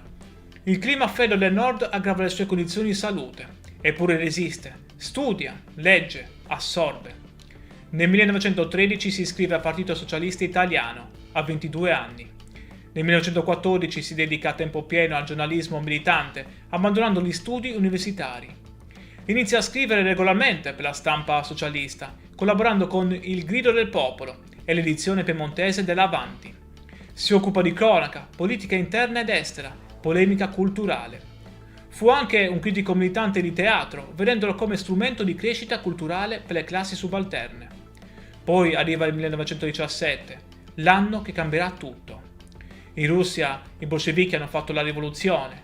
Lenin è al potere, il primo stato socialista della storia. Gramsci è folgorato. Scrive l'articolo La rivoluzione contro il capitale, sostenendo che i bolscevichi avevano agito contro le previsioni meccanicistiche del marxismo, dimostrando che la volontà politica poteva forzare le tappe dello sviluppo storico. Questo è un fatto, non è utopia, è realtà. Si può fare la rivoluzione. Diventa redattore e nel 1917 segretario della sezione torinese del PSI. Scrive articoli su articoli, politica, cultura, teatro, letteratura. La sua penna è affilata, brillante, tagliente. Il 1 maggio 1919, insieme ad Angelo Tasca, Umberto Terracini e Palmiro Togliatti, fonda l'Ordine Nuovo, un settimanale che diventerà leggendario. Il sottotitolo è Rassegna settimanale di cultura socialista, ma l'Ordine Nuovo non è solo teoria, è prassi, è azione rivoluzionaria. Gramsci e i suoi compagni credono nei consigli di fabbrica, organismi democratici eletti direttamente dagli operai, che devono controllare la produzione, prendere decisioni, esercitare il potere.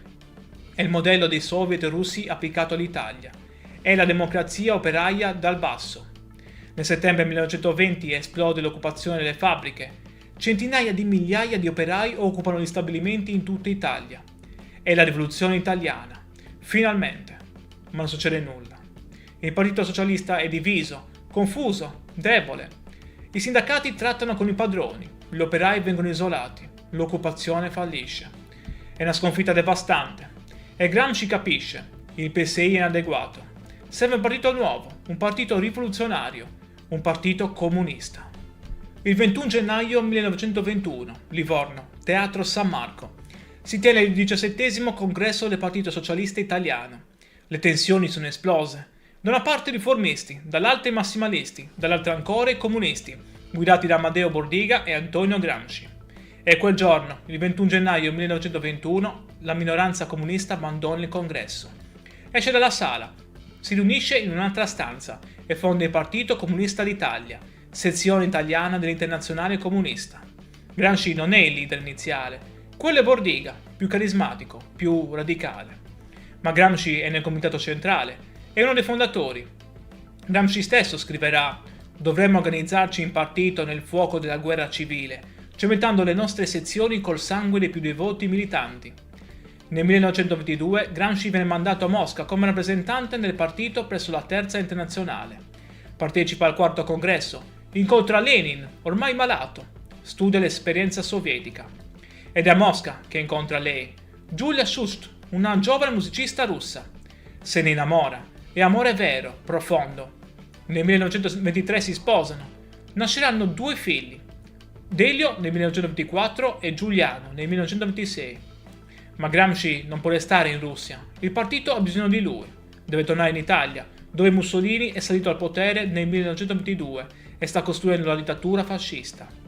Nell'aprile 1924 Gramsci viene eletto deputato per il Collegio Veneto. Nel 1924, a soli 33 anni, diventa segretario nazionale del Partito Comunista d'Italia, in sostituzione di Amadeo Bordiga. È un'elezione che causa attriti interni.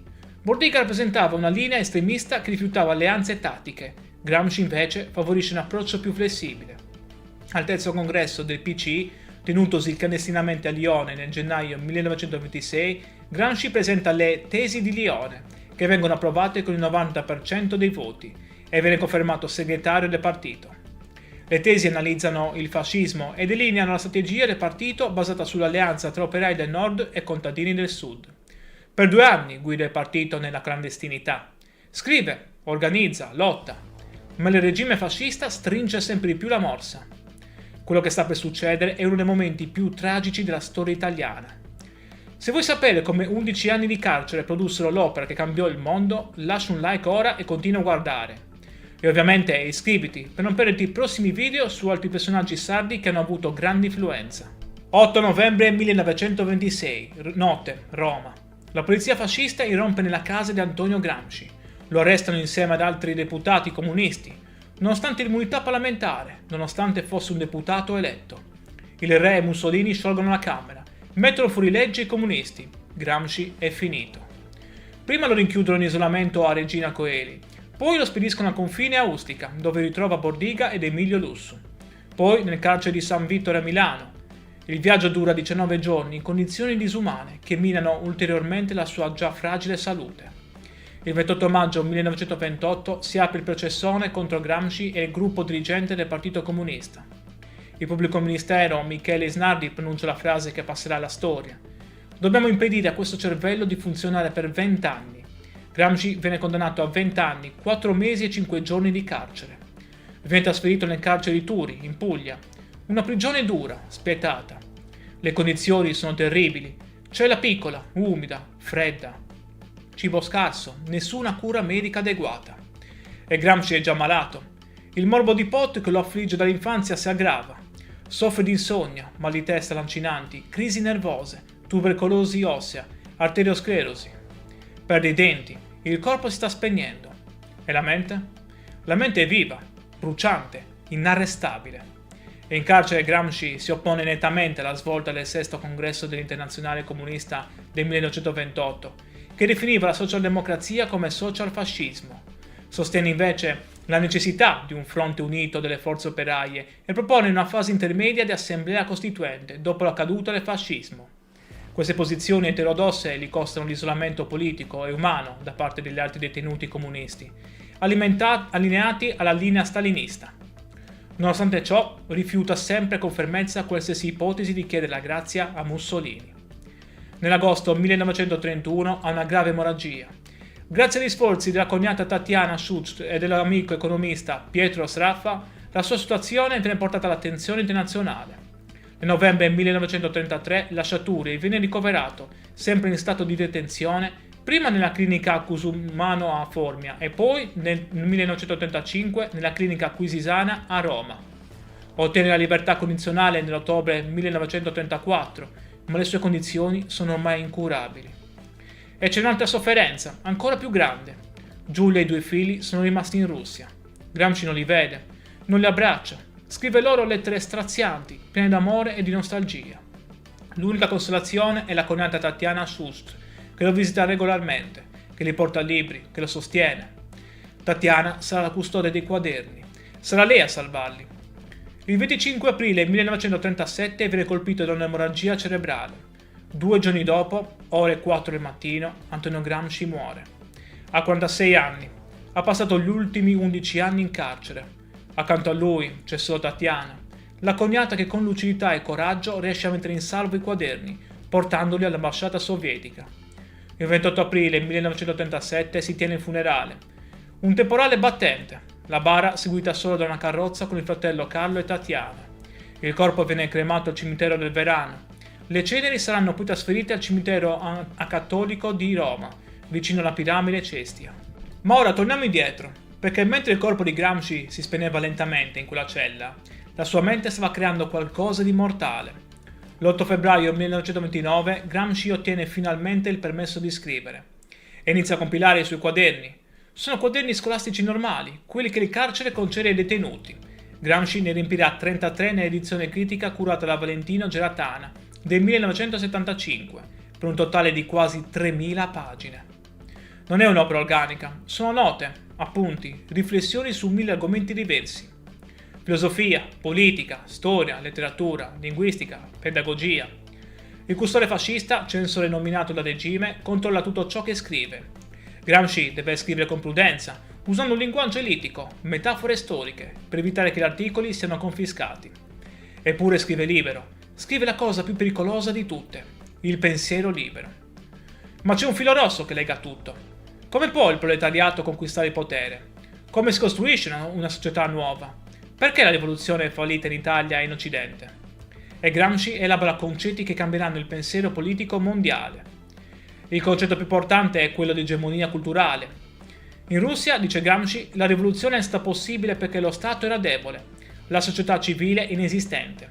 I bolscevichi hanno preso il palazzo d'inverno e hanno conquistato il potere. Ma in Occidente? In Occidente lo Stato è forte e soprattutto esiste una società civile complessa, articolata, radicata.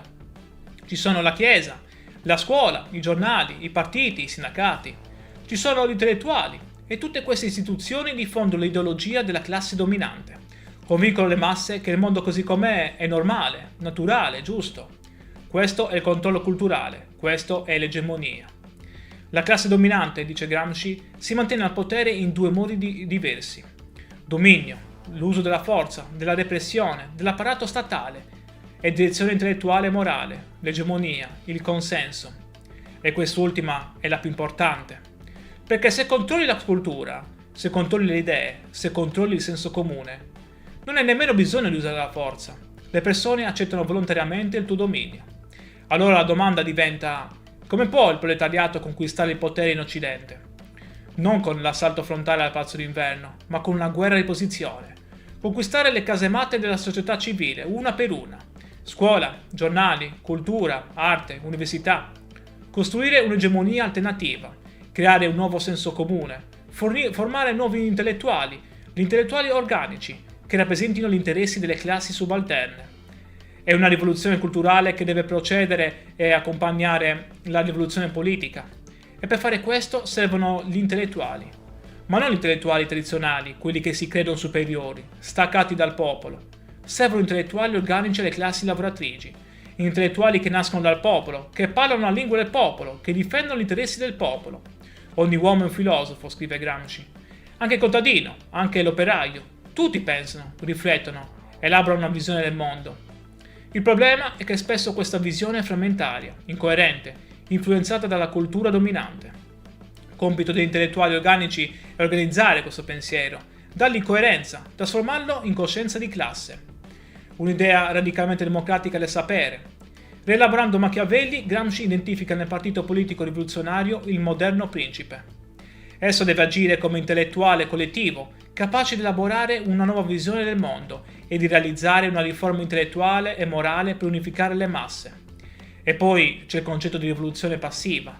Quando la classe dominante si accorge che il vecchio mondo sta morendo, invece di cedere il potere introduce riforme dall'alto per modernizzare il sistema senza cambiare i rapporti di potere. È quello che è successo con il risorgimento italiano. Modernizzazione economica senza coinvolgimento delle masse. Una rivoluzione guidata dall'alto che ha escluso il popolo. Gramsci applica le sue categorie all'analisi della storia italiana, criticando il risorgimento come una rivoluzione passiva, che non seppe coinvolgere le masse contadine, specialmente nel Mezzogiorno. Ma Antonio Gramsci non morì quel 27 aprile 1937. I quaderni furono portati a Mosca da Tatiana. Lì furono studiati, analizzati, custoditi. Nel dopoguerra Palmiro Togliatti, il compagno di Gramsci diventato leader del Partito Comunista Italiano, decise di pubblicarli. Tra il 1948 e il 1951 esce la prima edizione dei quaderni del carcere, curata da Felice Platone, sotto la guida di Togliatti. Non in ordine cronologico, ma tematico. L'impatto è devastante. I quaderni diventano il testo sacro della cultura comunista italiana, influenzano una generazione intera di intellettuali. Il PC diventa, anche grazie a Gramsci, il partito comunista più forte dell'Occidente. Ma l'influenza di Gramsci va ben oltre l'Italia. Negli anni 70 nasce nei paesi anglofoni la corrente dei Cultural Studies, che pone Gramsci tra i suoi riferimenti teorici principali. Le sue idee su egemonia, cultura, subalternità diventano centrali negli studi culturali postcoloniali di genere. In Sud America Gramsci è venerato come un profeta della liberazione. Le sue idee sull'egemonia culturale influenzano i movimenti di sinistra, le teorie della dipendenza, la teologia della liberazione. In India i quaderni sono studiati nelle università. Il concetto di classi subalterne viene applicato all'analisi delle caste. Negli Stati Uniti Gramsci è considerato un classico del pensiero politico. Viene insegnato a Harvard, Yale, Berkeley. È stato tradotto in oltre 30 lingue. Esistono più di 20.000 saggi sulla sua opera. Antonio Gramsci, il ragazzo deforme di Ales, il comunista imprigionato dal fascismo, è diventato uno dei pensatori più studiati del mondo. E oggi, nel 2026, il suo pensiero è più attuale che mai. Viviamo nell'era dei social media, della disinformazione, delle fake news. Chi controlla i media? Chi controlla le narrazioni? Chi decide cos'è vero e cos'è falso? e egemonia culturale. Viviamo nell'era dell'intelligenza artificiale, degli influencer, dei creator digitali. Chi sono gli intellettuali organici del 2026? Sono ancora i professori universitari? O sono i creatori di contenuti, gli attivisti digitali, i divulgatori online? Le domande di Gramsci sono le nostre domande.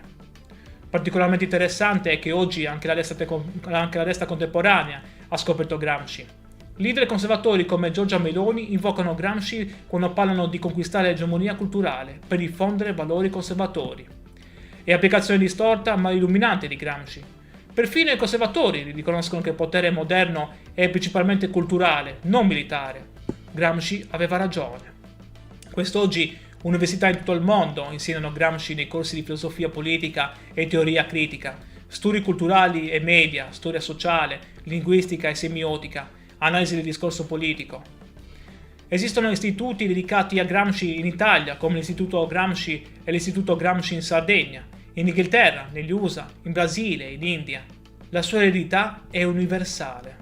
E in Sardegna? In Sardegna Gramsci non è solo un filosofo, è un simbolo di orgoglio, di identità, di riscatto. Ma dobbiamo tornare indietro, perché l'identità e l'esperienza sarda di Gramsci furono decisive per la sua formazione e rimasero un punto centrale della sua analisi per tutta la vita. Gramsci definì la Sardegna una colonna di sfruttamento della borghesia industriale torinese e dello Stato italiano. Denunciò il furto fiscale perpetrato ai danni dell'isola, affermando che lo Stato aveva prelevato più di 500 milioni di imposte, denaro sudato da contadini e dai pastori. Sottolineò come le risorse minerarie dell'Inglesente e le infrastrutture come le ferrovie fossero controllate da capitalisti del continente, che pagavano salari da fame ai minatori sardi. In modo provocatorio sostenne che la Sardegna era trattata peggio della colonia eritrea, perché mentre lo Stato spendeva per l'Eritrea, si limitava a sfruttare la Sardegna prelevandovi un tributo imperiale. Gramsci seguì con grande interesse il partito sardo d'azione. Pur criticandone gli elementi opportunisti, appoggiò le sue rivendicazioni popolari e autonomiste. Nel 1925 Gramsci fornì i materiali per un appello dell'Internazionale Contadina al congresso del Partito Sardo d'Azione. Questo appello sosteneva la costituzione di un Parlamento regionale con poteri fiscali, doganali e di spesa, la creazione di una milizia regionale e l'obiettivo finale della costituzione di una Repubblica Autonoma di Sardegna, inserita in una federazione soviettista italiana. Questa visione fu successivamente adottata dal Partito Comunista, che nelle tesi di Colonia del 1931 appoggiò esplicitamente un progetto federalista che includeva una repubblica sarda. E poi c'è la questione della lingua. Gramsci considerava il sardo non un dialetto, ma una lingua a sé, nonostante la mancanza di una grande letteratura. In una celebre lettera alla coniata Teresina del 26 marzo 1927 espresse con chiarezza la sua posizione, oggi considerato un manifesto del movimento linguistico sardo. Scrisse che impedire ai bambini di imparare il sardo significava danneggiarli, perché la lingua materna è fondamentale per lo sviluppo intellettuale. Gramsci stesso usava il sardo in diverse occasioni, sia a Torino per comunicare con i soldati della brigata Sassari, sia a Roma con i compagni di partito per non farsi comprendere dai carabinieri non sardi. Gramsci mostrò un grande interesse per il successo inglesiente, riconoscendolo come un microcosmo unico. L'unica vera realtà operaia in una Sardegna prevalentemente agricola e rurale. Questa area, con la sua classe operaia di minatori, era un laboratorio politico straordinario. Fu qui che il Partito Socialista riuscì a radicarsi, conquistando nel 1914 quasi tutti i comuni del bacino minerario, tra cui Iglesias. Una domanda cruciale rimane. Come Gramsci, originario della periferia sarda, divenne pensatore globale? La risposta risiede proprio nella sua sardità. Gramsci, crescendo in Sardegna, vide direttamente come una società locale mantiene tradizioni, lingue, culture e proprie nonostante il dominio di uno Stato centralista esterno. Capì che il potere non è semplice repressione, è appropriazione e risignificazione della cultura locale. È trasformazione del locale in periferia della metropoli. Questa intuizione da sardo, applicata a tutta la società moderna, lo condusse a vedere il capitalismo non come sistema di semplice sfruttamento economico, ma come sistema di dominio culturale e convincere le persone a credere nella loro inferiorità. Oggi ad Ales, il paese natale, c'è la casa natale di Antonio Gramsci, museo e centro culturale. L'associazione Casa Natale organizza ogni anno il premio letterario Antonio Gramsci, giunto nel 2025 alla 19ª edizione. Ogni 22 gennaio, giorno della nascita, ad Ales si tiene la cerimonia Buon compleanno Antonio, con studiosi, studenti, cittadini che celebrano il loro concittadino più illustre.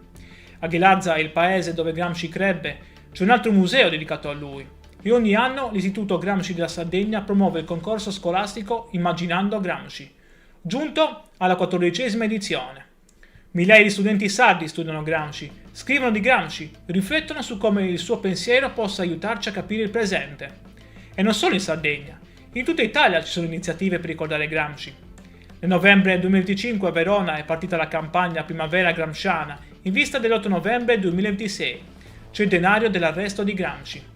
Una mobilitazione culturale contro l'inverno dei diritti e per affermare i valori della democrazia.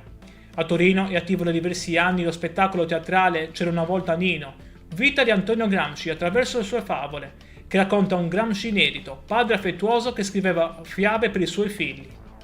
Nel 2022 Gad Lerner ha ritrovato 3 temi scolastici inediti del giovane Gramsci liceale e ne ha fatto uno spettacolo teatrale, Il sogno di Gramsci. Antonio Gramsci è vivo, vivo nei libri, vivo nelle scuole, vivo nei teatri, vivo nei dibattiti politici. E per noi sardi è qualcosa di più, è la dimostrazione che anche da un piccolo paese della Sardegna può nascere un genio che cambia il mondo.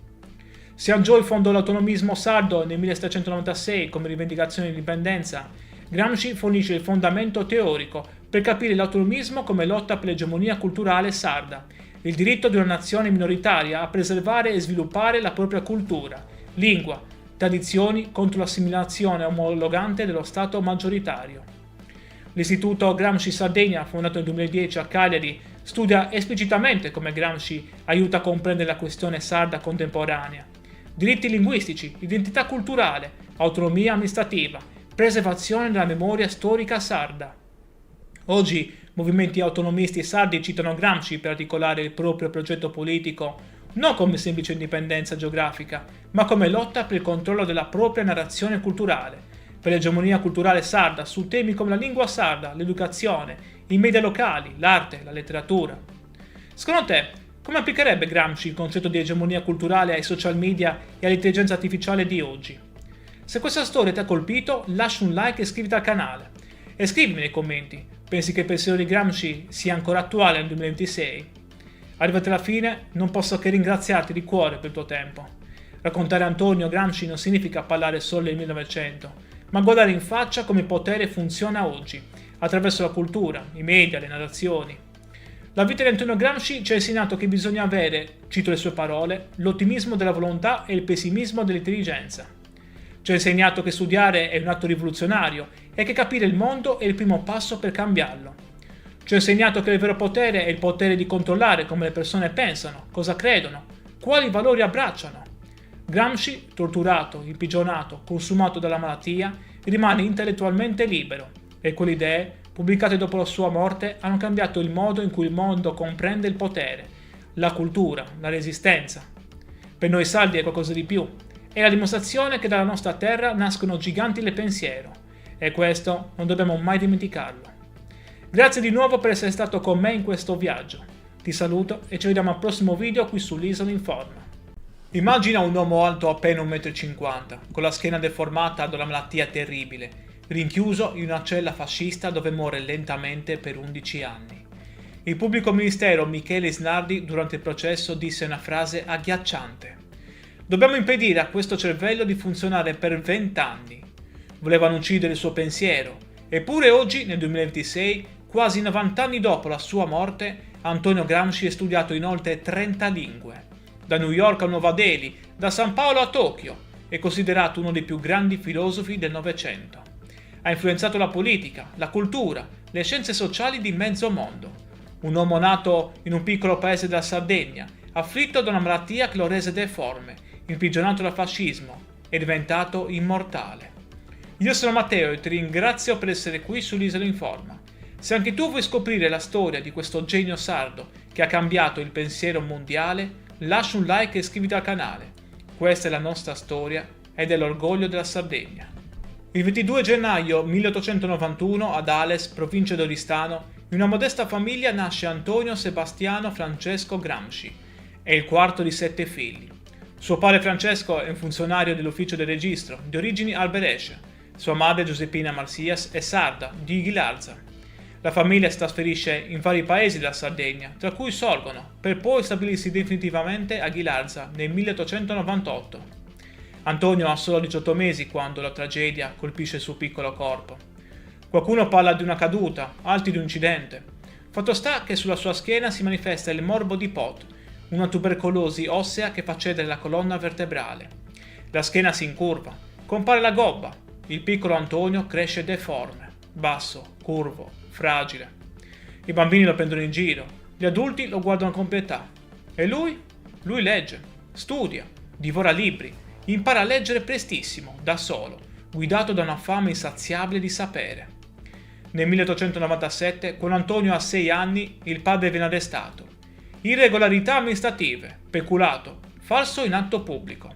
Viene sospeso dall'impiego. La famiglia piomba nella miseria più nera. E Antonio, a soli 11 anni, è costretto a lavorare.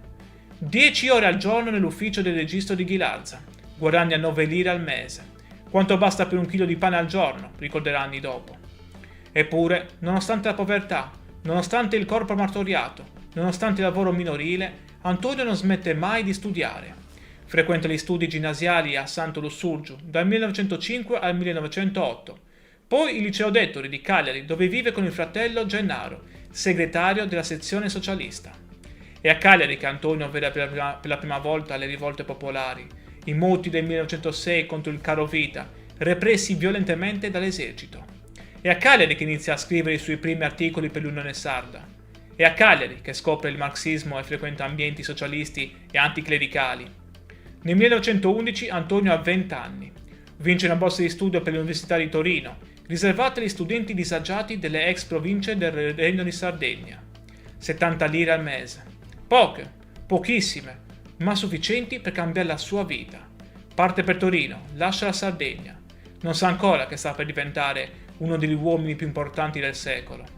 Torino nel 1911 è la città industriale per eccellenza. Le fabbriche della Fiat, gli operai, lo sfruttamento, il movimento socialista in fermento. Antonio Gramsci si iscrive alla facoltà di lettere e filosofia, segue i corsi di grandi maestri come Matteo Bartoli per la biologia, Luigi Einaudi, Umberto Cosmo per la letteratura. Stringe amicizia con Angelo Tasca, Palmiro Togliatti e Umberto Terracini, che diventeranno figure centrali della sua vita politica. Ma la vita a Torino è durissima. Gramsci vive in povertà assoluta. La borsa di studio è povera. Il clima freddo del nord aggrava le sue condizioni di salute. Eppure resiste, studia, legge, assorbe.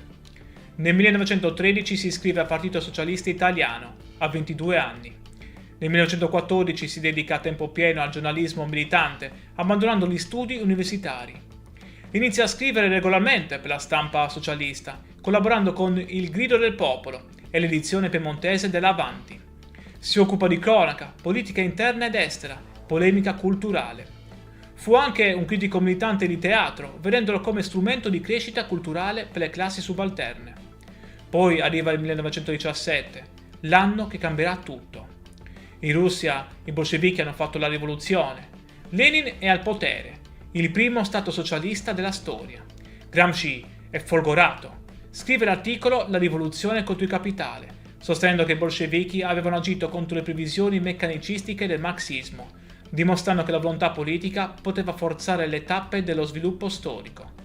Questo è un fatto, non è utopia, è realtà. Si può fare la rivoluzione.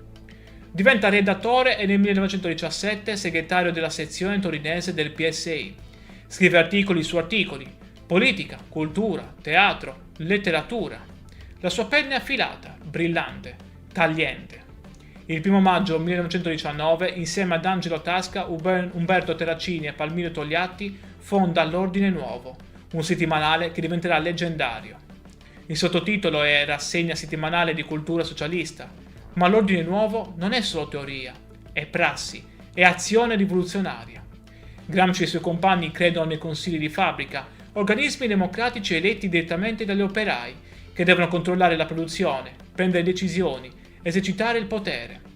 È il modello dei soviet russi applicato all'Italia. È la democrazia operaia dal basso. Nel settembre 1920 esplode l'occupazione delle fabbriche. Centinaia di migliaia di operai occupano gli stabilimenti in tutta Italia. È la rivoluzione italiana. Finalmente. Ma non succede nulla. Il Partito Socialista è diviso, confuso, debole. I sindacati trattano con i padroni, gli operai vengono isolati, l'occupazione fallisce. È una sconfitta devastante. E Gramsci capisce, il PSI è inadeguato. Serve un partito nuovo, un partito rivoluzionario, un partito comunista. Il 21 gennaio 1921, Livorno, Teatro San Marco. Si tiene il 17° congresso del Partito Socialista Italiano. Le tensioni sono esplose. Da una parte i riformisti, dall'altra i massimalisti, dall'altra ancora i comunisti, guidati da Amadeo Bordiga e Antonio Gramsci. E quel giorno, il 21 gennaio 1921, la minoranza comunista abbandona il congresso. Esce dalla sala, si riunisce in un'altra stanza e fonda il Partito Comunista d'Italia, sezione italiana dell'Internazionale Comunista. Gramsci non è il leader iniziale, quello è Bordiga, più carismatico, più radicale. Ma Gramsci è nel comitato centrale, è uno dei fondatori. Gramsci stesso scriverà: «Dovremmo organizzarci in partito nel fuoco della guerra civile, cementando le nostre sezioni col sangue dei più devoti militanti». Nel 1922 Gramsci viene mandato a Mosca come rappresentante del partito presso la Terza Internazionale. Partecipa al 4° congresso, incontra Lenin, ormai malato, studia l'esperienza sovietica. Ed è a Mosca che incontra lei, Giulia Shust, una giovane musicista russa. Se ne innamora, e amore vero, profondo. Nel 1923 si sposano. Nasceranno 2 figli, Delio nel 1924 e Giuliano nel 1926.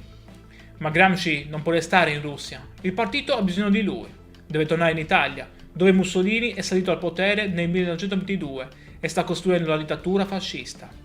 Nell'aprile 1924 Gramsci viene eletto deputato per il Collegio Veneto. Nel 1924, a soli 33 anni, diventa segretario nazionale del Partito Comunista d'Italia, in sostituzione di Amadeo Bordiga. È un'elezione che causa attriti interni. Bordiga rappresentava una linea estremista che rifiutava alleanze tattiche. Gramsci invece favorisce un approccio più flessibile. Al 3° congresso del PCI, tenutosi clandestinamente a Lione nel gennaio 1926, Gramsci presenta le Tesi di Lione, che vengono approvate con il 90% dei voti, e viene confermato segretario del partito. Le tesi analizzano il fascismo e delineano la strategia del partito basata sull'alleanza tra operai del nord e contadini del sud. Per 2 anni guida il partito nella clandestinità.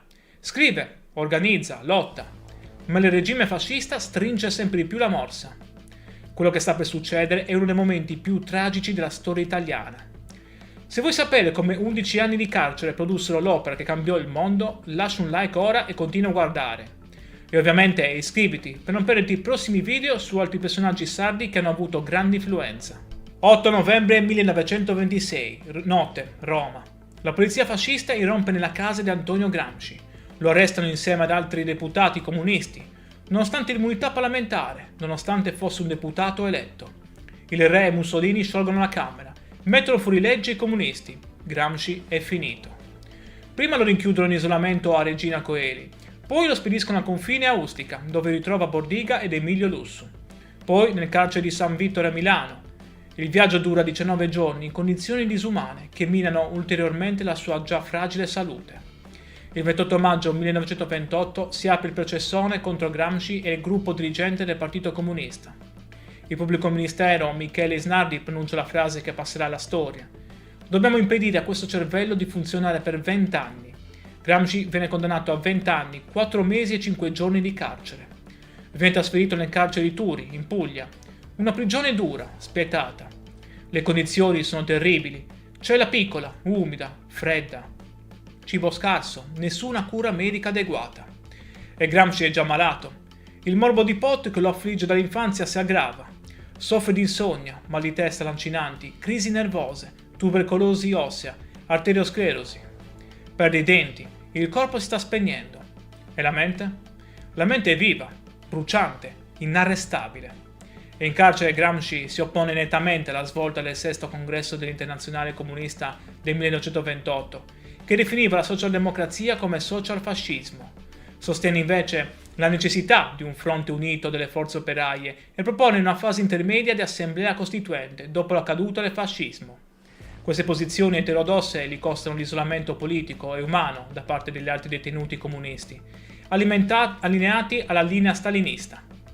Nonostante ciò, rifiuta sempre con fermezza qualsiasi ipotesi di chiedere la grazia a Mussolini. Nell'agosto 1931 ha una grave emorragia. Grazie agli sforzi della cognata Tatiana Schutz e dell'amico economista Pietro Sraffa, la sua situazione viene portata all'attenzione internazionale. Nel novembre 1933 lascia Turi e viene ricoverato, sempre in stato di detenzione, prima nella clinica Cusumano a Formia e poi nel 1935 nella clinica Acquisisana a Roma. Ottiene la libertà condizionale nell'ottobre 1934, ma le sue condizioni sono ormai incurabili. E c'è un'altra sofferenza, ancora più grande. Giulia e i 2 figli sono rimasti in Russia. Gramsci non li vede, non li abbraccia, scrive loro lettere strazianti, piene d'amore e di nostalgia. L'unica consolazione è la cognata Tatiana Schutz, che lo visita regolarmente, che gli porta libri, che lo sostiene. Tatiana sarà la custode dei quaderni, sarà lei a salvarli. Il 25 aprile 1937 viene colpito da un'emorragia cerebrale. 2 giorni dopo, ore 4 del mattino, Antonio Gramsci muore. Ha 46 anni, ha passato gli ultimi 11 anni in carcere. Accanto a lui c'è solo Tatiana, la cognata che con lucidità e coraggio riesce a mettere in salvo i quaderni, portandoli all'ambasciata sovietica. Il 28 aprile 1937 si tiene il funerale. Un temporale battente, la bara seguita solo da una carrozza con il fratello Carlo e Tatiana. Il corpo viene cremato al cimitero del Verano. Le ceneri saranno poi trasferite al cimitero acattolico di Roma, vicino alla piramide Cestia. Ma ora torniamo indietro, perché mentre il corpo di Gramsci si spegneva lentamente in quella cella, la sua mente stava creando qualcosa di mortale. L'8 febbraio 1929 Gramsci ottiene finalmente il permesso di scrivere e inizia a compilare i suoi quaderni. Sono quaderni scolastici normali, quelli che il carcere concede ai detenuti. Gramsci ne riempirà 33 nell'edizione critica curata da Valentino Geratana del 1975, per un totale di quasi 3000 pagine. Non è un'opera organica, sono note, appunti, riflessioni su 1000 argomenti diversi. Filosofia, politica, storia, letteratura, linguistica, pedagogia. Il custode fascista, censore nominato dal regime, controlla tutto ciò che scrive. Gramsci deve scrivere con prudenza, usando un linguaggio elitico, metafore storiche, per evitare che gli articoli siano confiscati. Eppure scrive libero. Scrive la cosa più pericolosa di tutte, il pensiero libero. Ma c'è un filo rosso che lega tutto. Come può il proletariato conquistare il potere? Come si costruisce una società nuova? Perché la rivoluzione è fallita in Italia e in Occidente? E Gramsci elabora concetti che cambieranno il pensiero politico mondiale. Il concetto più importante è quello di egemonia culturale. In Russia, dice Gramsci, la rivoluzione è stata possibile perché lo Stato era debole, la società civile inesistente. I bolscevichi hanno preso il palazzo d'inverno e hanno conquistato il potere. Ma in Occidente? In Occidente lo Stato è forte e soprattutto esiste una società civile complessa, articolata, radicata. Ci sono la Chiesa, la scuola, i giornali, i partiti, i sindacati. Ci sono gli intellettuali e tutte queste istituzioni diffondono l'ideologia della classe dominante. Convincono le masse che il mondo così com'è è normale, naturale, giusto. Questo è il controllo culturale, questo è l'egemonia. La classe dominante, dice Gramsci, si mantiene al potere in 2 modi diversi. Dominio, l'uso della forza, della repressione, dell'apparato statale, e direzione intellettuale e morale, l'egemonia, il consenso. E quest'ultima è la più importante. Perché se controlli la cultura, se controlli le idee, se controlli il senso comune, non hai nemmeno bisogno di usare la forza. Le persone accettano volontariamente il tuo dominio. Allora la domanda diventa: come può il proletariato conquistare il potere in Occidente? Non con l'assalto frontale al palazzo d'inverno, ma con una guerra di posizione. Conquistare le casematte della società civile, una per una. Scuola, giornali, cultura, arte, università. Costruire un'egemonia alternativa. Creare un nuovo senso comune. Formare nuovi intellettuali, gli intellettuali organici, che rappresentino gli interessi delle classi subalterne. È una rivoluzione culturale che deve procedere e accompagnare la rivoluzione politica. E per fare questo servono gli intellettuali. Ma non gli intellettuali tradizionali, quelli che si credono superiori, staccati dal popolo. Servono intellettuali organici alle classi lavoratrici, intellettuali che nascono dal popolo, che parlano la lingua del popolo, che difendono gli interessi del popolo. Ogni uomo è un filosofo, scrive Gramsci. Anche il contadino, anche l'operaio. Tutti pensano, riflettono, elaborano una visione del mondo. Il problema è che spesso questa visione è frammentaria, incoerente, influenzata dalla cultura dominante. Compito degli intellettuali organici è organizzare questo pensiero, dargli coerenza, trasformarlo in coscienza di classe. Un'idea radicalmente democratica del sapere. Rielaborando Machiavelli, Gramsci identifica nel partito politico rivoluzionario il moderno principe. Esso deve agire come intellettuale collettivo, capace di elaborare una nuova visione del mondo e di realizzare una riforma intellettuale e morale per unificare le masse. E poi c'è il concetto di rivoluzione passiva. Quando la classe dominante si accorge che il vecchio mondo sta morendo, invece di cedere il potere introduce riforme dall'alto per modernizzare il sistema senza cambiare i rapporti di potere. È quello che è successo con il risorgimento italiano. Modernizzazione economica senza coinvolgimento delle masse. Una rivoluzione guidata dall'alto che ha escluso il popolo. Gramsci applica le sue categorie all'analisi della storia italiana, criticando il risorgimento come una rivoluzione passiva, che non seppe coinvolgere le masse contadine, specialmente nel Mezzogiorno. Ma Antonio Gramsci non morì quel 27 aprile 1937. I quaderni furono portati a Mosca da Tatiana. Lì furono studiati, analizzati, custoditi. Nel dopoguerra Palmiro Togliatti, il compagno di Gramsci diventato leader del Partito Comunista Italiano, decise di pubblicarli. Tra il 1948 e il 1951 esce la prima edizione dei quaderni del carcere, curata da Felice Platone, sotto la guida di Togliatti. Non in ordine cronologico, ma tematico. L'impatto è devastante. I quaderni diventano il testo sacro della cultura comunista italiana, influenzano una generazione intera di intellettuali. Il PC diventa, anche grazie a Gramsci, il partito comunista più forte dell'Occidente. Ma l'influenza di Gramsci va ben oltre l'Italia. Negli anni 70 nasce nei paesi anglofoni la corrente dei Cultural Studies, che pone Gramsci tra i suoi riferimenti teorici principali. Le sue idee su egemonia, cultura, subalternità diventano centrali negli studi culturali postcoloniali di genere. In Sud America Gramsci è venerato come un profeta della liberazione. Le sue idee sull'egemonia culturale influenzano i movimenti di sinistra, le teorie della dipendenza, la teologia della liberazione. In India i quaderni sono studiati nelle università. Il concetto di classi subalterne viene applicato all'analisi delle caste. Negli Stati Uniti Gramsci è considerato un classico del pensiero politico. Viene insegnato a Harvard, Yale, Berkeley. È stato tradotto in oltre 30 lingue. Esistono più di 20.000 saggi sulla sua opera. Antonio Gramsci, il ragazzo deforme di Ales, il comunista imprigionato dal fascismo, è diventato uno dei pensatori più studiati del mondo. E oggi, nel 2026, il suo pensiero è più attuale che mai. Viviamo nell'era dei social media, della disinformazione, delle fake news. Chi controlla i media? Chi controlla le narrazioni? Chi decide cos'è vero e cos'è falso? È egemonia culturale.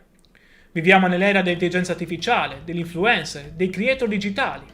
Chi sono gli intellettuali organici del 2026? Sono ancora i professori universitari? O sono i creatori di contenuti, gli attivisti digitali, i divulgatori online? Le domande di Gramsci sono le nostre domande. Particolarmente interessante è che oggi anche la destra contemporanea ha scoperto Gramsci. Leader conservatori come Giorgia Meloni invocano Gramsci quando parlano di conquistare l'egemonia culturale per diffondere valori conservatori. È applicazione distorta ma illuminante di Gramsci. Perfino i conservatori riconoscono che il potere moderno è principalmente culturale, non militare. Gramsci aveva ragione. Quest'oggi università in tutto il mondo insegnano Gramsci nei corsi di filosofia politica e teoria critica, studi culturali e media, storia sociale, linguistica e semiotica, analisi del discorso politico. Esistono istituti dedicati a Gramsci in Italia, come l'Istituto Gramsci e l'Istituto Gramsci in Sardegna, in Inghilterra, negli USA, in Brasile, in India. La sua eredità è universale. E in Sardegna? In Sardegna Gramsci non è solo un filosofo, è un simbolo di orgoglio, di identità, di riscatto. Ma dobbiamo tornare indietro, perché l'identità e l'esperienza sarda di Gramsci furono decisive per la sua formazione e rimasero un punto centrale della sua analisi per tutta la vita. Gramsci definì la Sardegna una colonna di sfruttamento della borghesia industriale torinese e dello Stato italiano. Denunciò il furto fiscale perpetrato ai danni dell'isola, affermando che lo Stato aveva prelevato più di 500 milioni di imposte, denaro sudato da contadini e dai pastori. Sottolineò come le risorse minerarie dell'Inglesente e le infrastrutture come le ferrovie fossero controllate da capitalisti del continente, che pagavano salari da fame ai minatori sardi. In modo provocatorio sostenne che la Sardegna era trattata peggio della colonia eritrea, perché mentre lo Stato spendeva per l'Eritrea, si limitava a sfruttare la Sardegna prelevandovi un tributo imperiale. Gramsci seguì con grande interesse il partito sardo d'azione. Pur criticandone gli elementi opportunisti, appoggiò le sue rivendicazioni popolari e autonomiste. Nel 1925 Gramsci fornì materiali per un appello dell'Internazionale Contadina al congresso del Partito Sardo d'Azione. Questo appello sosteneva la costituzione di un Parlamento regionale con poteri fiscali, doganali e di spesa, la creazione di una milizia regionale e l'obiettivo finale della costituzione di una Repubblica Autonoma di Sardegna, inserita in una federazione soviettista italiana. Questa visione fu successivamente adottata dal Partito Comunista, che nelle tesi di Colonia del 1931 appoggiò esplicitamente un progetto federalista che includeva una repubblica sarda. E poi c'è la questione della lingua. Gramsci considerava il sardo non un dialetto, ma una lingua a sé, nonostante la mancanza di una grande letteratura. In una celebre lettera alla coniata Teresina del 26 marzo 1927 espresse con chiarezza la sua posizione, oggi considerato un manifesto del movimento linguistico sardo. Scrisse che impedire ai bambini di imparare il sardo significava danneggiarli, perché la lingua materna è fondamentale per lo sviluppo intellettuale. Gramsci stesso usava il sardo in diverse occasioni, sia a Torino per comunicare con i soldati della brigata Sassari, sia a Roma con i compagni di partito per non farsi comprendere dai carabinieri non sardi. Gramsci mostrò un grande interesse per il successo inglesiente, riconoscendolo come un microcosmo unico, l'unica vera realtà operaia in una Sardegna prevalentemente agricola e rurale. Questa area, con la sua classe operaia di minatori, era un laboratorio politico straordinario. Fu qui che il Partito Socialista riuscì a radicarsi, conquistando nel 1914 quasi tutti i comuni del bacino minerario, tra cui Iglesias.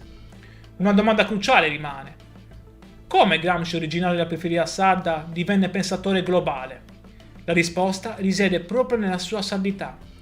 Gramsci, crescendo in Sardegna, vide direttamente come una società locale mantiene tradizioni, lingue, culture e proprie nonostante il dominio di uno Stato centralista esterno. Capì che il potere non è semplice repressione, è appropriazione e risignificazione della cultura locale. È trasformazione del locale in periferia della metropoli.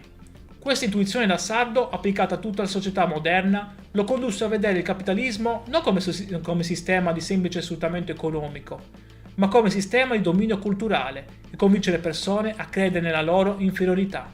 Oggi ad Ales, il paese natale, c'è la casa natale di Antonio Gramsci, museo e centro culturale. L'associazione Casa Natale organizza ogni anno il premio letterario Antonio Gramsci, giunto nel 2025 alla 19ª edizione. Ogni 22 gennaio, giorno della nascita, ad Ales si tiene la cerimonia Buon compleanno Antonio, con studiosi, studenti, cittadini che celebrano il loro concittadino più illustre.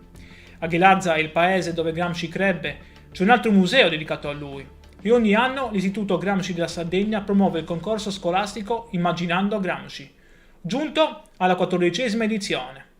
Migliaia di studenti sardi studiano Gramsci, scrivono di Gramsci, riflettono su come il suo pensiero possa aiutarci a capire il presente. E non solo in Sardegna, in tutta Italia ci sono iniziative per ricordare Gramsci. Nel novembre 2025 a Verona è partita la campagna Primavera Gramsciana in vista dell'8 novembre 2026, centenario dell'arresto di Gramsci. Una mobilitazione culturale contro l'inverno dei diritti e per affermare i valori della democrazia. A Torino è attivo da diversi anni lo spettacolo teatrale C'era una volta Nino, vita di Antonio Gramsci attraverso le sue favole, che racconta un Gramsci inedito, padre affettuoso che scriveva fiabe per i suoi figli. Nel 2022 Gad Lerner ha ritrovato 3 temi scolastici inediti del giovane Gramsci liceale e ne ha fatto uno spettacolo teatrale, Il sogno di Gramsci. Antonio Gramsci è vivo, vivo nei libri, vivo nelle scuole, vivo nei teatri, vivo nei dibattiti politici. E per noi sardi è qualcosa di più, è la dimostrazione che anche da un piccolo paese della Sardegna può nascere un genio che cambia il mondo. Siangiò fondò l'autonomismo sardo nel 1796 come rivendicazione di indipendenza.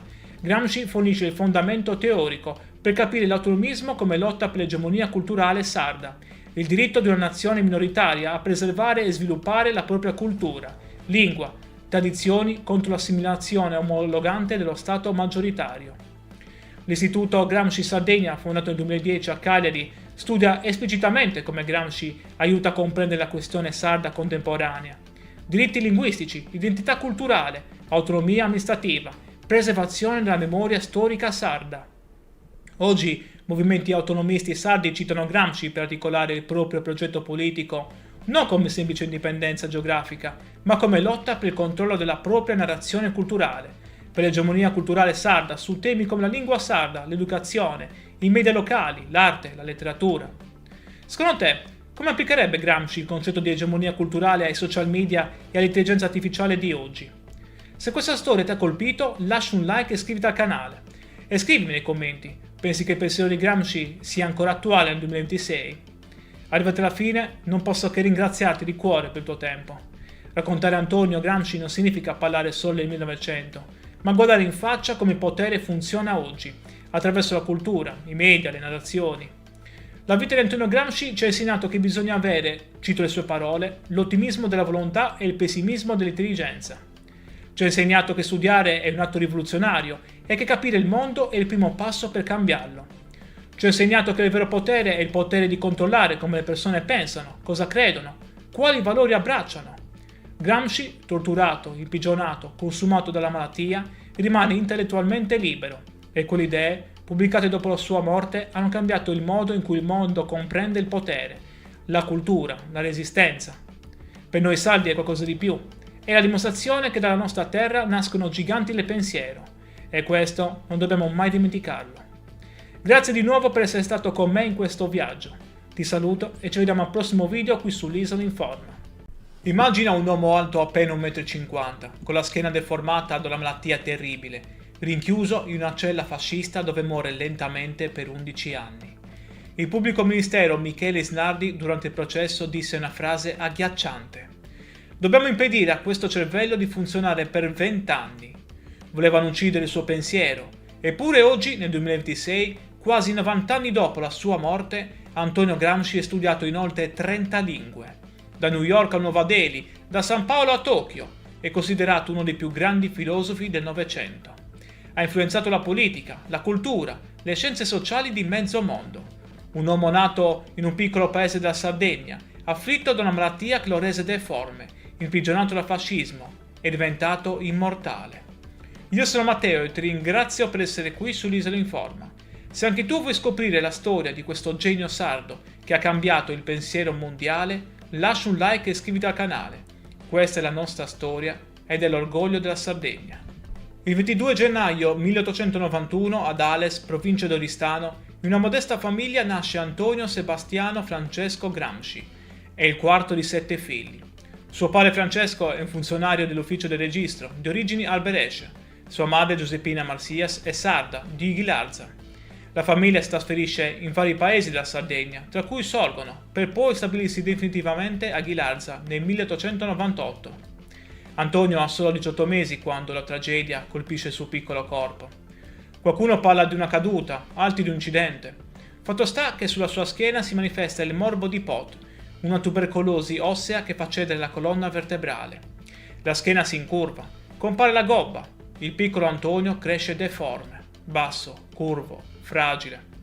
I bambini lo prendono in giro, gli adulti lo guardano con pietà. E lui? Lui legge, studia, divora libri, impara a leggere prestissimo, da solo, guidato da una fame insaziabile di sapere. Nel 1897, quando Antonio ha 6 anni, il padre viene arrestato. Irregolarità amministrative, peculato, falso in atto pubblico. Viene sospeso dall'impiego. La famiglia piomba nella miseria più nera. E Antonio, a soli 11 anni, è costretto a lavorare. 10 ore al giorno nell'ufficio del registro di Ghilarza. Guadagna 9 lire al mese. Quanto basta per 1 chilo di pane al giorno, ricorderà anni dopo. Eppure, nonostante la povertà, nonostante il corpo martoriato, nonostante il lavoro minorile, Antonio non smette mai di studiare. Frequenta gli studi ginnasiali a Santo Lussurgiu dal 1905 al 1908. Poi il liceo Dettori di Cagliari, dove vive con il fratello Gennaro, segretario della sezione socialista. È a Cagliari che Antonio vede per la prima volta le rivolte popolari, i moti del 1906 contro il caro vita, repressi violentemente dall'esercito. È a Cagliari che inizia a scrivere i suoi primi articoli per l'Unione Sarda. È a Cagliari che scopre il marxismo e frequenta ambienti socialisti e anticlericali. Nel 1911 Antonio ha 20 anni. Vince una borsa di studio per l'Università di Torino, riservata agli studenti disagiati delle ex province del Regno di Sardegna. 70 lire al mese. Poche, pochissime, ma sufficienti per cambiare la sua vita. Parte per Torino, lascia la Sardegna. Non sa ancora che sta per diventare uno degli uomini più importanti del secolo. Torino nel 1911 è la città industriale per eccellenza. Le fabbriche della Fiat, gli operai, lo sfruttamento, il movimento socialista in fermento. Antonio Gramsci si iscrive alla facoltà di lettere e filosofia, segue i corsi di grandi maestri come Matteo Bartoli per la biologia, Luigi Einaudi, Umberto Cosmo per la letteratura. Stringe amicizia con Angelo Tasca, Palmiro Togliatti e Umberto Terracini, che diventeranno figure centrali della sua vita politica. Ma la vita a Torino è durissima. Gramsci vive in povertà assoluta. La borsa di studio è povera. Il clima freddo del nord aggrava le sue condizioni di salute. Eppure resiste, studia, legge, assorbe. Nel 1913 si iscrive al Partito Socialista Italiano, a 22 anni. Nel 1914 si dedica a tempo pieno al giornalismo militante, abbandonando gli studi universitari. Inizia a scrivere regolarmente per la stampa socialista, collaborando con Il Grido del Popolo e l'edizione piemontese dell'Avanti. Si occupa di cronaca, politica interna ed estera, polemica culturale. Fu anche un critico militante di teatro, vedendolo come strumento di crescita culturale per le classi subalterne. Poi arriva il 1917, l'anno che cambierà tutto. In Russia i bolscevichi hanno fatto la rivoluzione. Lenin è al potere, il primo stato socialista della storia. Gramsci è folgorato. Scrive l'articolo La rivoluzione contro il capitale, sostenendo che i bolscevichi avevano agito contro le previsioni meccanicistiche del marxismo, dimostrando che la volontà politica poteva forzare le tappe dello sviluppo storico. Questo è un fatto, non è utopia, è realtà. Si può fare la rivoluzione. Diventa redattore e nel 1917 segretario della sezione torinese del PSI. Scrive articoli su articoli, politica, cultura, teatro, letteratura. La sua penna è affilata, brillante, tagliente. Il 1 maggio 1919, insieme ad Angelo Tasca, Umberto Terracini e Palmiro Togliatti, fonda l'Ordine Nuovo, un settimanale che diventerà leggendario. Il sottotitolo è Rassegna settimanale di cultura socialista, ma l'Ordine Nuovo non è solo teoria, è prassi, è azione rivoluzionaria. Gramsci e i suoi compagni credono nei consigli di fabbrica, organismi democratici eletti direttamente dagli operai, che devono controllare la produzione, prendere decisioni, esercitare il potere. È il modello dei soviet russi applicato all'Italia. È la democrazia operaia dal basso. Nel settembre 1920 esplode l'occupazione delle fabbriche. Centinaia di migliaia di operai occupano gli stabilimenti in tutta Italia. È la rivoluzione italiana. Finalmente. Ma non succede nulla. Il Partito Socialista è diviso, confuso, debole. I sindacati trattano con i padroni, gli operai vengono isolati, l'occupazione fallisce. È una sconfitta devastante. E Gramsci capisce, il PSI è inadeguato. Serve un partito nuovo, un partito rivoluzionario, un partito comunista. Il 21 gennaio 1921, Livorno, Teatro San Marco. Si tiene il 17° congresso del Partito Socialista Italiano. Le tensioni sono esplose. Da una parte i riformisti, dall'altra i massimalisti, dall'altra ancora i comunisti, guidati da Amadeo Bordiga e Antonio Gramsci. E quel giorno, il 21 gennaio 1921, la minoranza comunista abbandona il congresso. Esce dalla sala, si riunisce in un'altra stanza e fonda il Partito Comunista d'Italia, sezione italiana dell'Internazionale Comunista. Gramsci non è il leader iniziale, quello è Bordiga, più carismatico, più radicale. Ma Gramsci è nel comitato centrale, è uno dei fondatori. Gramsci stesso scriverà: dovremmo organizzarci in partito nel fuoco della guerra civile, cementando le nostre sezioni col sangue dei più devoti militanti. Nel 1922 Gramsci viene mandato a Mosca come rappresentante del partito presso la Terza Internazionale. Partecipa al 4° congresso, incontra Lenin, ormai malato, studia l'esperienza sovietica. Ed è a Mosca che incontra lei, Giulia Shust, una giovane musicista russa. Se ne innamora, e amore vero, profondo. Nel 1923 si sposano. Nasceranno 2 figli, Delio nel 1924 e Giuliano nel 1926. Ma Gramsci non può restare in Russia. Il partito ha bisogno di lui. Deve tornare in Italia, dove Mussolini è salito al potere nel 1922 e sta costruendo la dittatura fascista. Nell'aprile 1924 Gramsci viene eletto deputato per il Collegio Veneto.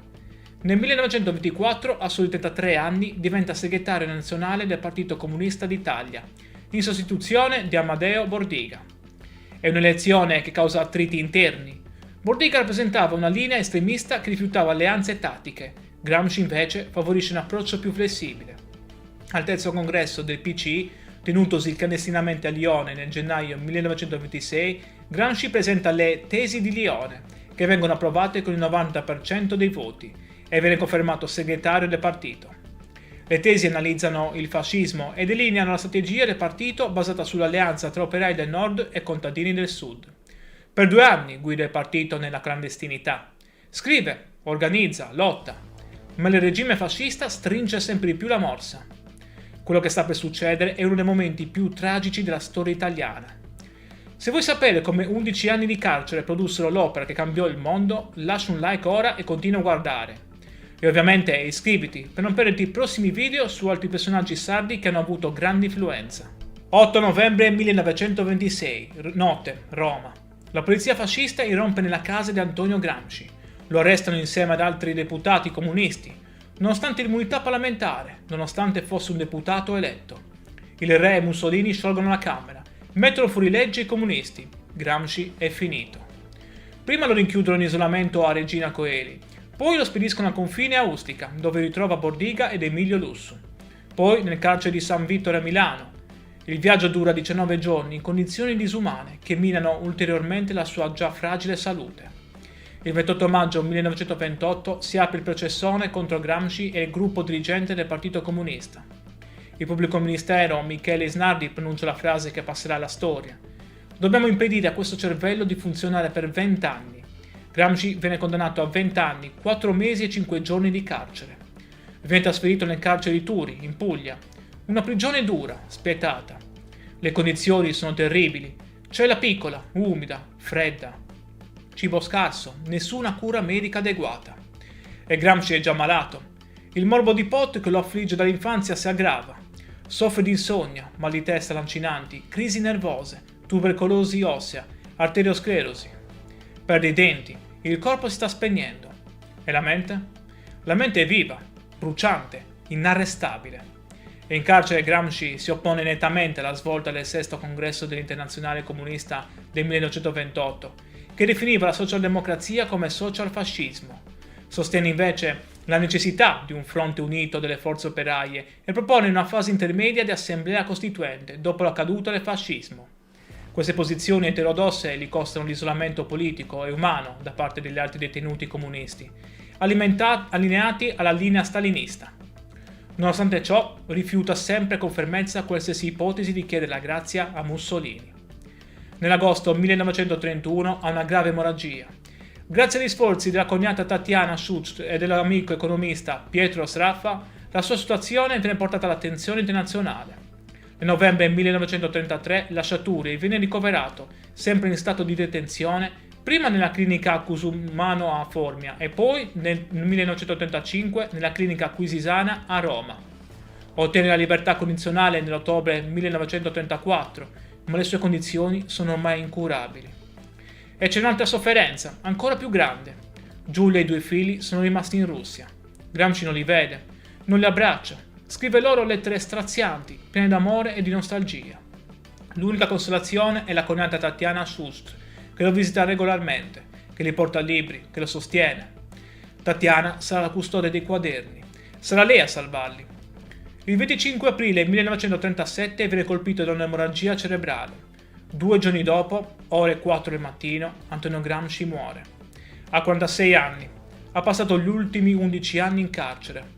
Accanto a lui c'è solo Tatiana, la cognata che con lucidità e coraggio riesce a mettere in salvo i quaderni, portandoli all'ambasciata sovietica. Il 28 aprile 1937 si tiene il funerale. Un temporale battente, la bara seguita solo da una carrozza con il fratello Carlo e Tatiana. Il corpo viene cremato al cimitero del Verano. Le ceneri saranno poi trasferite al cimitero acattolico di Roma, vicino alla piramide Cestia. Ma ora torniamo indietro. Perché mentre il corpo di Gramsci si spegneva lentamente in quella cella, la sua mente stava creando qualcosa di mortale. L'8 febbraio 1929 Gramsci ottiene finalmente il permesso di scrivere e inizia a compilare i suoi quaderni. Sono quaderni scolastici normali, quelli che il carcere concede ai detenuti. Gramsci ne riempirà 33 nell'edizione critica curata da Valentino Geratana del 1975, per un totale di quasi 3000 pagine. Non è un'opera organica, sono note, appunti, riflessioni su 1000 argomenti diversi. Filosofia, politica, storia, letteratura, linguistica, pedagogia. Il custode fascista, censore nominato dal regime, controlla tutto ciò che scrive. Gramsci deve scrivere con prudenza, usando un linguaggio elitico, metafore storiche, per evitare che gli articoli siano confiscati. Eppure scrive libero, scrive la cosa più pericolosa di tutte, il pensiero libero. Ma c'è un filo rosso che lega tutto. Come può il proletariato conquistare il potere? Come si costruisce una società nuova? Perché la rivoluzione è fallita in Italia e in Occidente? E Gramsci elabora concetti che cambieranno il pensiero politico mondiale. Il concetto più importante è quello di egemonia culturale. In Russia, dice Gramsci, la rivoluzione è stata possibile perché lo Stato era debole, la società civile inesistente. I bolscevichi hanno preso il palazzo d'inverno e hanno conquistato il potere. Ma in Occidente? In Occidente lo Stato è forte e soprattutto esiste una società civile complessa, articolata, radicata. Ci sono la Chiesa, la scuola, i giornali, i partiti, i sindacati. Ci sono gli intellettuali e tutte queste istituzioni diffondono l'ideologia della classe dominante. Convincono le masse che il mondo così com'è è normale, naturale, giusto. Questo è il controllo culturale, questo è l'egemonia. La classe dominante, dice Gramsci, si mantiene al potere in due modi diversi. Dominio, l'uso della forza, della repressione, dell'apparato statale, e direzione intellettuale e morale, l'egemonia, il consenso. E quest'ultima è la più importante. Perché se controlli la cultura, se controlli le idee, se controlli il senso comune, non hai nemmeno bisogno di usare la forza. Le persone accettano volontariamente il tuo dominio. Allora la domanda diventa: come può il proletariato conquistare il potere in Occidente? Non con l'assalto frontale al palazzo d'inverno, ma con una guerra di posizione. Conquistare le casematte della società civile, una per una. Scuola, giornali, cultura, arte, università. Costruire un'egemonia alternativa, creare un nuovo senso comune, formare nuovi intellettuali, gli intellettuali organici, che rappresentino gli interessi delle classi subalterne. È una rivoluzione culturale che deve procedere e accompagnare la rivoluzione politica. E per fare questo servono gli intellettuali. Ma non gli intellettuali tradizionali, quelli che si credono superiori, staccati dal popolo. Servono intellettuali organici alle classi lavoratrici, intellettuali che nascono dal popolo, che parlano la lingua del popolo, che difendono gli interessi del popolo. Ogni uomo è un filosofo, scrive Gramsci. Anche il contadino, anche l'operaio. Tutti pensano, riflettono, elaborano una visione del mondo. Il problema è che spesso questa visione è frammentaria, incoerente, influenzata dalla cultura dominante. Compito degli intellettuali organici è organizzare questo pensiero, dargli coerenza, trasformarlo in coscienza di classe. Un'idea radicalmente democratica del sapere. Rielaborando Machiavelli, Gramsci identifica nel partito politico rivoluzionario il moderno principe. Esso deve agire come intellettuale collettivo, capace di elaborare una nuova visione del mondo e di realizzare una riforma intellettuale e morale per unificare le masse. E poi c'è il concetto di rivoluzione passiva. Quando la classe dominante si accorge che il vecchio mondo sta morendo, invece di cedere il potere introduce riforme dall'alto per modernizzare il sistema senza cambiare i rapporti di potere. È quello che è successo con il risorgimento italiano. Modernizzazione economica senza coinvolgimento delle masse. Una rivoluzione guidata dall'alto che ha escluso il popolo. Gramsci applica le sue categorie all'analisi della storia italiana, criticando il risorgimento come una rivoluzione passiva che non seppe coinvolgere le masse contadine, specialmente nel Mezzogiorno. Ma Antonio Gramsci non morì quel 27 aprile 1987. I quaderni furono portati a Mosca da Tatiana. Lì furono studiati, analizzati, custoditi. Nel dopoguerra Palmiro Togliatti, il compagno di Gramsci diventato leader del Partito Comunista Italiano, decise di pubblicarli.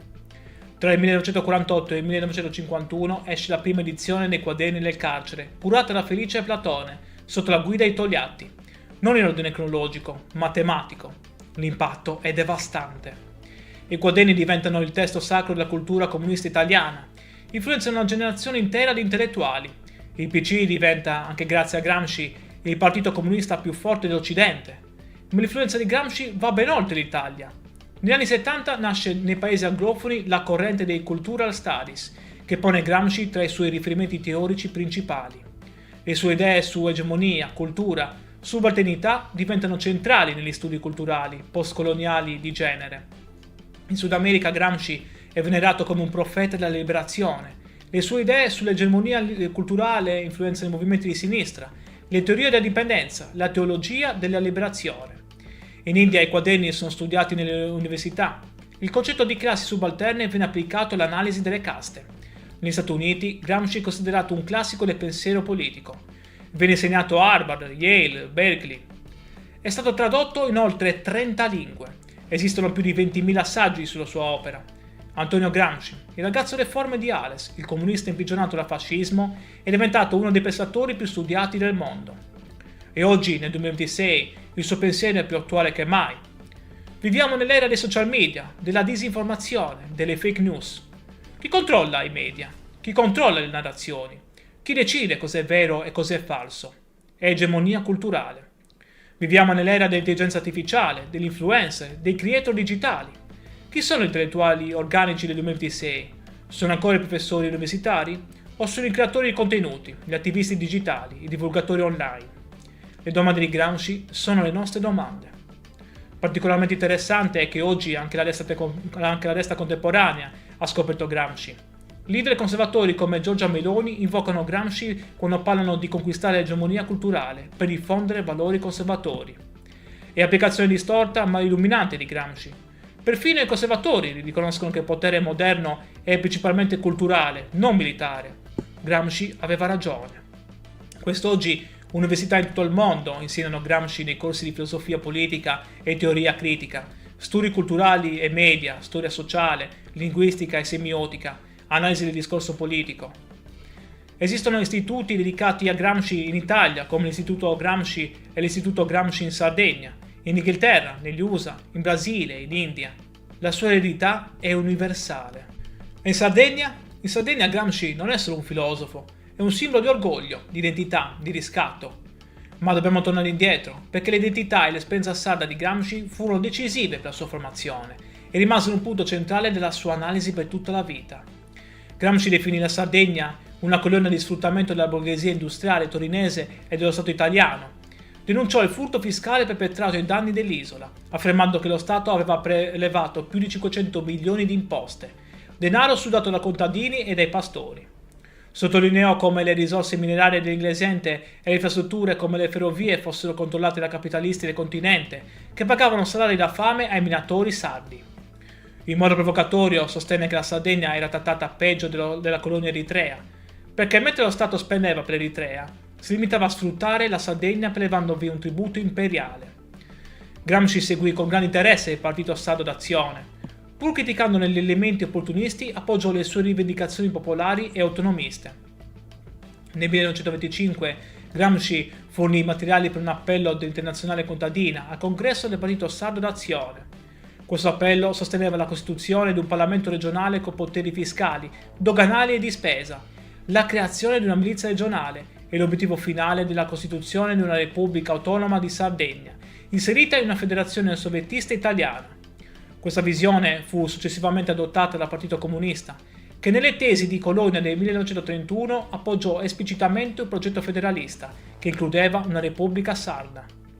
E poi c'è la questione della lingua. Gramsci considerava il sardo non un dialetto, ma una lingua a sé, nonostante la mancanza di una grande letteratura. In una celebre lettera alla coniata Teresina del 26 marzo 1927 espresse con chiarezza la sua posizione, oggi considerato un manifesto del movimento linguistico sardo. Scrisse che impedire ai bambini di imparare il sardo significava danneggiarli, perché la lingua materna è fondamentale per lo sviluppo intellettuale. Gramsci stesso usava il sardo in diverse occasioni, sia a Torino per comunicare con i soldati della brigata Sassari, sia a Roma con i compagni di partito per non farsi comprendere dai carabinieri non sardi. Gramsci mostrò un grande interesse per il successo inglesiente, riconoscendolo come un microcosmo unico. L'unica vera realtà operaia in una Sardegna prevalentemente agricola e rurale. Questa area, con la sua classe operaia di minatori, era un laboratorio politico straordinario. Fu qui che il Partito Socialista riuscì a radicarsi, conquistando nel 1914 quasi tutti i comuni del bacino minerario, tra cui Iglesias. Una domanda cruciale rimane: come Gramsci, originario della periferia sarda, divenne pensatore globale? La risposta risiede proprio nella sua sardità. Gramsci, crescendo in Sardegna, vide direttamente come una società locale mantiene tradizioni, lingue, culture e proprie nonostante il dominio di uno Stato centralista esterno.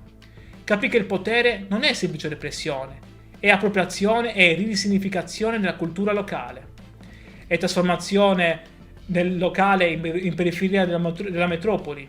Questa intuizione da sardo, applicata a tutta la società moderna, lo condusse a vedere il capitalismo non come sistema di semplice sfruttamento economico, ma come sistema di dominio culturale e convincere le persone a credere nella loro inferiorità. Oggi ad Ales, il paese natale, c'è la casa natale di Antonio Gramsci, museo e centro culturale. L'associazione Casa Natale organizza ogni anno il premio letterario Antonio Gramsci, giunto nel 2025 alla 19ª edizione. Ogni 22 gennaio, giorno della nascita, ad Ales si tiene la cerimonia Buon compleanno Antonio, con studiosi, studenti, cittadini che celebrano il loro concittadino più illustre.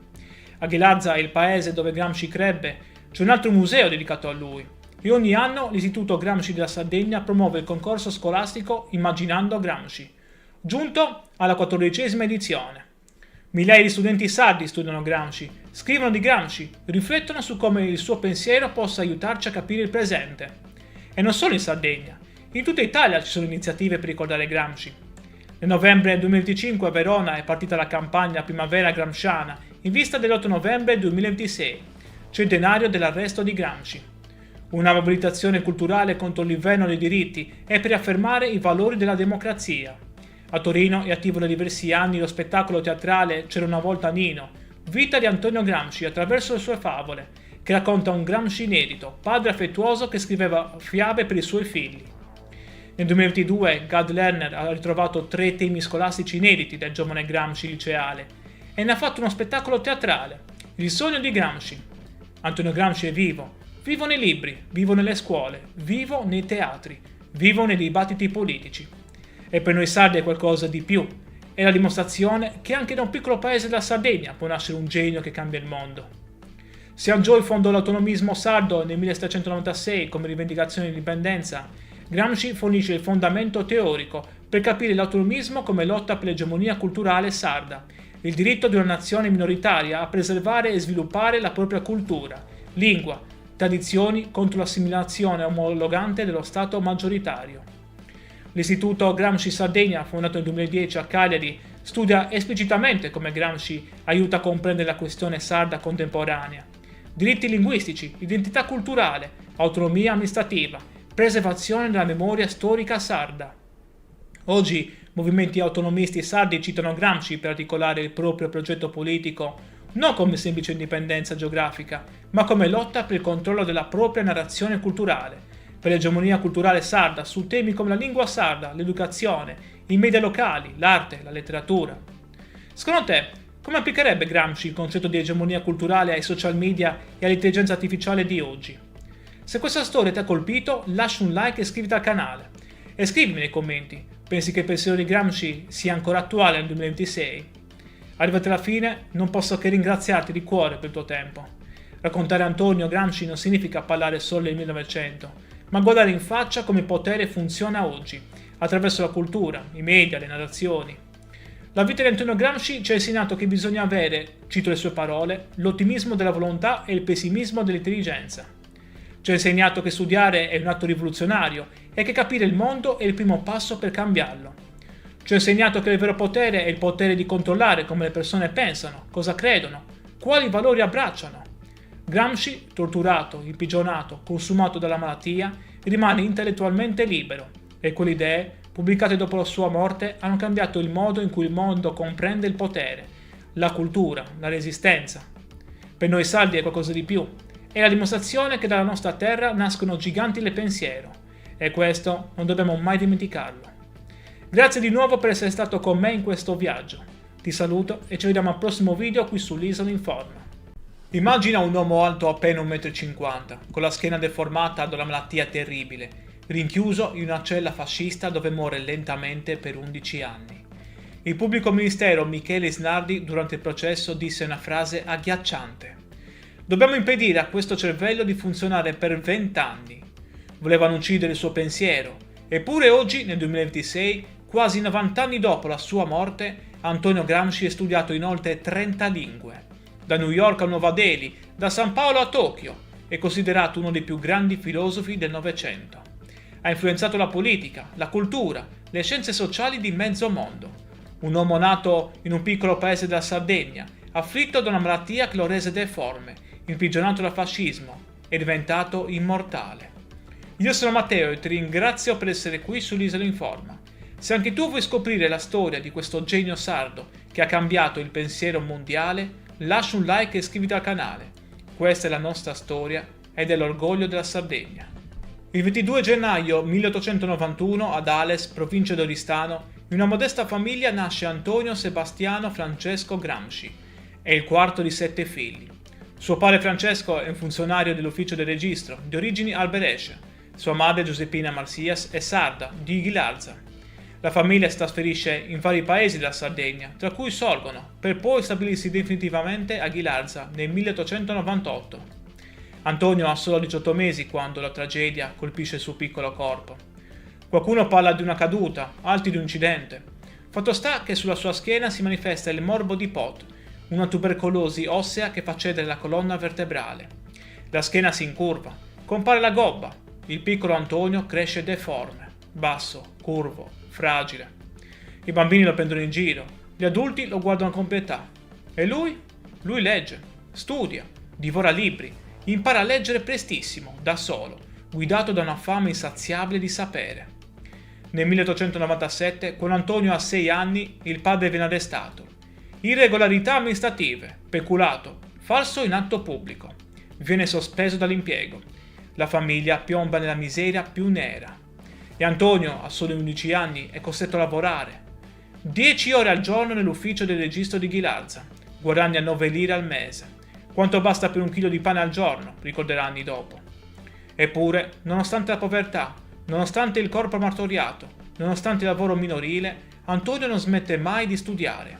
Frequenta gli studi ginnasiali a Santo Lussurgiu dal 1905 al 1908, poi il liceo d'Ettori di Cagliari, dove vive con il fratello Gennaro, segretario della sezione socialista. È a Cagliari che Antonio vede per la prima volta le rivolte popolari, i moti del 1906 contro il caro vita, repressi violentemente dall'esercito. È a Cagliari che inizia a scrivere i suoi primi articoli per l'Unione Sarda. È a Cagliari che scopre il marxismo e frequenta ambienti socialisti e anticlericali.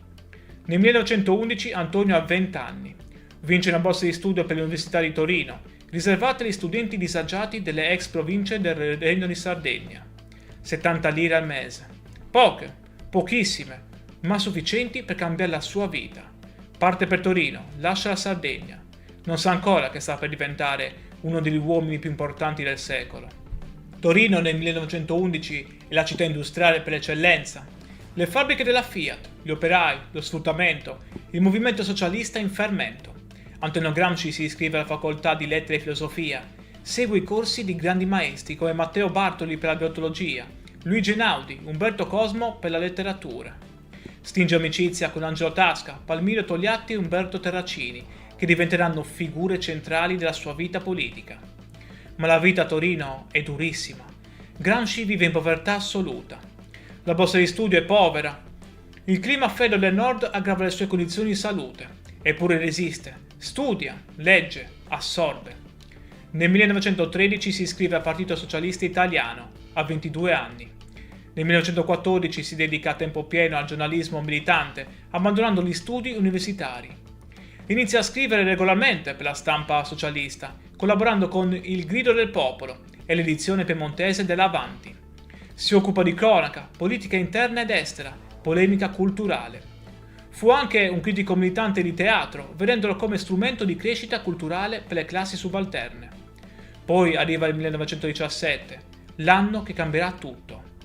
In Russia i bolscevichi hanno fatto la rivoluzione. Lenin è al potere, il primo stato socialista della storia.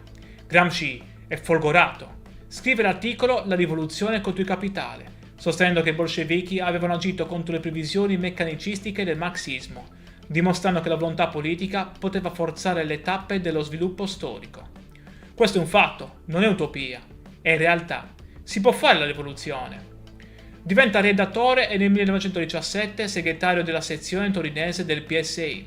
Scrive articoli su articoli, politica, cultura, teatro, letteratura. La sua penna è affilata, brillante, tagliente.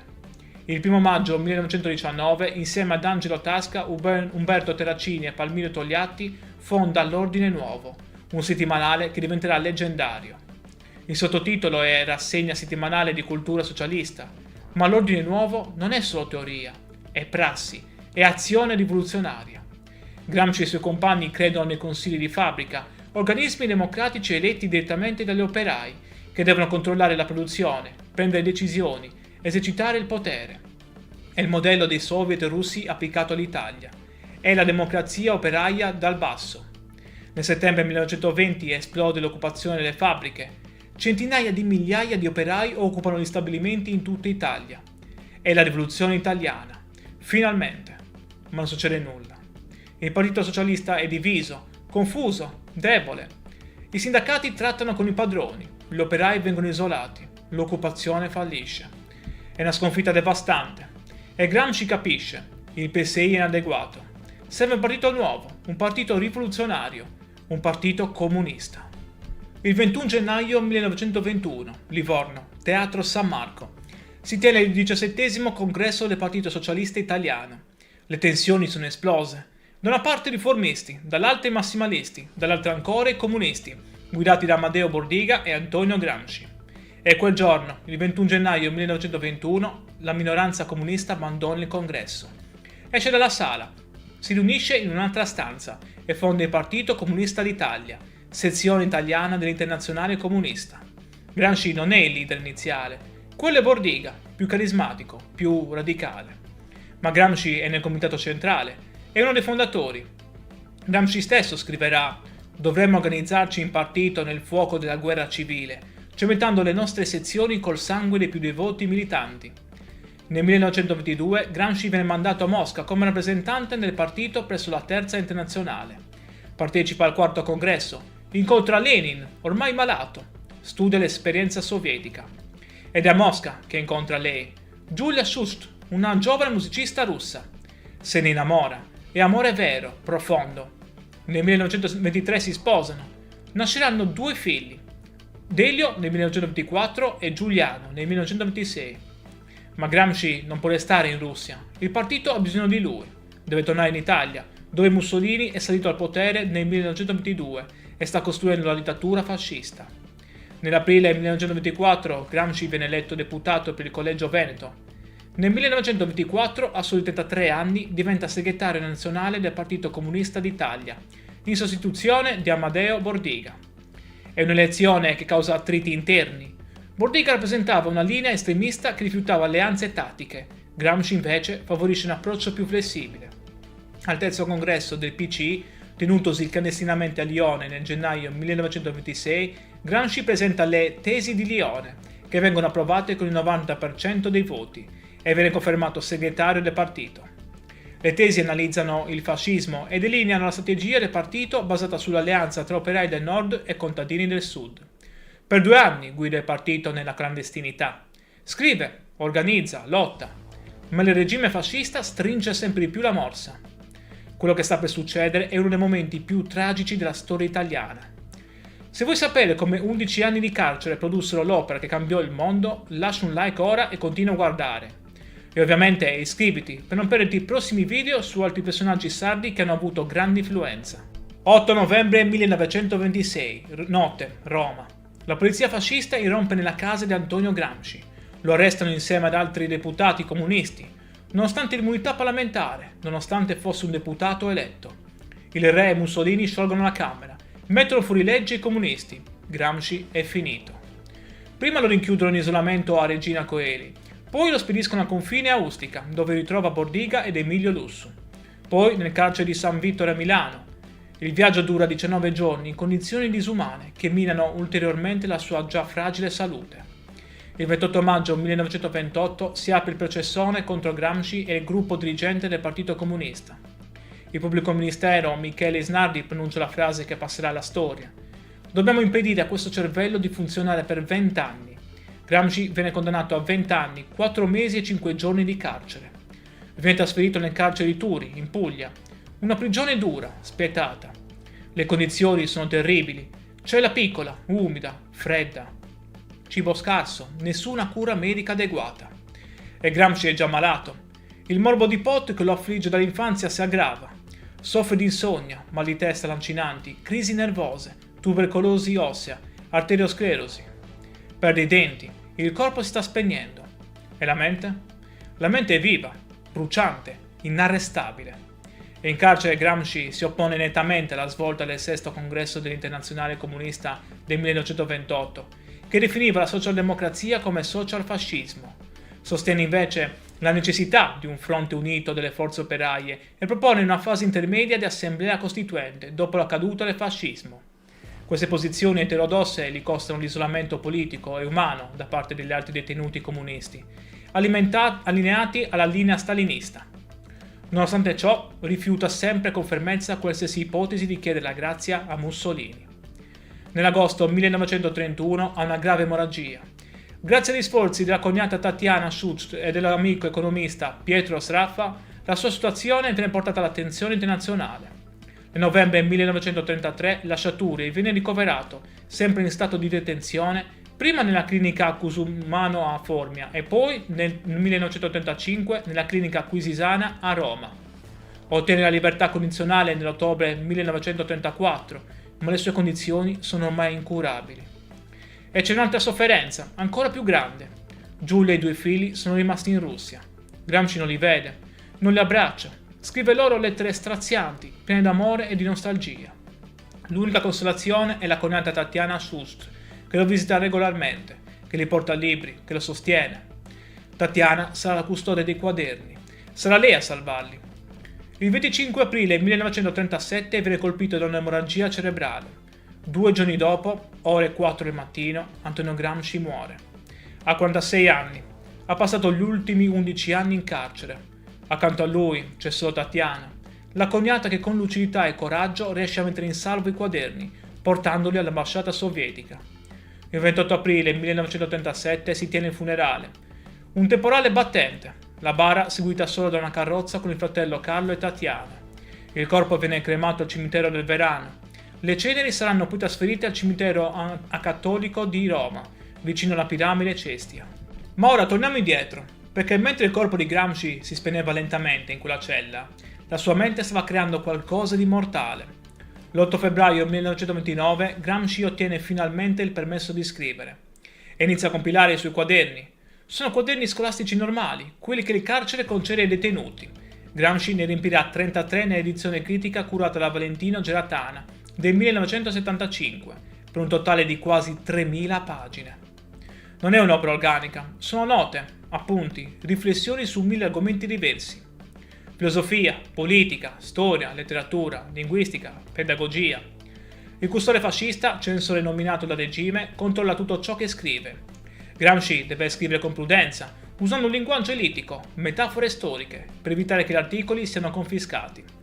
Eppure scrive libero. Scrive la cosa più pericolosa di tutte, il pensiero libero. Ma c'è un filo rosso che lega tutto. Come può il proletariato conquistare il potere? Come si costruisce una società nuova? Perché la rivoluzione è fallita in Italia e in Occidente? E Gramsci elabora concetti che cambieranno il pensiero politico mondiale. Il concetto più importante è quello di egemonia culturale. In Russia, dice Gramsci, la rivoluzione è stata possibile perché lo Stato era debole, la società civile inesistente. I bolscevichi hanno preso il palazzo d'inverno e hanno conquistato il potere. Ma in Occidente? In Occidente lo Stato è forte e soprattutto esiste una società civile complessa, articolata, radicata. Ci sono la Chiesa, la scuola, i giornali, i partiti, i sindacati. Ci sono gli intellettuali e tutte queste istituzioni diffondono l'ideologia della classe dominante. Convincono le masse che il mondo così com'è è normale, naturale, giusto. Questo è il controllo culturale, questo è l'egemonia. La classe dominante, dice Gramsci, si mantiene al potere in 2 modi diversi. Dominio, l'uso della forza, della repressione, dell'apparato statale, e direzione intellettuale e morale, l'egemonia, il consenso. E quest'ultima è la più importante. Perché se controlli la cultura, se controlli le idee, se controlli il senso comune, Non hai nemmeno bisogno di usare la forza. Le persone accettano volontariamente il tuo dominio. Allora la domanda diventa: come può il proletariato conquistare il potere in Occidente? Non con l'assalto frontale al Palazzo d'Inverno, ma con una guerra di posizione. Conquistare le casematte della società civile, una per una. Scuola, giornali, cultura, arte, università.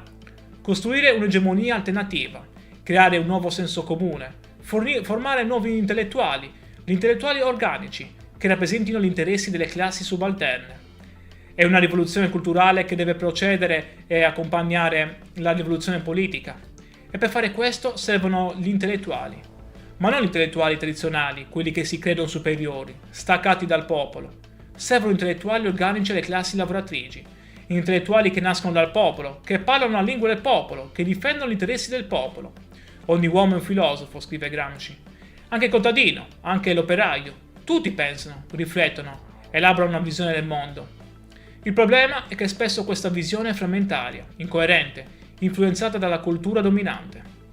Compito degli intellettuali organici è organizzare questo pensiero, dargli coerenza, trasformarlo in coscienza di classe. Un'idea radicalmente democratica del sapere. Rielaborando Machiavelli, Gramsci identifica nel partito politico rivoluzionario il moderno principe. Esso deve agire come intellettuale collettivo, capace di elaborare una nuova visione del mondo e di realizzare una riforma intellettuale e morale per unificare le masse.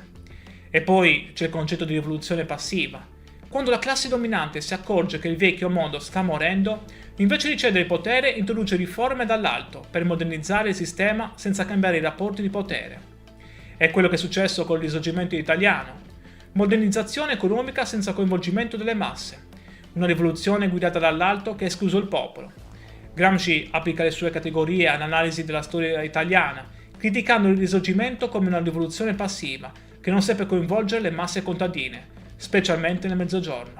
Ma Antonio Gramsci non morì quel 27 aprile 1937. I quaderni furono portati a Mosca da Tatiana. Lì furono studiati, analizzati, custoditi. Nel dopoguerra Palmiro Togliatti, il compagno di Gramsci diventato leader del Partito Comunista Italiano, decise di pubblicarli. Tra il 1948 e il 1951 esce la prima edizione dei quaderni del carcere, curata da Felice Platone, sotto la guida di Togliatti. Non in ordine cronologico, ma tematico. L'impatto è devastante.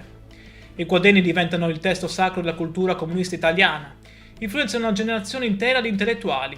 Il PC diventa, anche grazie a Gramsci, il partito comunista più forte dell'Occidente. Ma l'influenza di Gramsci va ben oltre l'Italia. Negli anni 70 nasce nei paesi anglofoni la corrente dei Cultural Studies, che pone Gramsci tra i suoi riferimenti teorici principali. Le sue idee su egemonia, cultura, subalternità diventano centrali negli studi culturali postcoloniali di genere. In Sud America Gramsci è venerato come un profeta della liberazione. Le sue idee sull'egemonia culturale influenzano i movimenti di sinistra, le teorie della dipendenza, la teologia della liberazione. In India i quaderni sono studiati nelle università. Il concetto di classi subalterne viene applicato all'analisi delle caste. Negli Stati Uniti Gramsci è considerato un classico del pensiero politico. Viene insegnato a Harvard, Yale, Berkeley. È stato tradotto in oltre 30 lingue. Esistono più di 20.000 saggi sulla sua opera. Antonio Gramsci, il ragazzo deforme di Ales, il comunista imprigionato dal fascismo, è diventato uno dei pensatori più studiati del mondo. E oggi, nel 2026, il suo pensiero è più attuale che mai. Viviamo nell'era dei social media, della disinformazione, delle fake news. Chi controlla i media? Chi controlla le narrazioni? Chi decide cos'è vero e cos'è falso? È egemonia culturale. Viviamo nell'era dell'intelligenza artificiale, degli influencer, dei creator digitali. Chi sono gli intellettuali organici del 2026? Sono ancora i professori universitari? O sono i creatori di contenuti, gli attivisti digitali, i divulgatori online? Le domande di Gramsci sono le nostre domande. Particolarmente interessante è che oggi anche la destra contemporanea ha scoperto Gramsci. Leader conservatori come Giorgia Meloni invocano Gramsci quando parlano di conquistare l'egemonia culturale per diffondere valori conservatori. È applicazione distorta ma illuminante di Gramsci. Perfino i conservatori riconoscono che il potere moderno è principalmente culturale, non militare. Gramsci aveva ragione. Quest'oggi università in tutto il mondo insegnano Gramsci nei corsi di filosofia politica e teoria critica, studi culturali e media, storia sociale, linguistica e semiotica, analisi del discorso politico. Esistono istituti dedicati a Gramsci in Italia, come l'Istituto Gramsci e l'Istituto Gramsci in Sardegna, in Inghilterra, negli USA, in Brasile, in India. La sua eredità è universale. E in Sardegna? In Sardegna Gramsci non è solo un filosofo, è un simbolo di orgoglio, di identità, di riscatto. Ma dobbiamo tornare indietro, perché l'identità e l'esperienza sarda di Gramsci furono decisive per la sua formazione e rimasero un punto centrale della sua analisi per tutta la vita. Gramsci definì la Sardegna una colonna di sfruttamento della borghesia industriale torinese e dello Stato italiano. Denunciò il furto fiscale perpetrato ai danni dell'isola, affermando che lo Stato aveva prelevato più di 500 milioni di imposte, denaro sudato da contadini e dai pastori. Sottolineò come le risorse minerarie dell'Inglesente e le infrastrutture come le ferrovie fossero controllate da capitalisti del continente, che pagavano salari da fame ai minatori sardi. In modo provocatorio sostenne che la Sardegna era trattata peggio della colonia eritrea, perché mentre lo Stato spendeva per l'Eritrea, si limitava a sfruttare la Sardegna prelevandovi un tributo imperiale. Gramsci seguì con grande interesse il partito sardo d'azione. Pur criticandone gli elementi opportunisti, appoggiò le sue rivendicazioni popolari e autonomiste. Nel 1925 Gramsci fornì materiali per un appello dell'Internazionale Contadina al congresso del partito sardo d'azione. Questo appello sosteneva la costituzione di un Parlamento regionale con poteri fiscali, doganali e di spesa, la creazione di una milizia regionale e l'obiettivo finale della costituzione di una Repubblica Autonoma di Sardegna, inserita in una federazione soviettista italiana. Questa visione fu successivamente adottata dal Partito Comunista, che nelle tesi di Colonia del 1931 appoggiò esplicitamente un progetto federalista che includeva una Repubblica sarda. E poi c'è la questione della lingua. Gramsci considerava il sardo non un dialetto, ma una lingua a sé, nonostante la mancanza di una grande letteratura. In una celebre lettera alla coniata Teresina del 26 marzo 1927 espresse con chiarezza la sua posizione, oggi considerato un manifesto del movimento linguistico sardo. Scrisse che impedire ai bambini di imparare il sardo significava danneggiarli, perché la lingua materna è fondamentale per lo sviluppo intellettuale. Gramsci stesso usava il sardo in diverse occasioni, sia a Torino per comunicare con i soldati della brigata Sassari, sia a Roma con i compagni di partito per non farsi comprendere dai carabinieri non sardi. Gramsci mostrò un grande interesse per il successo inglesiente, riconoscendolo come un microcosmo unico, l'unica vera realtà operaia in una Sardegna prevalentemente agricola e rurale. Quest'area, con la sua classe operaia di minatori, era un laboratorio politico straordinario. Fu qui che il Partito Socialista riuscì a radicarsi, conquistando nel 1914 quasi tutti i comuni del bacino minerario, tra cui Iglesias. Una domanda cruciale rimane: come Gramsci, originario della periferia sarda, divenne pensatore globale? La risposta risiede proprio nella sua sardità. Gramsci, crescendo in Sardegna, vide direttamente come una società locale mantiene tradizioni, lingue, culture e proprie nonostante il dominio di uno Stato centralista esterno. Capì che il potere non è semplice repressione, è appropriazione e risignificazione della cultura locale. È trasformazione del locale in periferia della metropoli. Questa intuizione da sardo, applicata a tutta la società moderna, lo condusse a vedere il capitalismo non come sistema di semplice sfruttamento economico, ma come sistema di dominio culturale e convincere le persone a credere nella loro inferiorità. Oggi ad Ales, il paese natale, c'è la casa natale di Antonio Gramsci, museo e centro culturale. L'associazione Casa Natale organizza ogni anno il premio letterario Antonio Gramsci, giunto nel 2025 alla 19ª edizione. Ogni 22 gennaio, giorno della nascita, ad Ales si tiene la cerimonia Buon compleanno Antonio, con studiosi, studenti, cittadini che celebrano il loro concittadino più illustre.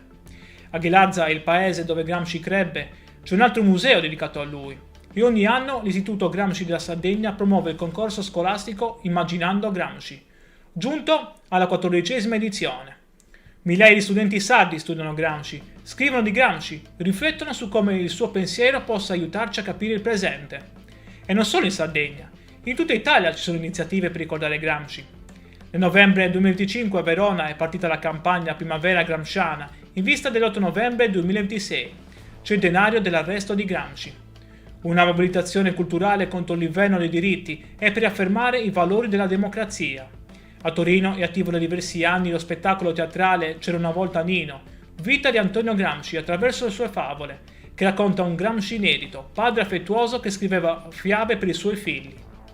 Nel 2022 Gad Lerner ha ritrovato 3 temi scolastici inediti del giovane Gramsci liceale e ne ha fatto uno spettacolo teatrale, Il sogno di Gramsci. Antonio Gramsci è vivo, vivo nei libri, vivo nelle scuole, vivo nei teatri, vivo nei dibattiti politici. E per noi sardi è qualcosa di più, è la dimostrazione che anche da un piccolo paese della Sardegna può nascere un genio che cambia il mondo. Siangioi fondò l'autonomismo sardo nel 1796 come rivendicazione di indipendenza. Gramsci fornisce il fondamento teorico per capire l'autonomismo come lotta per l'egemonia culturale sarda, il diritto di una nazione minoritaria a preservare e sviluppare la propria cultura, lingua, tradizioni contro l'assimilazione omologante dello Stato maggioritario. L'Istituto Gramsci Sardegna, fondato nel 2010 a Cagliari, studia esplicitamente come Gramsci aiuta a comprendere la questione sarda contemporanea. Diritti linguistici, identità culturale, autonomia amministrativa, preservazione della memoria storica sarda. Oggi movimenti autonomisti sardi citano Gramsci per articolare il proprio progetto politico non come semplice indipendenza geografica, ma come lotta per il controllo della propria narrazione culturale, per l'egemonia culturale sarda su temi come la lingua sarda, l'educazione, i media locali, l'arte, la letteratura. Secondo te, come applicherebbe Gramsci il concetto di egemonia culturale ai social media e all'intelligenza artificiale di oggi? Se questa storia ti ha colpito, lascia un like e iscriviti al canale. E scrivimi nei commenti, pensi che il pensiero di Gramsci sia ancora attuale nel 2026? Arrivati alla fine, non posso che ringraziarti di cuore per il tuo tempo. Raccontare Antonio Gramsci non significa parlare solo del 1900, ma guardare in faccia come il potere funziona oggi, attraverso la cultura, i media, le narrazioni.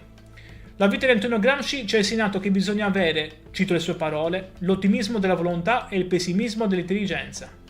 Ci ha insegnato che studiare è un atto rivoluzionario e che capire il mondo è il primo passo per cambiarlo.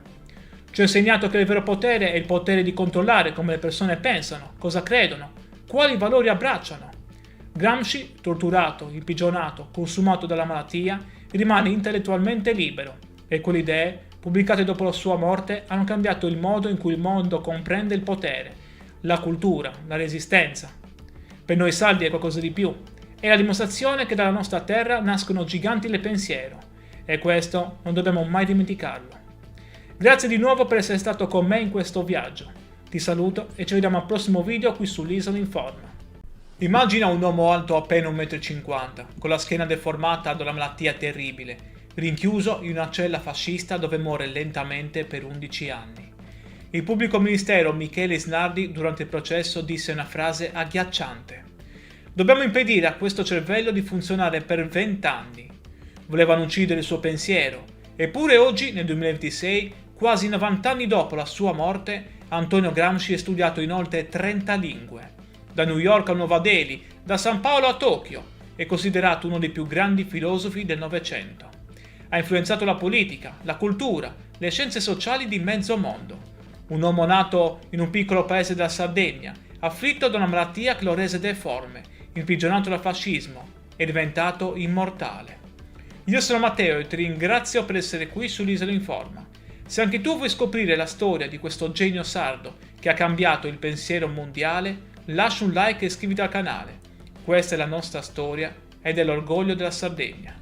Il 22 gennaio 1891 ad Ales, provincia di Oristano, in una modesta famiglia nasce Antonio Sebastiano Francesco Gramsci. È il quarto di 7 figli. Suo padre Francesco è un funzionario dell'ufficio del registro, di origini alberesce. Sua madre Giuseppina Marsias è sarda, di Ghilarza. La famiglia si trasferisce in vari paesi della Sardegna, tra cui Sorgono, per poi stabilirsi definitivamente a Ghilarza nel 1898. Antonio ha solo 18 mesi quando la tragedia colpisce il suo piccolo corpo. Qualcuno parla di una caduta, altri di un incidente. Fatto sta che sulla sua schiena si manifesta il morbo di Pot, una tubercolosi ossea che fa cedere la colonna vertebrale. La schiena si incurva, compare la gobba. Il piccolo Antonio cresce deforme, basso, curvo, fragile. I bambini lo prendono in giro, gli adulti lo guardano con pietà. E lui? Lui legge, studia, divora libri, impara a leggere prestissimo, da solo, guidato da una fame insaziabile di sapere. Nel 1897, quando Antonio ha 6 anni, il padre viene arrestato. Irregolarità amministrative, peculato, falso in atto pubblico. Viene sospeso dall'impiego. La famiglia piomba nella miseria più nera. e Antonio, a soli 11 anni, è costretto a lavorare 10 ore al giorno nell'ufficio del registro di Ghilarza, guadagna 9 lire al mese, quanto basta per un chilo di pane al giorno, ricorderà anni dopo. Eppure, nonostante la povertà, nonostante il corpo martoriato, nonostante il lavoro minorile, Antonio non smette mai di studiare. Frequenta gli studi ginnasiali a Santo Lussurgiu dal 1905 al 1908, poi il liceo Dettori di Cagliari, dove vive con il fratello Gennaro, segretario della sezione socialista. È a Cagliari che Antonio vede per la prima volta le rivolte popolari, i moti del 1906 contro il caro vita, repressi violentemente dall'esercito. È a Cagliari che inizia a scrivere i suoi primi articoli per l'Unione Sarda. È a Cagliari che scopre il marxismo e frequenta ambienti socialisti e anticlericali. Nel 1911 Antonio ha 20 anni. Vince una borsa di studio per l'Università di Torino, riservata agli studenti disagiati delle ex province del Regno di Sardegna. 70 lire al mese. Poche, pochissime, ma sufficienti per cambiare la sua vita. Parte per Torino, lascia la Sardegna. Non sa ancora che sta per diventare uno degli uomini più importanti del secolo. Torino nel 1911 è la città industriale per eccellenza. Le fabbriche della Fiat, gli operai, lo sfruttamento, il movimento socialista in fermento.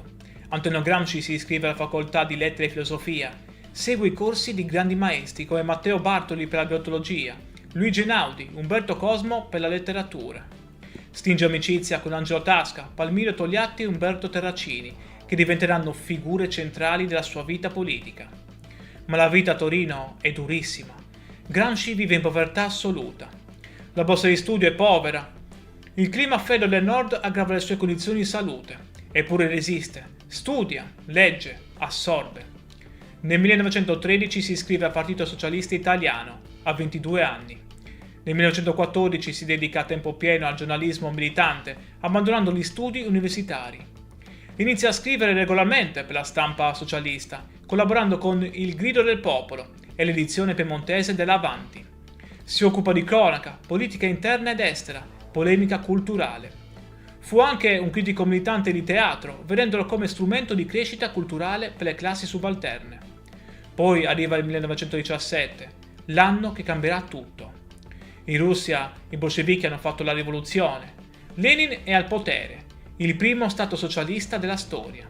Gramsci è folgorato. Scrive l'articolo La rivoluzione contro il capitale, sostenendo che i bolscevichi avevano agito contro le previsioni meccanicistiche del marxismo, dimostrando che la volontà politica poteva forzare le tappe dello sviluppo storico. Questo è un fatto, non è utopia, è realtà. Si può fare la rivoluzione. Diventa redattore e nel 1917 segretario della sezione torinese del PSI. Scrive articoli su articoli, politica, cultura, teatro, letteratura. La sua penna è affilata, brillante, tagliente. Il 1 maggio 1919, insieme ad Angelo Tasca, Umberto Terracini e Palmiro Togliatti, fonda l'Ordine Nuovo, un settimanale che diventerà leggendario. Il sottotitolo è Rassegna settimanale di cultura socialista, ma l'Ordine Nuovo non è solo teoria, è prassi, è azione rivoluzionaria.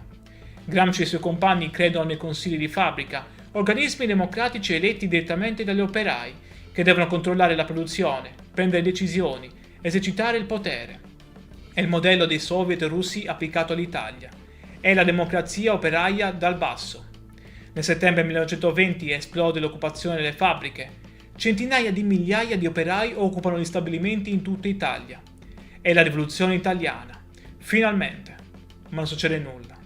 Il Partito Socialista è diviso, confuso, debole. I sindacati trattano con i padroni, gli operai vengono isolati, l'occupazione fallisce. È una sconfitta devastante. E Gramsci capisce, il PSI è inadeguato. Serve un partito nuovo, un partito rivoluzionario, un partito comunista. Il 21 gennaio 1921, Livorno, Teatro San Marco. Si tiene il 17° congresso del Partito Socialista Italiano. Le tensioni sono esplose. Da una parte i riformisti, dall'altra i massimalisti, dall'altra ancora i comunisti, guidati da Amadeo Bordiga e Antonio Gramsci. E quel giorno, il 21 gennaio 1921, la minoranza comunista abbandona il congresso. Esce dalla sala, si riunisce in un'altra stanza e fonda il Partito Comunista d'Italia, sezione italiana dell'Internazionale Comunista. Gramsci non è il leader iniziale, quello è Bordiga, più carismatico, più radicale. ma Gramsci è nel comitato centrale, è uno dei fondatori. Gramsci stesso scriverà: «Dovremmo organizzarci in partito nel fuoco della guerra civile, cementando le nostre sezioni col sangue dei più devoti militanti». Nel 1922 Gramsci viene mandato a Mosca come rappresentante del partito presso la Terza Internazionale. Partecipa al quarto congresso, incontra Lenin, ormai malato, studia l'esperienza sovietica. Ed è a Mosca che incontra lei, Giulia Shust, una giovane musicista russa. Se ne innamora, è amore vero, profondo. Nel 1923 si sposano. Nasceranno 2 figli, Delio nel 1924 e Giuliano nel 1926. Ma Gramsci non può restare in Russia. Il partito ha bisogno di lui. Deve tornare in Italia, dove Mussolini è salito al potere nel 1922 e sta costruendo la dittatura fascista. Nell'aprile 1924 Gramsci viene eletto deputato per il Collegio Veneto.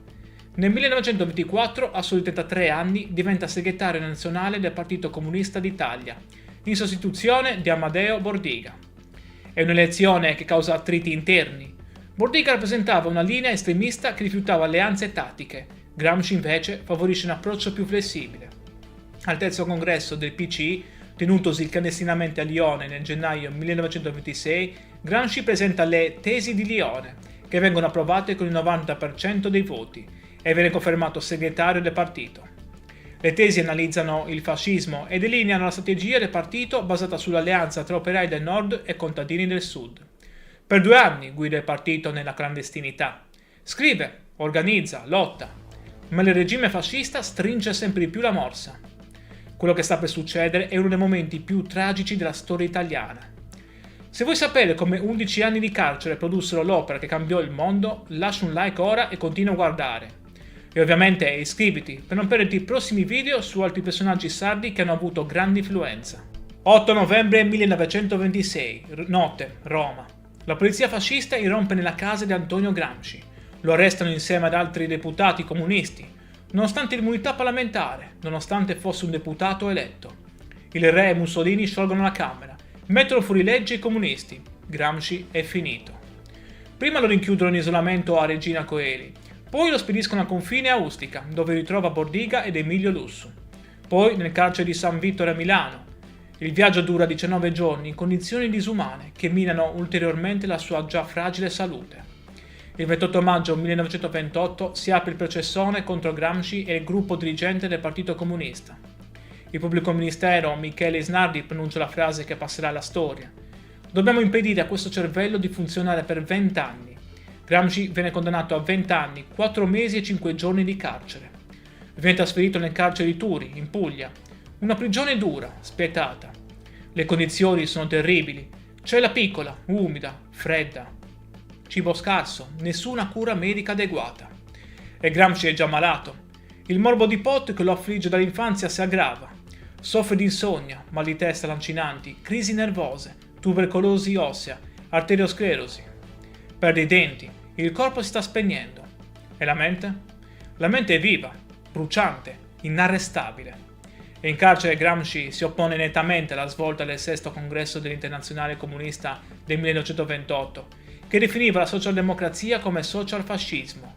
Sostiene invece la necessità di un fronte unito delle forze operaie e propone una fase intermedia di assemblea costituente dopo la caduta del fascismo.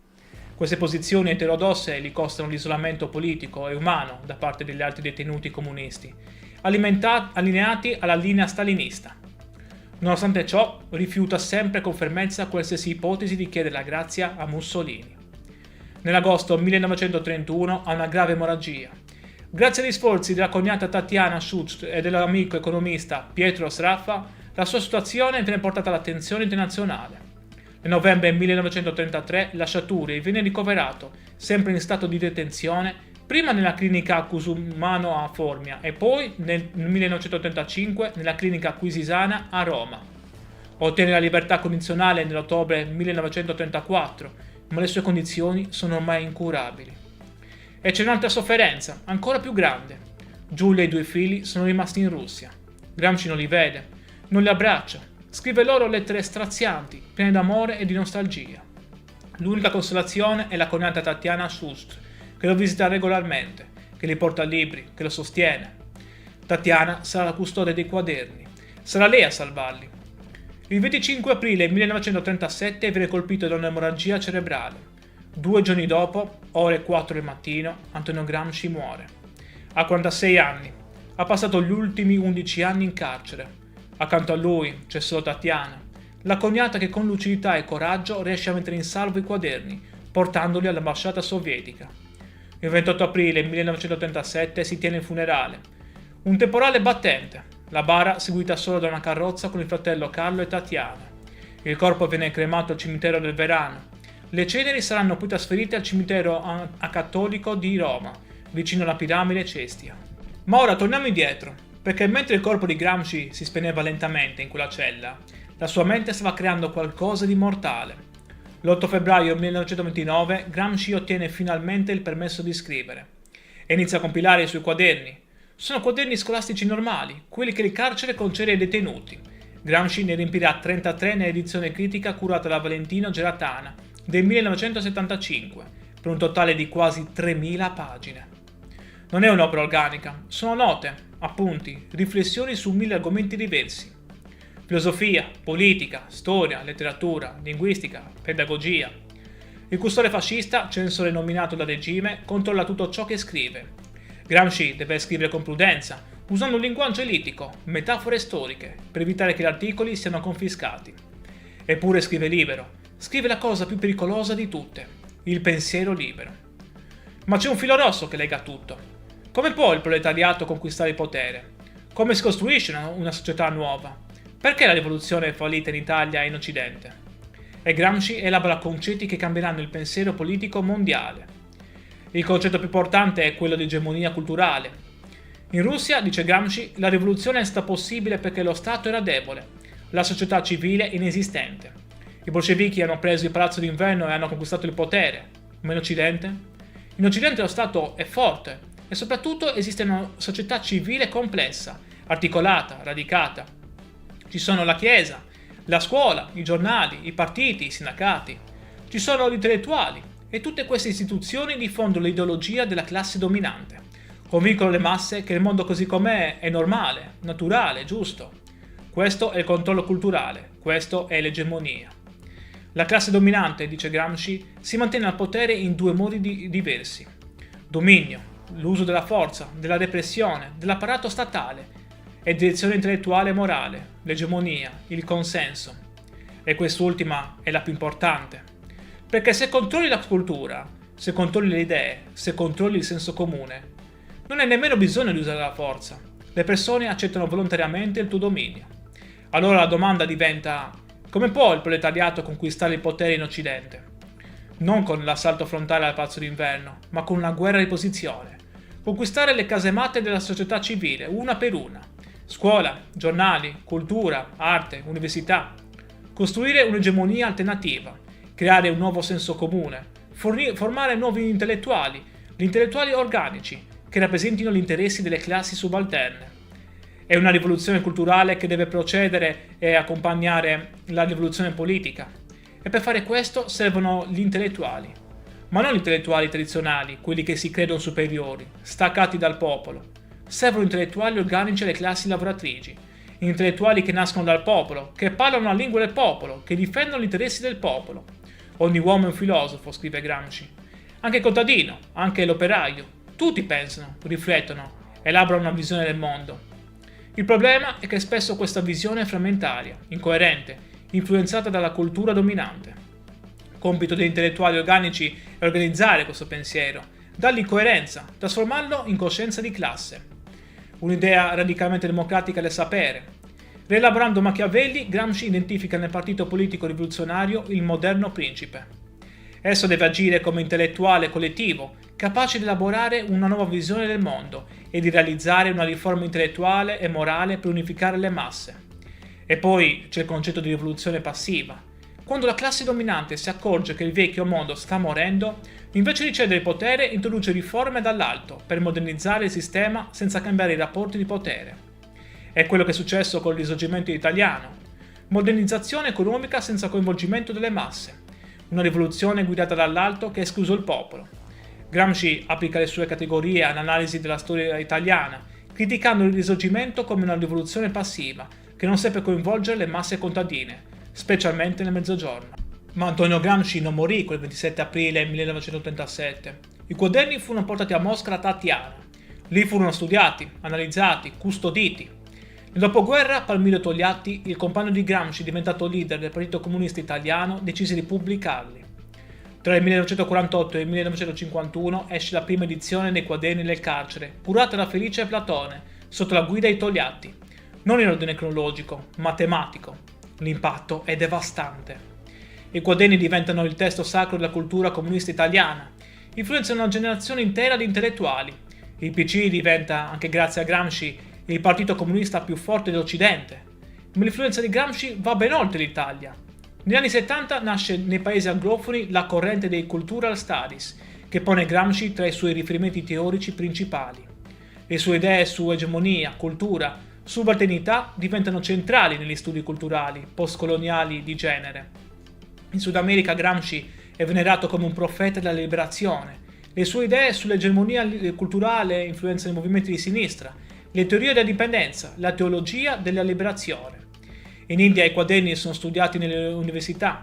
Il concetto di classi subalterne viene applicato all'analisi delle caste. Negli Stati Uniti Gramsci è considerato un classico del pensiero politico. Viene insegnato a Harvard, Yale, Berkeley. È stato tradotto in oltre 30 lingue.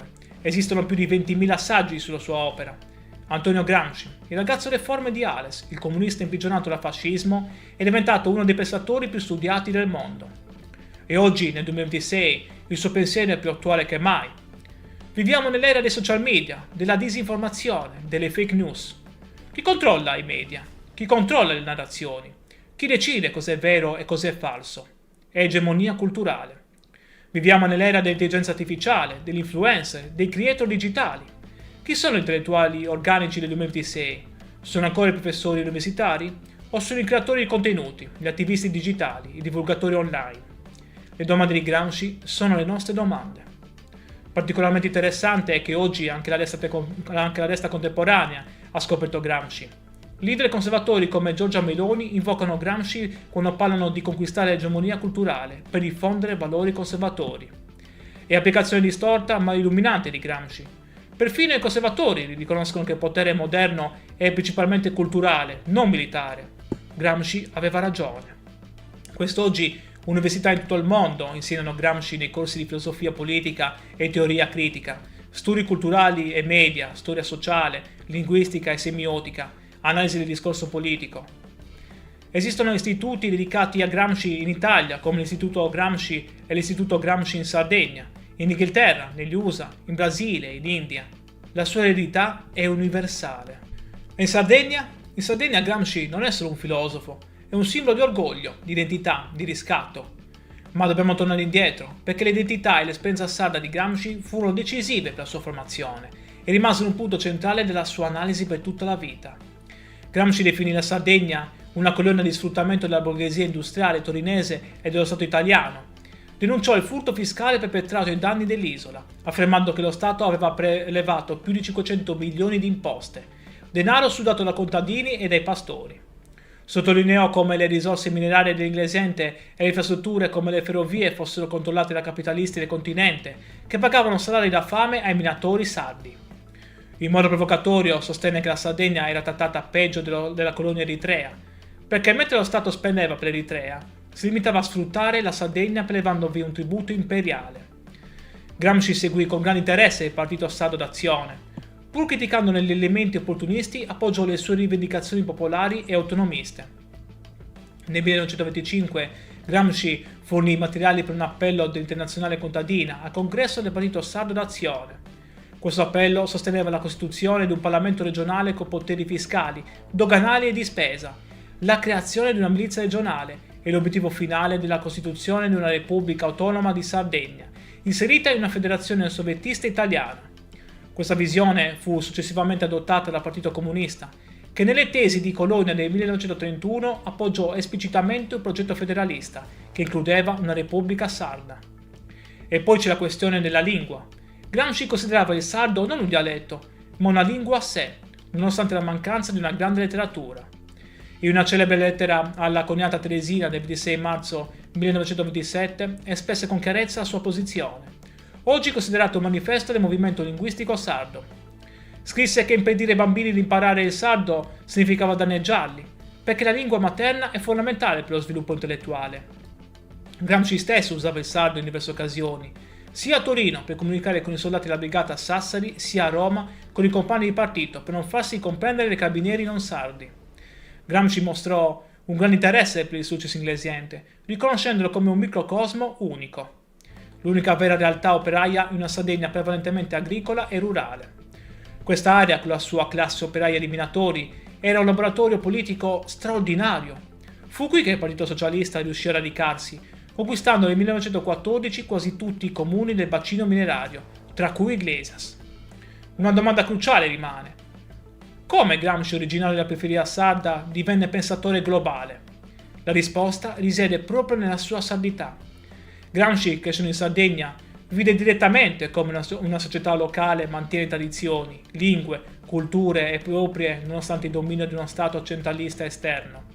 Capì che il potere non è semplice repressione, è appropriazione e risignificazione della cultura locale.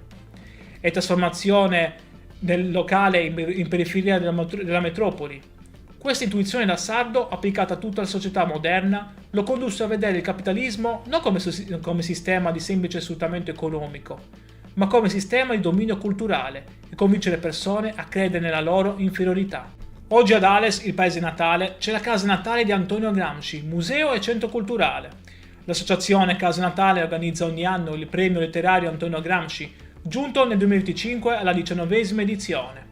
Ogni 22 gennaio, giorno della nascita, ad Ales si tiene la cerimonia Buon compleanno Antonio, con studiosi, studenti, cittadini che celebrano il loro concittadino più illustre. A Ghilarza, il paese dove Gramsci crebbe, c'è un altro museo dedicato a lui, e ogni anno l'Istituto Gramsci della Sardegna promuove il concorso scolastico Immaginando Gramsci, giunto alla 14ª edizione. Migliaia di studenti sardi studiano Gramsci, scrivono di Gramsci, riflettono su come il suo pensiero possa aiutarci a capire il presente. E non solo in Sardegna, in tutta Italia ci sono iniziative per ricordare Gramsci. Nel novembre 2025 a Verona è partita la campagna Primavera Gramsciana in vista dell'8 novembre 2026, centenario dell'arresto di Gramsci. Una mobilitazione culturale contro l'inverno dei diritti e per affermare i valori della democrazia. A Torino è attivo da diversi anni lo spettacolo teatrale C'era una volta Nino, vita di Antonio Gramsci attraverso le sue favole, che racconta un Gramsci inedito, padre affettuoso che scriveva fiabe per i suoi figli. Nel 2022 Gad Lerner ha ritrovato 3 temi scolastici inediti del giovane Gramsci liceale e ne ha fatto uno spettacolo teatrale, Il sogno di Gramsci. Antonio Gramsci è vivo, vivo nei libri, vivo nelle scuole, vivo nei teatri, vivo nei dibattiti politici. E per noi sardi è qualcosa di più, è la dimostrazione che anche da un piccolo paese della Sardegna può nascere un genio che cambia il mondo. Siangiò fondò l'autonomismo sardo nel 1796 come rivendicazione di indipendenza. Gramsci fornisce il fondamento teorico per capire l'autonomismo come lotta per l'egemonia culturale sarda, il diritto di una nazione minoritaria a preservare e sviluppare la propria cultura, lingua, tradizioni contro l'assimilazione omologante dello Stato maggioritario. L'Istituto Gramsci Sardegna, fondato nel 2010 a Cagliari, studia esplicitamente come Gramsci aiuta a comprendere la questione sarda contemporanea. Diritti linguistici, identità culturale, autonomia amministrativa, preservazione della memoria storica sarda.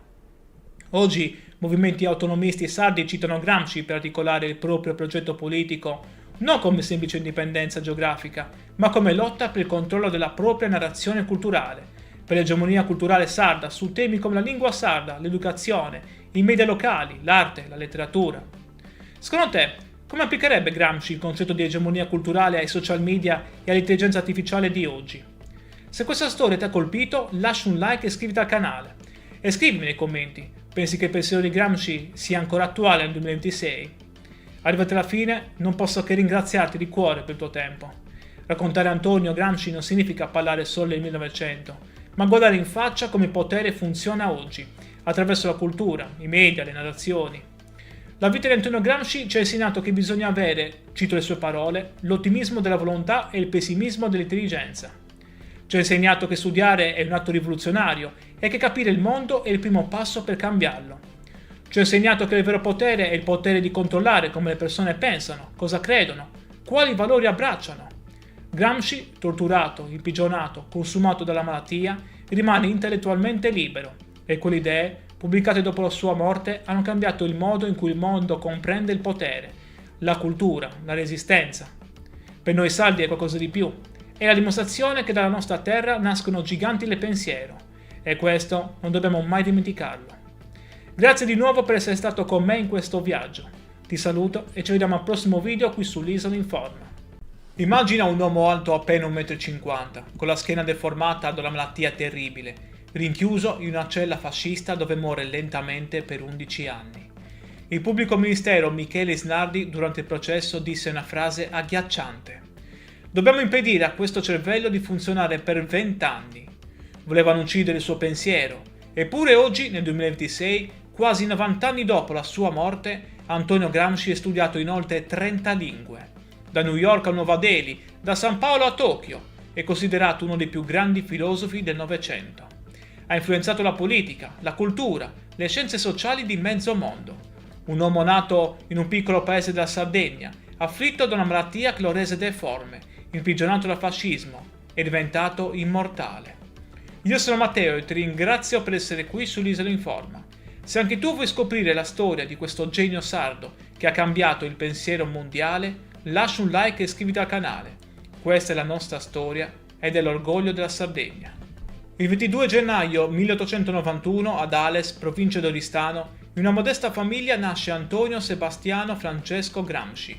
È il quarto di 7 figli. Suo padre Francesco è un funzionario dell'ufficio del registro, di origini alberesce. Sua madre Giuseppina Marsias è sarda, di Ghilarza. La famiglia si trasferisce in vari paesi della Sardegna, tra cui Sorgono, per poi stabilirsi definitivamente a Ghilarza nel 1898.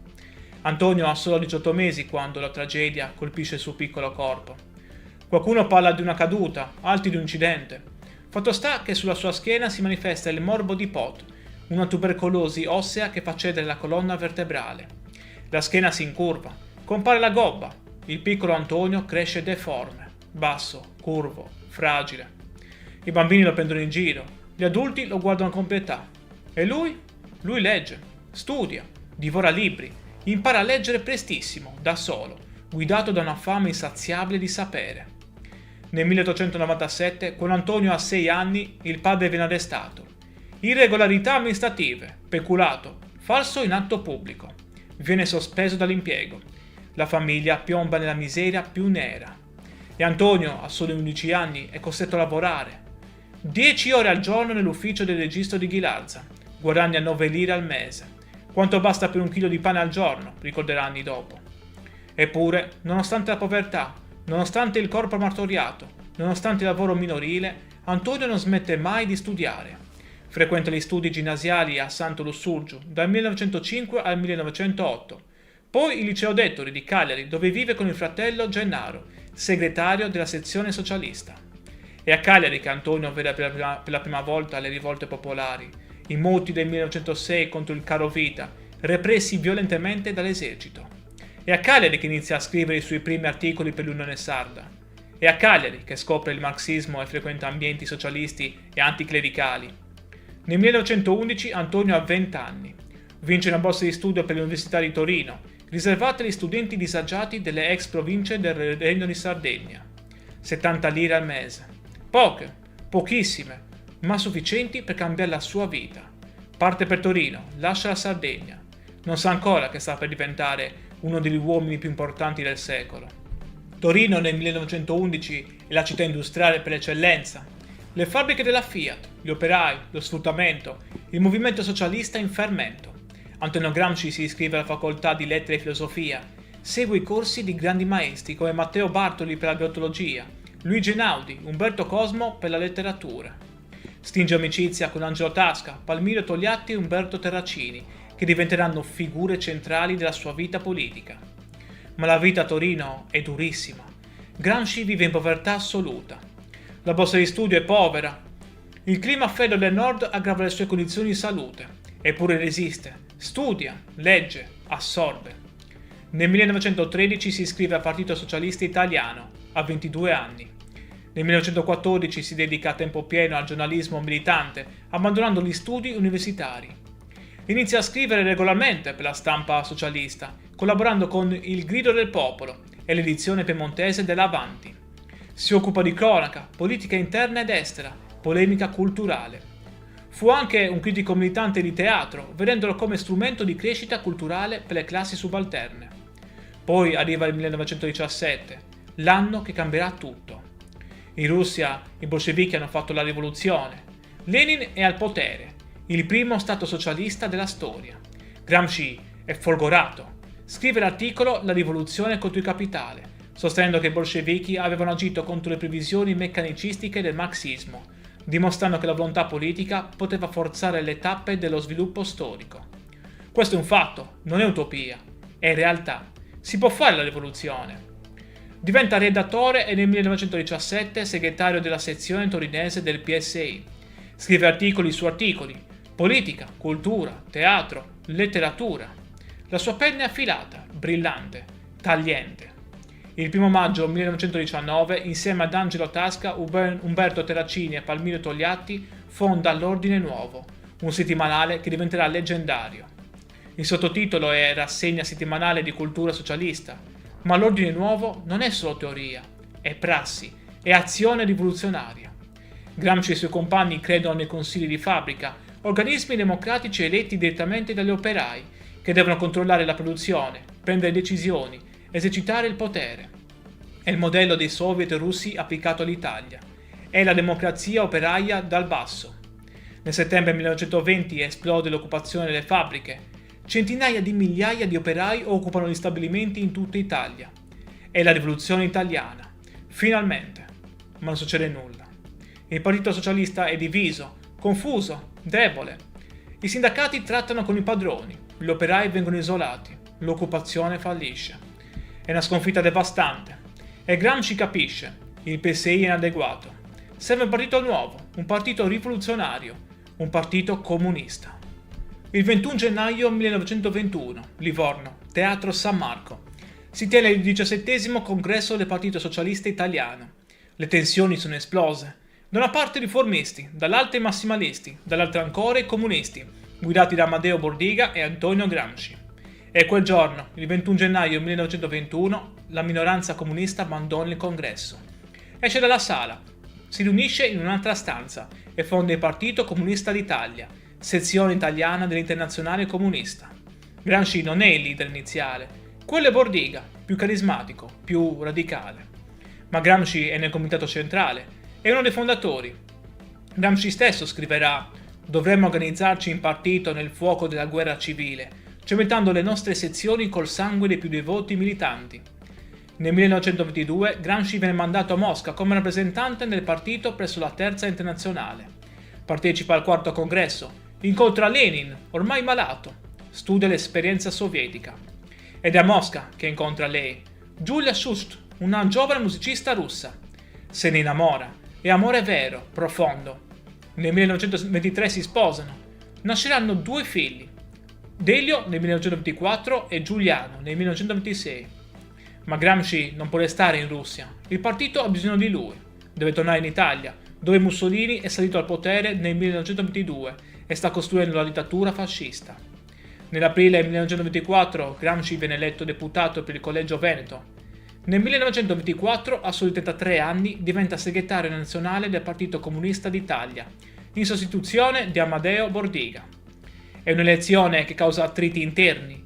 Bordiga rappresentava una linea estremista che rifiutava alleanze tattiche, Gramsci invece favorisce un approccio più flessibile. Al 3° congresso del PCI, tenutosi clandestinamente a Lione nel gennaio 1926, Gramsci presenta le Tesi di Lione, che vengono approvate con il 90% dei voti, e viene confermato segretario del partito. Le tesi analizzano il fascismo e delineano la strategia del partito basata sull'alleanza tra operai del nord e contadini del sud. Per 2 anni guida il partito nella clandestinità. Scrive, organizza, lotta, ma il regime fascista stringe sempre di più la morsa. Quello che sta per succedere è uno dei momenti più tragici della storia italiana. Se vuoi sapere come 11 anni di carcere produssero l'opera che cambiò il mondo, lascia un like ora e continua a guardare. E ovviamente iscriviti per non perderti i prossimi video su altri personaggi sardi che hanno avuto grande influenza. 8 novembre 1926, notte, Roma. La polizia fascista irrompe nella casa di Antonio Gramsci. Lo arrestano insieme ad altri deputati comunisti, nonostante l'immunità parlamentare, nonostante fosse un deputato eletto. Il re e Mussolini sciolgono la Camera, mettono fuori legge i comunisti. Gramsci è finito. Prima lo rinchiudono in isolamento a Regina Coeli, poi lo spediscono al confine a Ustica, dove ritrova Bordiga ed Emilio Lussu. Poi nel carcere di San Vittore a Milano. Il viaggio dura 19 giorni in condizioni disumane che minano ulteriormente la sua già fragile salute. Il 28 maggio 1928 si apre il processone contro Gramsci e il gruppo dirigente del Partito Comunista. Il pubblico ministero Michele Isnardi pronuncia la frase che passerà alla storia. Dobbiamo impedire a questo cervello di funzionare per 20 anni. Gramsci viene condannato a 20 anni, 4 mesi e 5 giorni di carcere. Viene trasferito nel carcere di Turi, in Puglia. Una prigione dura, spietata. Le condizioni sono terribili. Cella piccola, umida, fredda. Cibo scarso, nessuna cura medica adeguata. E Gramsci è già malato. Il morbo di pot che lo affligge dall'infanzia si aggrava. Soffre di insonnia, mal di testa lancinanti, crisi nervose, tubercolosi ossea, arteriosclerosi. Perde i denti, il corpo si sta spegnendo. E la mente? La mente è viva, bruciante, inarrestabile. E in carcere Gramsci si oppone nettamente alla svolta del sesto congresso dell'Internazionale Comunista del 1928, che definiva la socialdemocrazia come socialfascismo. Sostiene invece la necessità di un fronte unito delle forze operaie e propone una fase intermedia di assemblea costituente dopo la caduta del fascismo. Queste posizioni eterodosse gli costano l'isolamento politico e umano da parte degli altri detenuti comunisti, allineati alla linea stalinista. Nonostante ciò, rifiuta sempre con fermezza qualsiasi ipotesi di chiedere la grazia a Mussolini. Nell'agosto 1931 ha una grave emorragia. Grazie agli sforzi della cognata Tatiana Schutz e dell'amico economista Pietro Sraffa, la sua situazione viene portata all'attenzione internazionale. Nel novembre 1933 lascia Turi e viene ricoverato, sempre in stato di detenzione, prima nella clinica Cusumano a Formia e poi nel 1935 nella clinica Acquisisana a Roma. Ottiene la libertà condizionale nell'ottobre 1934, ma le sue condizioni sono ormai incurabili. E c'è un'altra sofferenza, ancora più grande. Giulia e i 2 figli sono rimasti in Russia. Gramsci non li vede, non li abbraccia, scrive loro lettere strazianti, piene d'amore e di nostalgia. L'unica consolazione è la cognata Tatiana Schutz, che lo visita regolarmente, che gli porta libri, che lo sostiene. Tatiana sarà la custode dei quaderni. Sarà lei a salvarli. Il 25 aprile 1937 viene colpito da un'emorragia cerebrale. 2 giorni dopo, ore 4 del mattino, Antonio Gramsci muore. Ha 46 anni. Ha passato gli ultimi 11 anni in carcere. Accanto a lui c'è solo Tatiana, la cognata che con lucidità e coraggio riesce a mettere in salvo i quaderni, portandoli all'ambasciata sovietica. Il 28 aprile 1937 si tiene il funerale. Un temporale battente, la bara seguita solo da una carrozza con il fratello Carlo e Tatiana. Il corpo viene cremato al cimitero del Verano. Le ceneri saranno poi trasferite al cimitero acattolico di Roma, vicino alla piramide Cestia. Ma ora torniamo indietro, perché mentre il corpo di Gramsci si spegneva lentamente in quella cella, la sua mente stava creando qualcosa di mortale. L'8 febbraio 1929 Gramsci ottiene finalmente il permesso di scrivere e inizia a compilare i suoi quaderni. Sono quaderni scolastici normali, quelli che il carcere concede ai detenuti. Gramsci ne riempirà 33 nell'edizione critica curata da Valentino Geratana del 1975, per un totale di quasi 3000 pagine. Non è un'opera organica, sono note, appunti, riflessioni su 1000 argomenti diversi. Filosofia, politica, storia, letteratura, linguistica, pedagogia.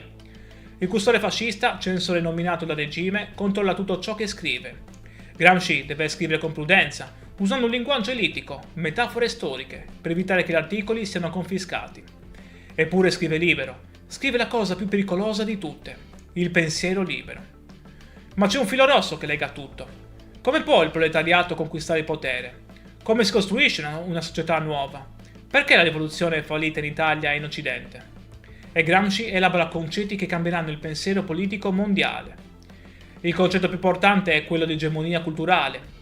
In Russia, dice Gramsci, la rivoluzione è stata possibile perché lo Stato era debole, la società civile inesistente. I bolscevichi hanno preso il Palazzo d'Inverno e hanno conquistato il potere. Ma in Occidente? In Occidente lo Stato è forte e soprattutto esiste una società civile complessa, articolata, radicata. Ci sono la Chiesa, la scuola, i giornali, i partiti, i sindacati. Ci sono gli intellettuali e tutte queste istituzioni diffondono l'ideologia della classe dominante. Convincono le masse che il mondo così com'è è normale, naturale, giusto. Questo è il controllo culturale, questo è l'egemonia. La classe dominante, dice Gramsci, si mantiene al potere in due modi diversi. Dominio, l'uso della forza, della repressione, dell'apparato statale e direzione intellettuale e morale, l'egemonia, il consenso. E quest'ultima è la più importante. Perché se controlli la cultura, se controlli le idee, se controlli il senso comune, non hai nemmeno bisogno di usare la forza. Le persone accettano volontariamente il tuo dominio. Allora la domanda diventa: come può il proletariato conquistare il potere in Occidente? Non con l'assalto frontale al Palazzo d'Inverno, ma con una guerra di posizione. Conquistare le casematte della società civile, una per una. Scuola, giornali, cultura, arte, università. Costruire un'egemonia alternativa. Creare un nuovo senso comune. Formare nuovi intellettuali, gli intellettuali organici, che rappresentino gli interessi delle classi subalterne. È una rivoluzione culturale che deve procedere e accompagnare la rivoluzione politica. E per fare questo servono gli intellettuali. Ma non gli intellettuali tradizionali, quelli che si credono superiori, staccati dal popolo. Servono intellettuali organici alle classi lavoratrici. Intellettuali che nascono dal popolo, che parlano la lingua del popolo, che difendono gli interessi del popolo. Ogni uomo è un filosofo, scrive Gramsci. Anche il contadino, anche l'operaio. Tutti pensano, riflettono, elaborano una visione del mondo.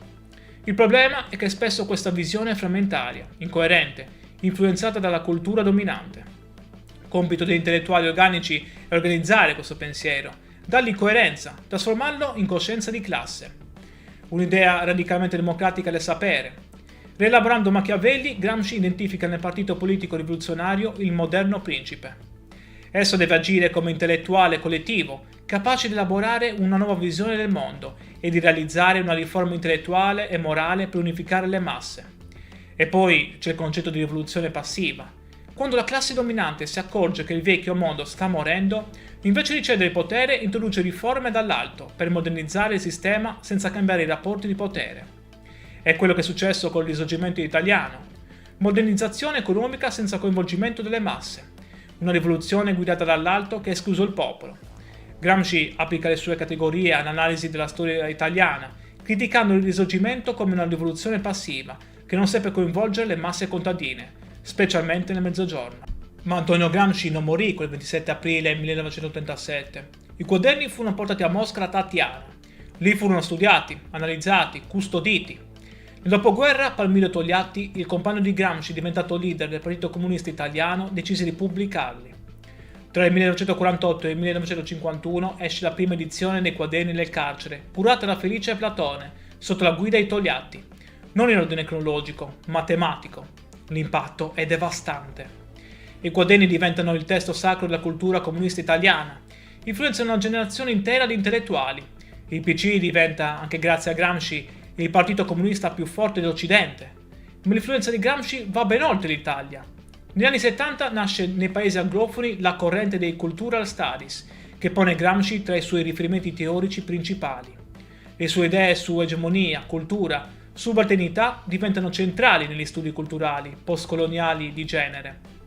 In Sud America Gramsci è venerato come un profeta della liberazione.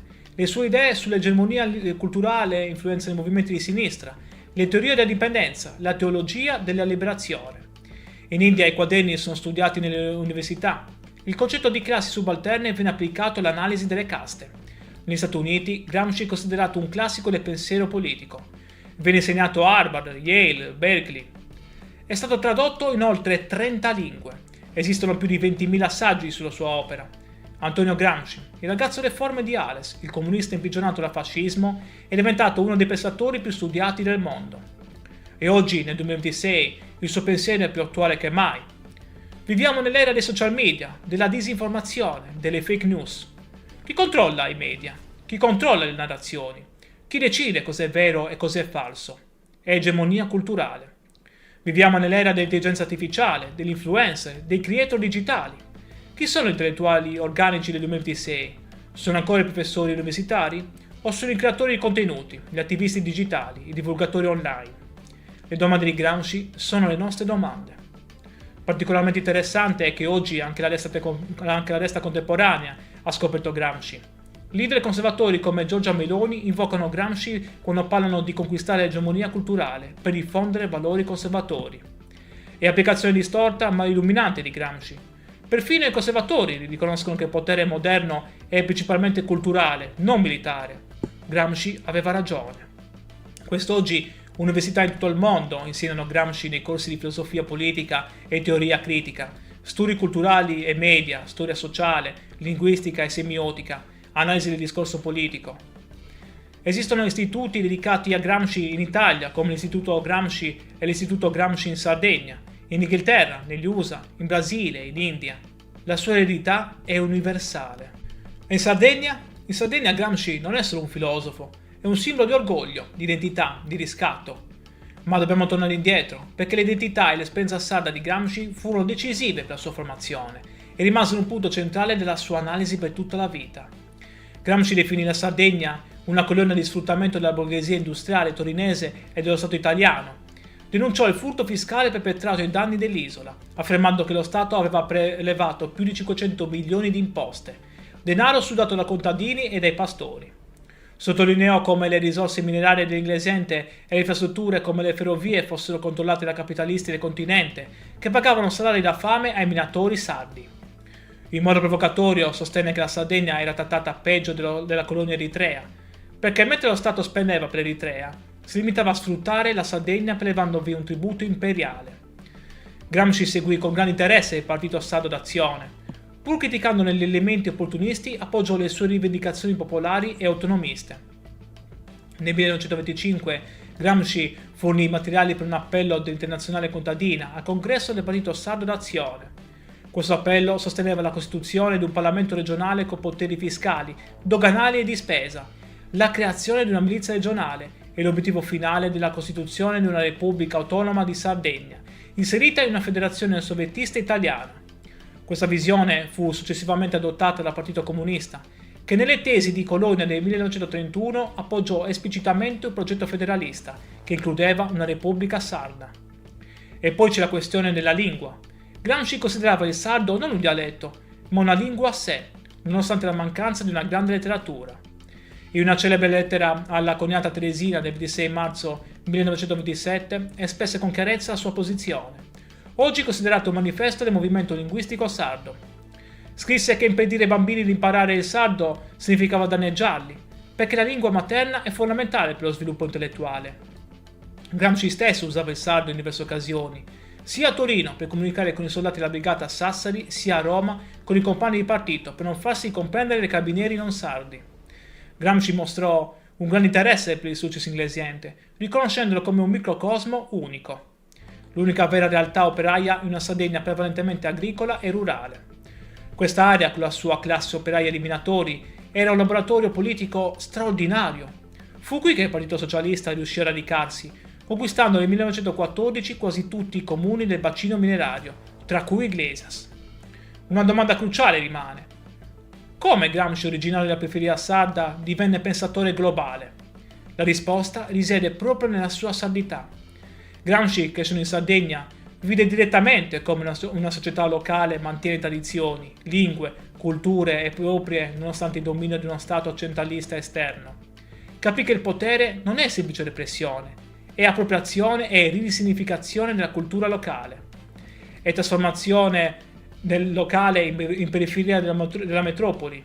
Questa intuizione da sardo, applicata a tutta la società moderna, lo condusse a vedere il capitalismo non come sistema di semplice sfruttamento economico, ma come sistema di dominio culturale e convincere le persone a credere nella loro inferiorità. Oggi ad Ales, il paese natale, c'è la casa natale di Antonio Gramsci, museo e centro culturale. L'associazione Casa Natale organizza ogni anno il premio letterario Antonio Gramsci, giunto nel 2025 alla 19ª edizione. Ogni 22 gennaio, giorno della nascita, ad Ales si tiene la cerimonia Buon compleanno Antonio, con studiosi, studenti, cittadini che celebrano il loro concittadino più illustre. A Ghilarza, il paese dove Gramsci crebbe, c'è un altro museo dedicato a lui, e ogni anno l'Istituto Gramsci della Sardegna promuove il concorso scolastico Immaginando Gramsci, giunto alla 14ª edizione. Migliaia di studenti sardi studiano Gramsci, scrivono di Gramsci, riflettono su come il suo pensiero possa aiutarci a capire il presente. E non solo in Sardegna, in tutta Italia ci sono iniziative per ricordare Gramsci. Nel novembre 2025 a Verona è partita la campagna Primavera Gramsciana in vista dell'8 novembre 2026, centenario dell'arresto di Gramsci. Una mobilitazione culturale contro il livello dei diritti e per affermare i valori della democrazia. A Torino è attivo da diversi anni lo spettacolo teatrale C'era una volta Nino, vita di Antonio Gramsci attraverso le sue favole, che racconta un Gramsci inedito, padre affettuoso che scriveva fiabe per i suoi figli. Nel 2022 Gad Lerner ha ritrovato 3 temi scolastici inediti del giovane Gramsci liceale e ne ha fatto uno spettacolo teatrale, Il sogno di Gramsci. Antonio Gramsci è vivo. Vivo nei libri, vivo nelle scuole, vivo nei teatri, vivo nei dibattiti politici. E per noi sardi è qualcosa di più. È la dimostrazione che anche da un piccolo paese della Sardegna può nascere un genio che cambia il mondo. Siangiò fondò l'autonomismo sardo nel 1796 come rivendicazione di indipendenza. Gramsci fornisce il fondamento teorico per capire l'autonomismo come lotta per l'egemonia culturale sarda, il diritto di una nazione minoritaria a preservare e sviluppare la propria cultura, lingua, tradizioni contro l'assimilazione omologante dello Stato maggioritario. L'Istituto Gramsci Sardegna, fondato nel 2010 a Cagliari, studia esplicitamente come Gramsci aiuta a comprendere la questione sarda contemporanea. Diritti linguistici, identità culturale, autonomia amministrativa, preservazione della memoria storica sarda. Oggi movimenti autonomisti sardi citano Gramsci per articolare il proprio progetto politico non come semplice indipendenza geografica, ma come lotta per il controllo della propria narrazione culturale, per l'egemonia culturale sarda su temi come la lingua sarda, l'educazione, i media locali, l'arte, la letteratura. Secondo te, come applicherebbe Gramsci il concetto di egemonia culturale ai social media e all'intelligenza artificiale di oggi? Se questa storia ti ha colpito, lascia un like e iscriviti al canale. E scrivimi nei commenti, pensi che il pensiero di Gramsci sia ancora attuale nel 2026? Arrivati alla fine, non posso che ringraziarti di cuore per il tuo tempo. Raccontare Antonio Gramsci non significa parlare solo del 1900, ma guardare in faccia come il potere funziona oggi, attraverso la cultura, i media, le narrazioni. La vita di Antonio Gramsci ci ha insegnato che bisogna avere, cito le sue parole, l'ottimismo della volontà e il pessimismo dell'intelligenza. Ci ha insegnato che studiare è un atto rivoluzionario e che capire il mondo è il primo passo per cambiarlo. Ci ha insegnato che il vero potere è il potere di controllare come le persone pensano, cosa credono, quali valori abbracciano. Gramsci, torturato, imprigionato, consumato dalla malattia, rimane intellettualmente libero e quelle idee, pubblicate dopo la sua morte, hanno cambiato il modo in cui il mondo comprende il potere, la cultura, la resistenza. Per noi sardi è qualcosa di più. È la dimostrazione che dalla nostra terra nascono giganti del pensiero e questo non dobbiamo mai dimenticarlo. Grazie di nuovo per essere stato con me in questo viaggio. Ti saluto e ci vediamo al prossimo video qui sull'Isola Informa. Immagina un uomo alto appena 1,50 m, con la schiena deformata da una malattia terribile, rinchiuso in una cella fascista dove muore lentamente per 11 anni. Il pubblico ministero Michele Snardi durante il processo disse una frase agghiacciante. Dobbiamo impedire a questo cervello di funzionare per 20 anni. Volevano uccidere il suo pensiero, eppure oggi, nel 2026, quasi 90 anni dopo la sua morte, Antonio Gramsci è studiato in oltre 30 lingue. Da New York a Nuova Delhi, da San Paolo a Tokyo, è considerato uno dei più grandi filosofi del Novecento. Ha influenzato la politica, la cultura, le scienze sociali di mezzo mondo. Un uomo nato in un piccolo paese della Sardegna, afflitto da una malattia che lo rese deforme, imprigionato dal fascismo, è diventato immortale. Io sono Matteo e ti ringrazio per essere qui sull'Isola Informa.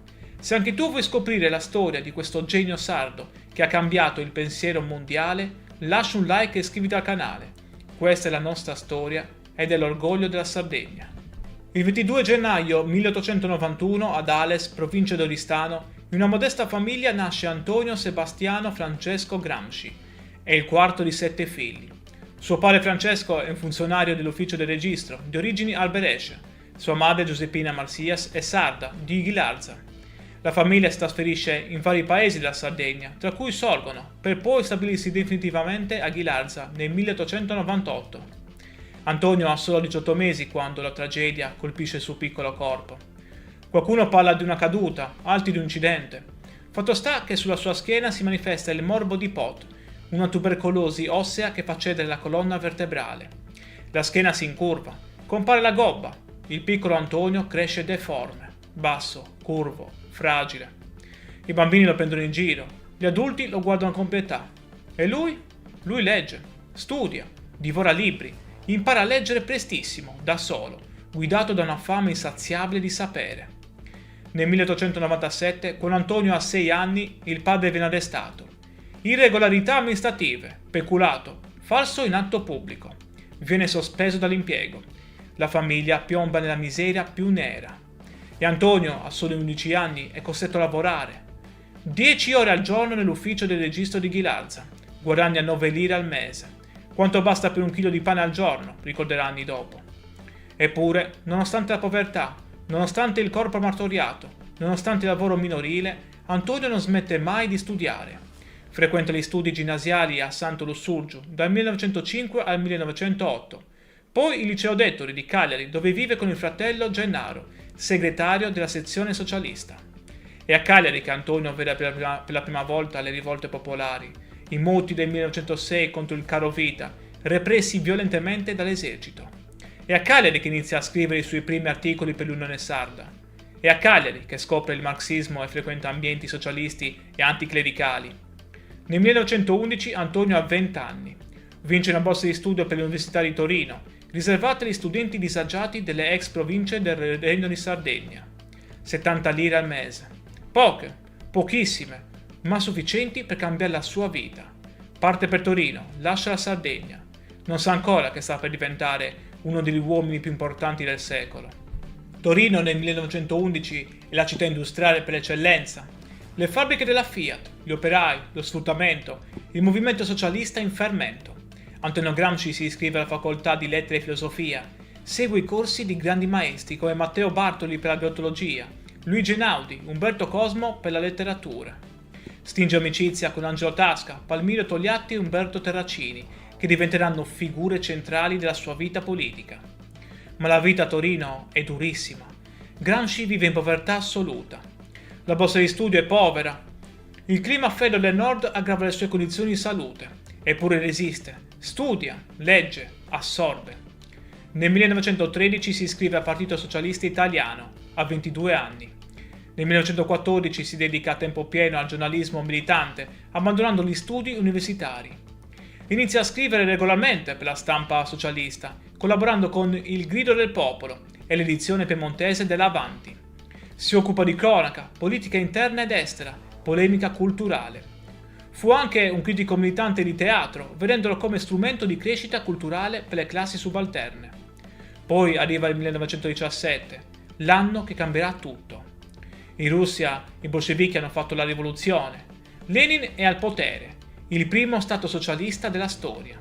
Gramsci è folgorato. Scrive l'articolo La rivoluzione contro il capitale, sostenendo che i bolscevichi avevano agito contro le previsioni meccanicistiche del marxismo, dimostrando che la volontà politica poteva forzare le tappe dello sviluppo storico. Questo è un fatto, non è utopia, è realtà. Si può fare la rivoluzione. Diventa redattore e nel 1917 segretario della sezione torinese del PSI. Scrive articoli su articoli, politica, cultura, teatro, letteratura. La sua penna è affilata, brillante, tagliente. Il 1 maggio 1919, insieme ad Angelo Tasca, Umberto Terracini e Palmiro Togliatti, fonda l'Ordine Nuovo, un settimanale che diventerà leggendario. Il sottotitolo è Rassegna settimanale di cultura socialista, ma l'Ordine Nuovo non è solo teoria, è prassi, è azione rivoluzionaria. Gramsci e i suoi compagni credono nei consigli di fabbrica, organismi democratici eletti direttamente dagli operai, che devono controllare la produzione, prendere decisioni, esercitare il potere. È il modello dei soviet russi applicato all'Italia. È la democrazia operaia dal basso. Nel settembre 1920 esplode l'occupazione delle fabbriche. Centinaia di migliaia di operai occupano gli stabilimenti in tutta Italia. È la rivoluzione italiana. Finalmente. Ma non succede nulla. Il Partito Socialista è diviso, confuso, debole. I sindacati trattano con i padroni, gli operai vengono isolati, l'occupazione fallisce. È una sconfitta devastante. E Gramsci capisce, il PSI è inadeguato. Serve un partito nuovo, un partito rivoluzionario, un partito comunista. Il 21 gennaio 1921, Livorno, Teatro San Marco. Si tiene il 17° congresso del Partito Socialista Italiano. Le tensioni sono esplose. Da una parte i riformisti, dall'altra i massimalisti, dall'altra ancora i comunisti, guidati da Amadeo Bordiga e Antonio Gramsci. E quel giorno, il 21 gennaio 1921, la minoranza comunista abbandona il congresso. Esce dalla sala, si riunisce in un'altra stanza e fonda il Partito Comunista d'Italia, sezione italiana dell'Internazionale Comunista. Gramsci non è il leader iniziale, quello è Bordiga, più carismatico, più radicale. Ma Gramsci è nel comitato centrale, è uno dei fondatori. Gramsci stesso scriverà: «Dovremmo organizzarci in partito nel fuoco della guerra civile, cementando le nostre sezioni col sangue dei più devoti militanti». Nel 1922 Gramsci viene mandato a Mosca come rappresentante del partito presso la Terza Internazionale. Partecipa al 4° congresso, incontra Lenin, ormai malato, studia l'esperienza sovietica.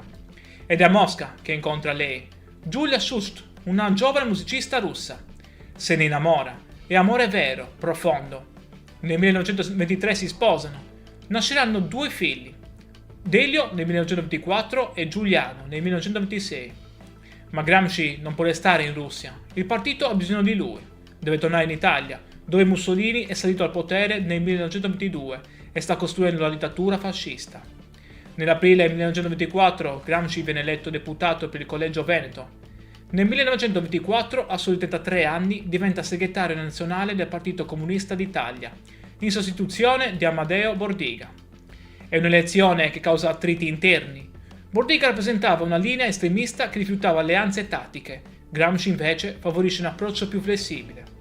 Al 3° congresso del PCI, tenutosi clandestinamente a Lione nel gennaio 1926, Gramsci presenta le Tesi di Lione, che vengono approvate con il 90% dei voti, e viene confermato segretario del partito.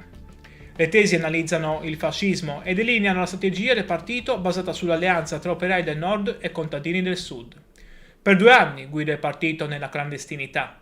Scrive, organizza, lotta, ma il regime fascista stringe sempre di più la morsa. Quello che sta per succedere è uno dei momenti più tragici della storia italiana. Se vuoi sapere come 11 anni di carcere produssero l'opera che cambiò il mondo, lascia un like ora e continua a guardare.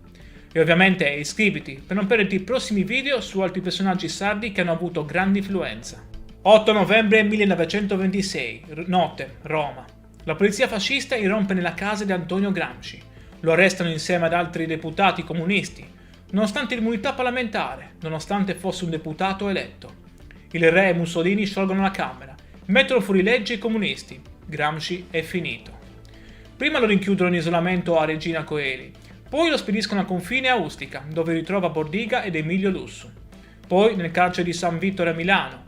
Il viaggio dura 19 giorni in condizioni disumane che minano ulteriormente la sua già fragile salute. Il 28 maggio 1928 si apre il processone contro Gramsci e il gruppo dirigente del Partito Comunista. Il pubblico ministero Michele Isnardi pronuncia la frase che passerà alla storia. Dobbiamo impedire a questo cervello di funzionare per 20 anni. Gramsci viene condannato a 20 anni, 4 mesi e 5 giorni di carcere. Viene trasferito nel carcere di Turi, in Puglia. Una prigione dura, spietata. Le condizioni sono terribili. Cella piccola, umida, fredda. Cibo scarso, nessuna cura medica adeguata. E Gramsci è già malato. Il morbo di Pot che lo affligge dall'infanzia si aggrava. Soffre di insonnia, mal di testa lancinanti, crisi nervose, tubercolosi ossea, arteriosclerosi. Perde i denti, il corpo si sta spegnendo.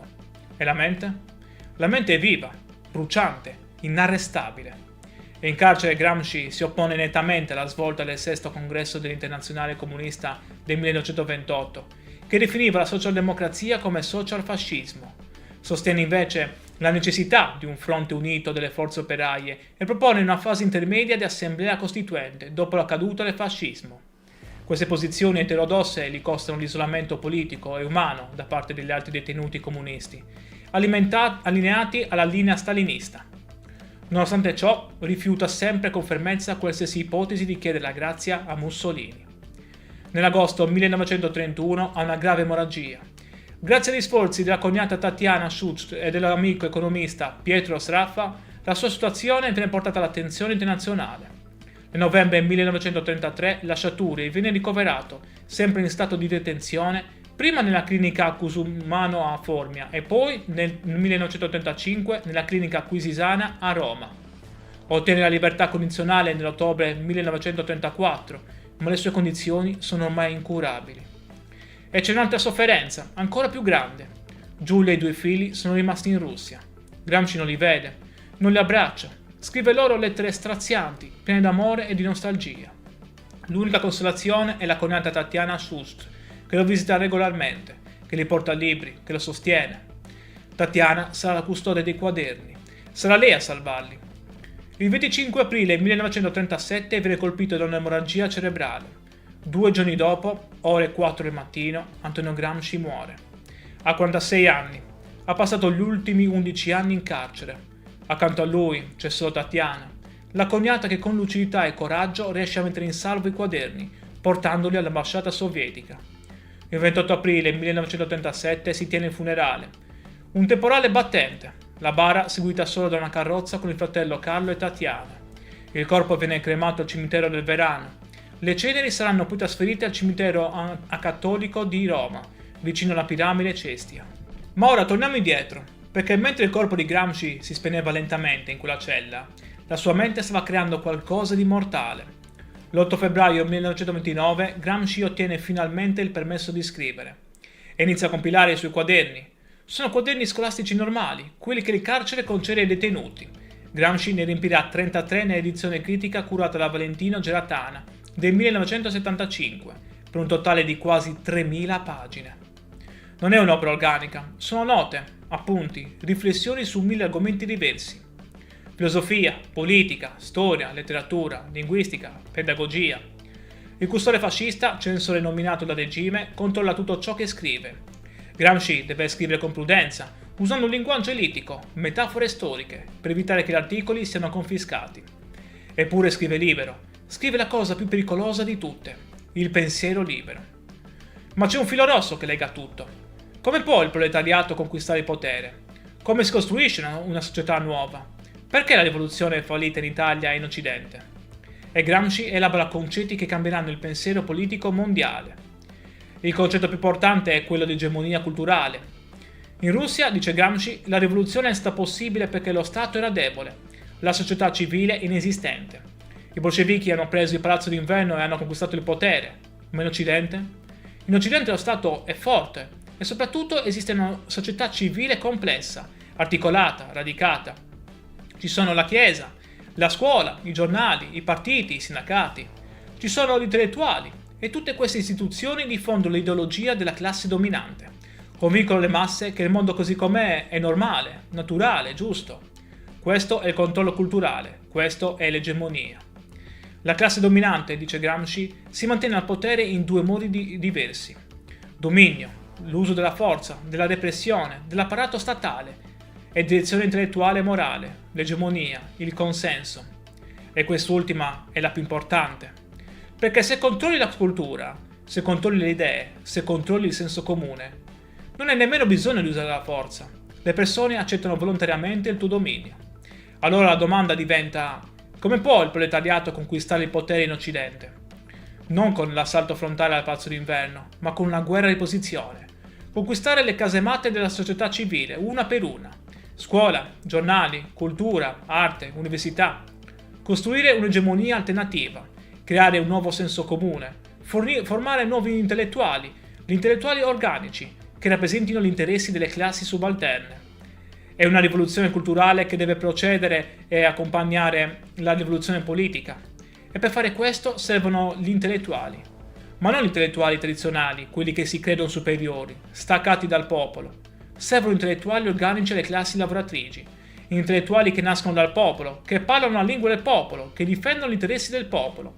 Ogni uomo è un filosofo, scrive Gramsci. Anche il contadino, anche l'operaio. Tutti pensano, riflettono, elaborano una visione del mondo. Il problema è che spesso questa visione è frammentaria, incoerente, influenzata dalla cultura dominante. Compito degli intellettuali organici è organizzare questo pensiero, dargli coerenza, trasformarlo in coscienza di classe. Un'idea radicalmente democratica del sapere. Rielaborando Machiavelli, Gramsci identifica nel partito politico rivoluzionario il moderno principe.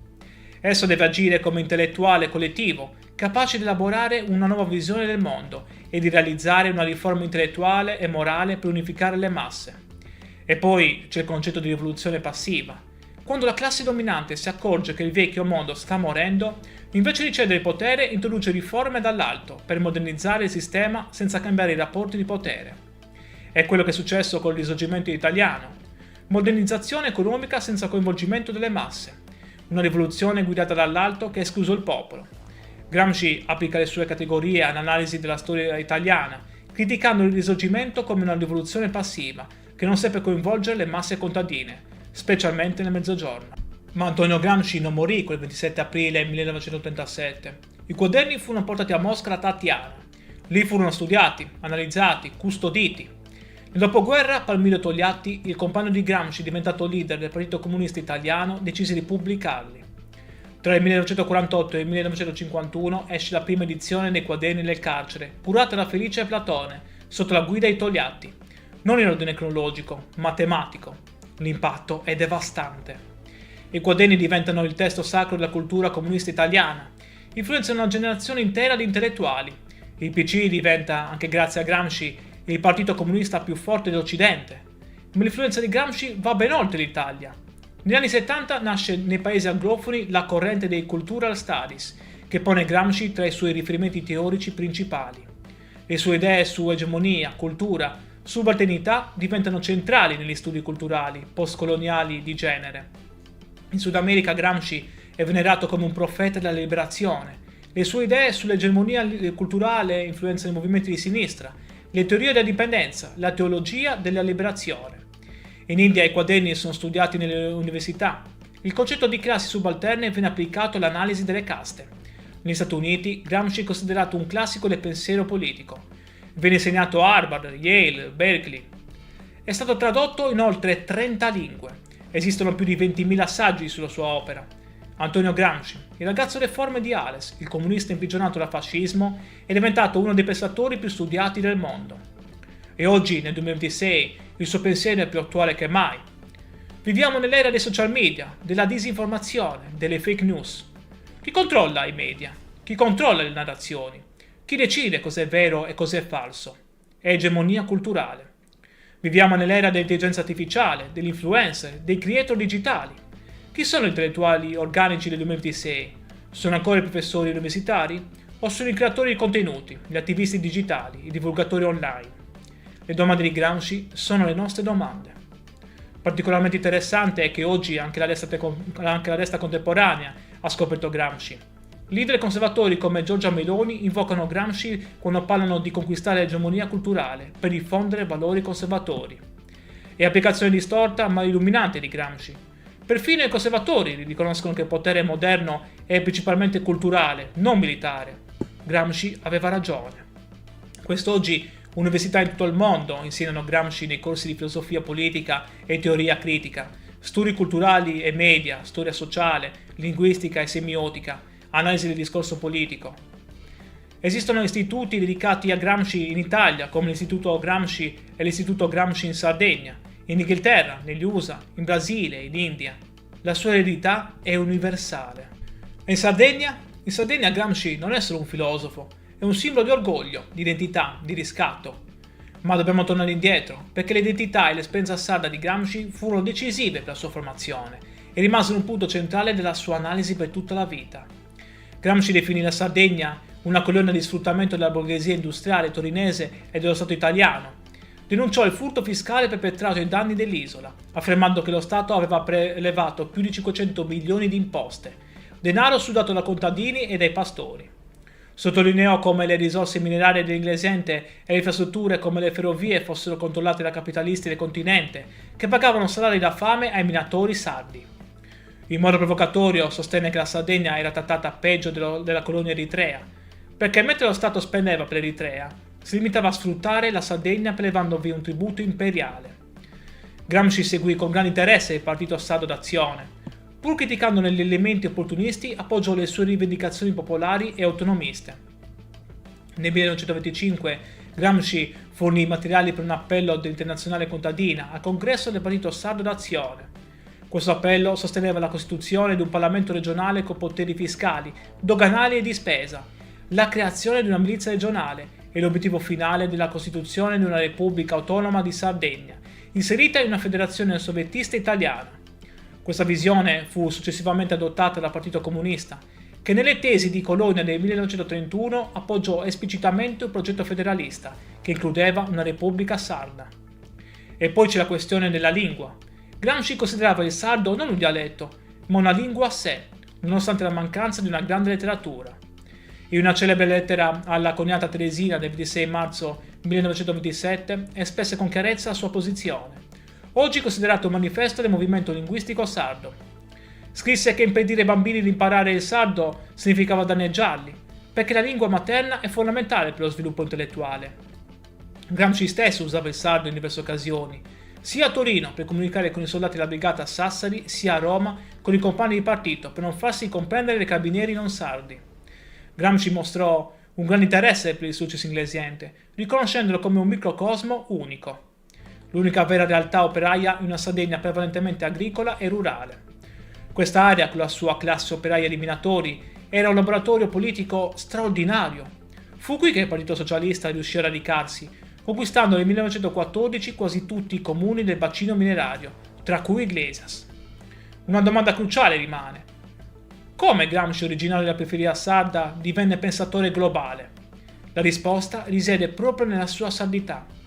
Gramsci, crescendo in Sardegna, vide direttamente come una società locale mantiene tradizioni, lingue, culture e proprie nonostante il dominio di uno Stato centralista esterno. Capì che il potere non è semplice repressione, è appropriazione e risignificazione della cultura locale. È trasformazione del locale in periferia della metropoli. Questa intuizione da sardo, applicata a tutta la società moderna, lo condusse a vedere il capitalismo non come sistema di semplice sfruttamento economico, ma come sistema di dominio culturale e convince le persone a credere nella loro inferiorità. Oggi ad Ales, il paese natale, c'è la casa natale di Antonio Gramsci, museo e centro culturale. L'associazione Casa Natale organizza ogni anno il premio letterario Antonio Gramsci, giunto nel 2025 alla 19ª edizione. Ogni 22 gennaio, giorno della nascita, ad Ales si tiene la cerimonia Buon compleanno Antonio, con studiosi, studenti, cittadini che celebrano il loro concittadino più illustre. A Ghilarza, il paese dove Gramsci crebbe, c'è un altro museo dedicato a lui e ogni anno l'Istituto Gramsci della Sardegna promuove il concorso scolastico Immaginando Gramsci, giunto alla 14ª edizione. Migliaia di studenti sardi studiano Gramsci, scrivono di Gramsci, riflettono su come il suo pensiero possa aiutarci a capire il presente. E non solo in Sardegna, in tutta Italia ci sono iniziative per ricordare Gramsci.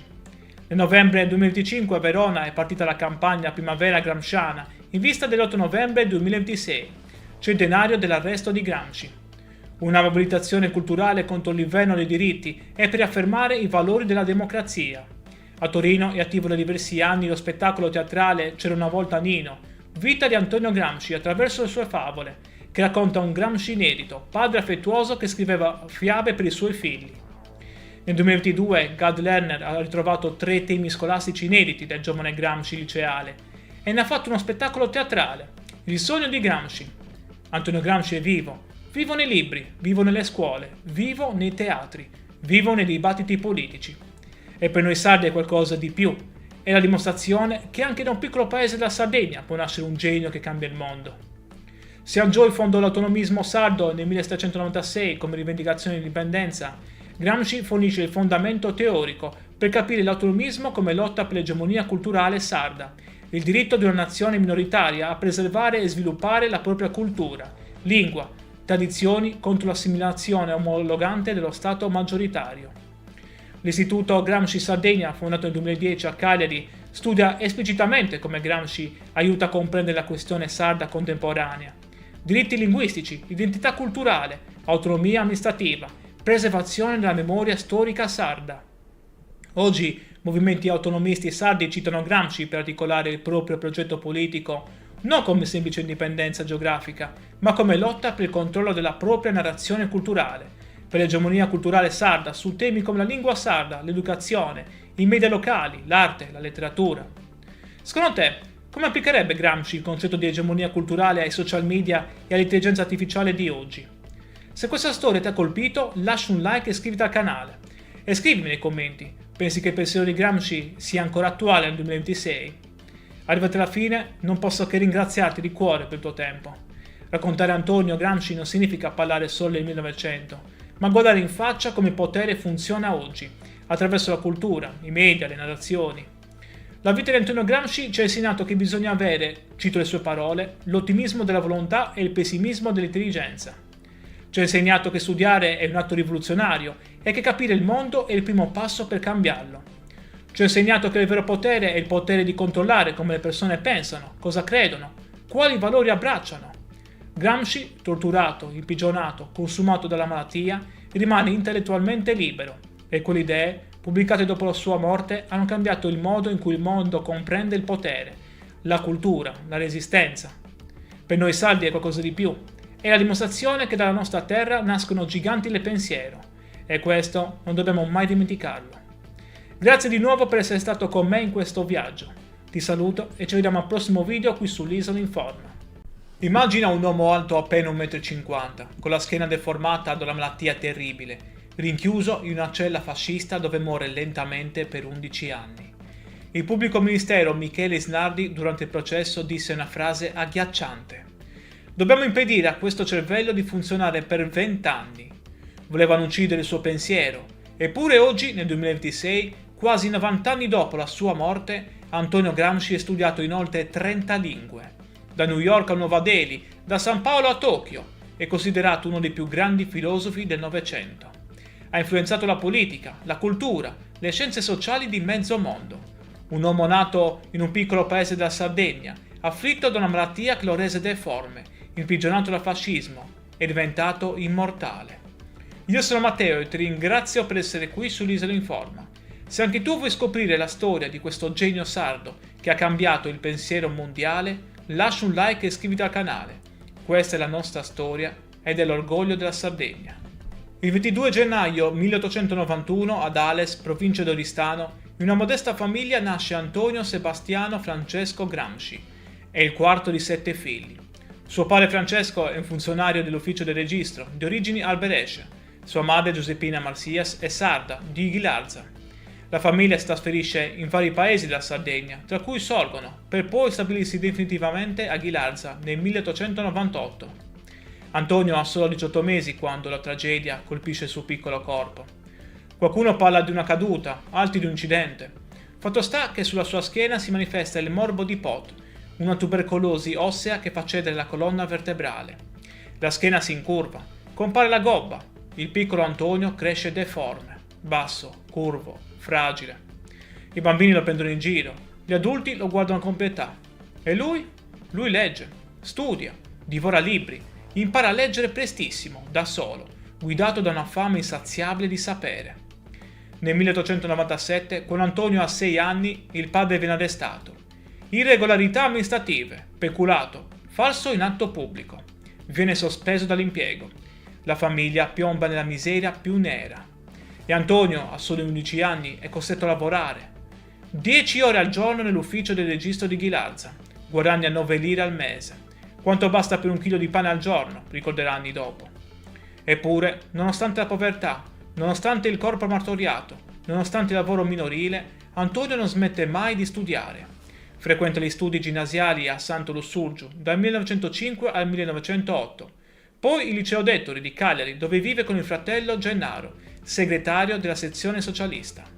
È a Cagliari che Antonio vede per la prima volta le rivolte popolari, i moti del 1906 contro il caro vita, repressi violentemente dall'esercito. È a Cagliari che inizia a scrivere i suoi primi articoli per l'Unione Sarda. È a Cagliari che scopre il marxismo e frequenta ambienti socialisti e anticlericali. Nel 1911 Antonio ha 20 anni. Vince una borsa di studio per l'Università di Torino, riservata agli studenti disagiati delle ex province del Regno di Sardegna. 70 lire al mese. Poche, pochissime, ma sufficienti per cambiare la sua vita. Parte per Torino, lascia la Sardegna. Non sa ancora che sta per diventare uno degli uomini più importanti del secolo. Torino nel 1911 è la città industriale per eccellenza. Le fabbriche della Fiat, gli operai, lo sfruttamento, il movimento socialista in fermento. Antonio Gramsci si iscrive alla facoltà di lettere e filosofia, segue i corsi di grandi maestri come Matteo Bartoli per la biologia, Luigi Einaudi, Umberto Cosmo per la letteratura. Stringe amicizia con Angelo Tasca, Palmiro Togliatti e Umberto Terracini, che diventeranno figure centrali della sua vita politica. Ma la vita a Torino è durissima. Gramsci vive in povertà assoluta. La borsa di studio è povera. Il clima freddo del nord aggrava le sue condizioni di salute. Eppure resiste, studia, legge, assorbe. Nel 1913 si iscrive al Partito Socialista Italiano, a 22 anni. Nel 1914 si dedica a tempo pieno al giornalismo militante, abbandonando gli studi universitari. Inizia a scrivere regolarmente per la stampa socialista, collaborando con Il Grido del Popolo e l'edizione piemontese dell'Avanti. Si occupa di cronaca, politica interna ed estera, polemica culturale. Fu anche un critico militante di teatro, vedendolo come strumento di crescita culturale per le classi subalterne.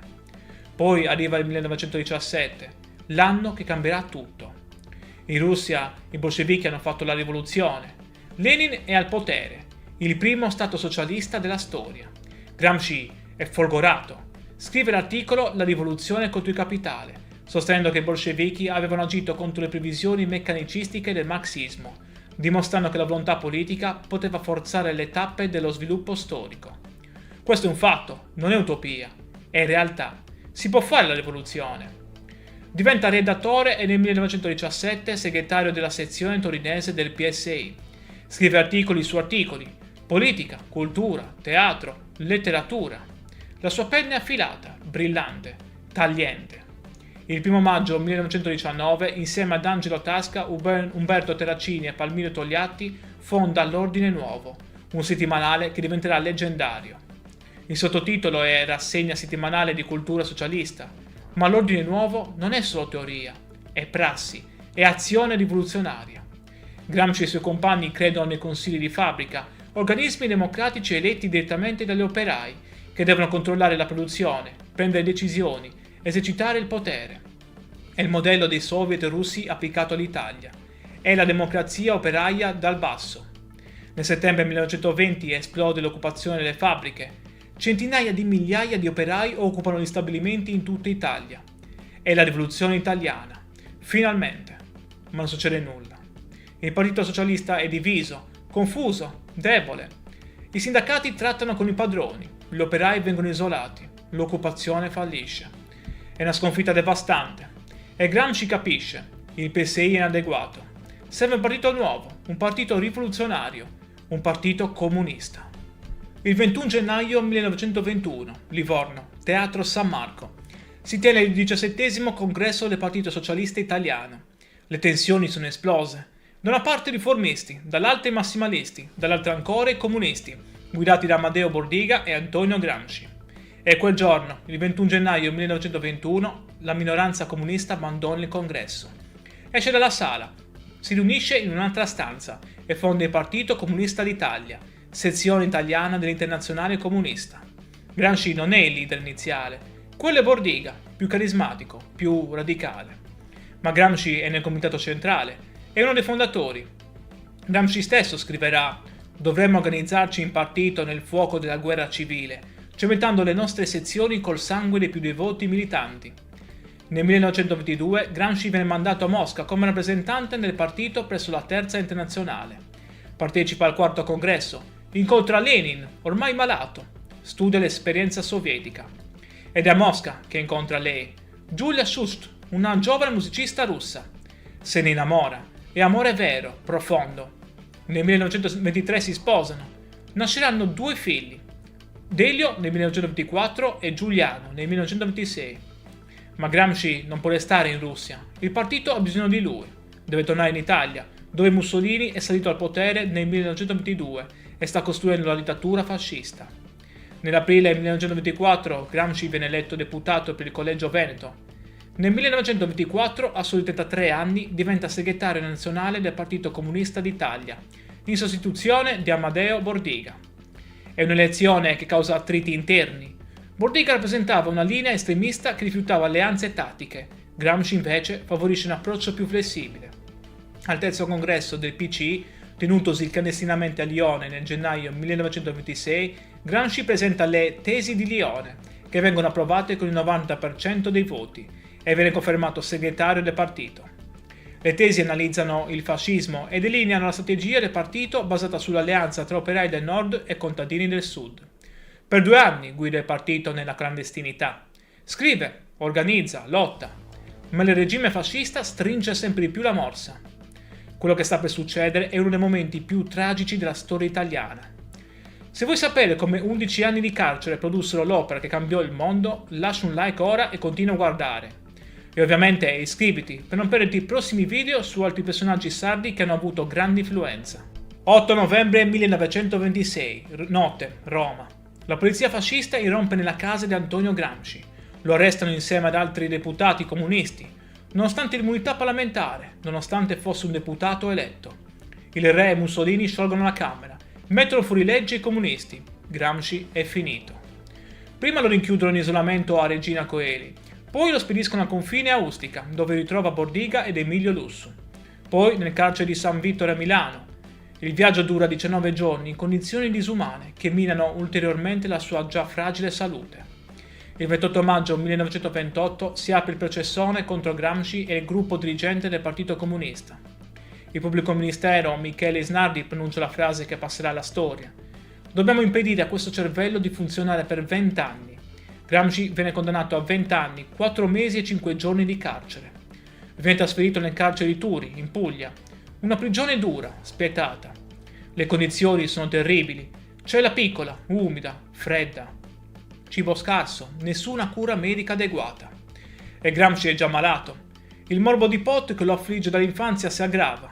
Soffre di insonnia, mal di testa lancinanti, crisi nervose, tubercolosi ossea, arteriosclerosi. Perde i denti, il corpo si sta spegnendo. E la mente? La mente è viva, bruciante, inarrestabile. E in carcere Gramsci si oppone nettamente alla svolta del sesto congresso dell'Internazionale Comunista del 1928, che definiva la socialdemocrazia come socialfascismo. Sostiene invece la necessità di un fronte unito delle forze operaie e propone una fase intermedia di assemblea costituente dopo la caduta del fascismo. Queste posizioni eterodosse gli costano l'isolamento politico e umano da parte degli altri detenuti comunisti, allineati alla linea stalinista. Nonostante ciò, rifiuta sempre con fermezza qualsiasi ipotesi di chiedere la grazia a Mussolini. Nell'agosto 1931 ha una grave emorragia. Grazie agli sforzi della cognata Tatiana Schucht e dell'amico economista Pietro Sraffa, la sua situazione viene portata all'attenzione internazionale. Nel novembre 1933 lascia Turi e viene ricoverato, sempre in stato di detenzione, prima nella clinica Cusumano a Formia e poi nel 1935 nella clinica Quisisana a Roma. Ottiene la libertà condizionale nell'ottobre 1934, ma le sue condizioni sono ormai incurabili. E c'è un'altra sofferenza, ancora più grande. Giulia e i 2 figli sono rimasti in Russia. Gramsci non li vede, non li abbraccia. Scrive loro lettere strazianti, piene d'amore e di nostalgia. L'unica consolazione è la cognata Tatiana Schucht, che lo visita regolarmente, che gli porta libri, che lo sostiene. Tatiana sarà la custode dei quaderni. Sarà lei a salvarli. Il 25 aprile 1937 viene colpito da un'emorragia cerebrale. 2 giorni dopo, ore 4 del mattino, Antonio Gramsci muore. Ha 46 anni. Ha passato gli ultimi 11 anni in carcere. Accanto a lui c'è solo Tatiana, la cognata che con lucidità e coraggio riesce a mettere in salvo i quaderni, portandoli all'ambasciata sovietica. Il 28 aprile 1937 si tiene il funerale. Un temporale battente, la bara seguita solo da una carrozza con il fratello Carlo e Tatiana. Il corpo viene cremato al cimitero del Verano. Le ceneri saranno poi trasferite al cimitero acattolico di Roma, vicino alla piramide Cestia. Ma ora torniamo indietro. Perché mentre il corpo di Gramsci si spegneva lentamente in quella cella, la sua mente stava creando qualcosa di mortale. L'8 febbraio 1929 Gramsci ottiene finalmente il permesso di scrivere e inizia a compilare i suoi quaderni. Sono quaderni scolastici normali, quelli che il carcere concede ai detenuti. Gramsci ne riempirà 33 nell'edizione critica curata da Valentino Geratana del 1975, per un totale di quasi 3000 pagine. Non è un'opera organica, sono note, appunti, riflessioni su 1000 argomenti diversi. Filosofia, politica, storia, letteratura, linguistica, pedagogia. Il custode fascista, censore nominato dal regime, controlla tutto ciò che scrive. Gramsci deve scrivere con prudenza, usando un linguaggio elitico, metafore storiche, per evitare che gli articoli siano confiscati. Eppure scrive libero, scrive la cosa più pericolosa di tutte, il pensiero libero. Ma c'è un filo rosso che lega tutto. Come può il proletariato conquistare il potere? Come si costruisce una società nuova? Perché la rivoluzione è fallita in Italia e in Occidente? E Gramsci elabora concetti che cambieranno il pensiero politico mondiale. Il concetto più importante è quello di egemonia culturale. In Russia, dice Gramsci, la rivoluzione è stata possibile perché lo Stato era debole, la società civile inesistente. I bolscevichi hanno preso il palazzo d'inverno e hanno conquistato il potere. Ma in Occidente? In Occidente lo Stato è forte e soprattutto esiste una società civile complessa, articolata, radicata. Ci sono la Chiesa, la scuola, i giornali, i partiti, i sindacati. Ci sono gli intellettuali e tutte queste istituzioni diffondono l'ideologia della classe dominante. Convincono le masse che il mondo così com'è è normale, naturale, giusto. Questo è il controllo culturale, questo è l'egemonia. La classe dominante, dice Gramsci, si mantiene al potere in due modi diversi. Dominio, l'uso della forza, della repressione, dell'apparato statale, e direzione intellettuale e morale, l'egemonia, il consenso. E quest'ultima è la più importante. Perché se controlli la cultura, se controlli le idee, se controlli il senso comune, non hai nemmeno bisogno di usare la forza. Le persone accettano volontariamente il tuo dominio. Allora la domanda diventa: come può il proletariato conquistare il potere in Occidente? Non con l'assalto frontale al Palazzo d'Inverno, ma con una guerra di posizione. Conquistare le casematte della società civile, una per una. Scuola, giornali, cultura, arte, università. Costruire un'egemonia alternativa, creare un nuovo senso comune, formare nuovi intellettuali, gli intellettuali organici, che rappresentino gli interessi delle classi subalterne. È una rivoluzione culturale che deve procedere e accompagnare la rivoluzione politica. E per fare questo servono gli intellettuali. Ma non gli intellettuali tradizionali, quelli che si credono superiori, staccati dal popolo. Servono intellettuali organici alle classi lavoratrici, intellettuali che nascono dal popolo, che parlano la lingua del popolo, che difendono gli interessi del popolo. Ogni uomo è un filosofo, scrive Gramsci. Anche il contadino, anche l'operaio. Tutti pensano, riflettono, elaborano una visione del mondo. Il problema è che spesso questa visione è frammentaria, incoerente, influenzata dalla cultura dominante. Compito degli intellettuali organici è organizzare questo pensiero, dargli coerenza, trasformarlo in coscienza di classe. Un'idea radicalmente democratica del sapere. Rielaborando Machiavelli, Gramsci identifica nel partito politico rivoluzionario il moderno principe.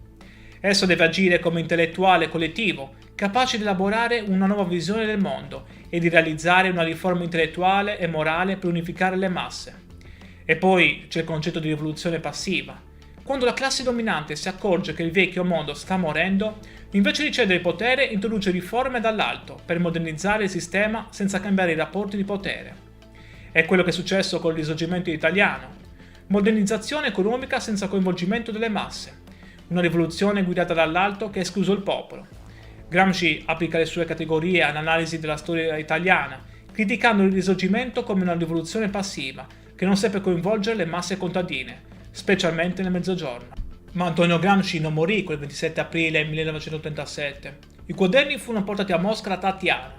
Lì furono studiati, analizzati, custoditi. Nel dopoguerra Palmiro Togliatti, il compagno di Gramsci diventato leader del Partito Comunista Italiano, decise di pubblicarli. Tra il 1948 e il 1951 esce la prima edizione dei quaderni del carcere, curata da Felice Platone, sotto la guida di Togliatti. Non in ordine cronologico, ma tematico. L'impatto è devastante. I quaderni diventano il testo sacro della cultura comunista italiana, influenzano una generazione intera di intellettuali. Il PC diventa, anche grazie a Gramsci, il partito comunista più forte dell'Occidente. Ma l'influenza di Gramsci va ben oltre l'Italia. Negli anni 70 nasce nei paesi anglofoni la corrente dei Cultural Studies, che pone Gramsci tra i suoi riferimenti teorici principali.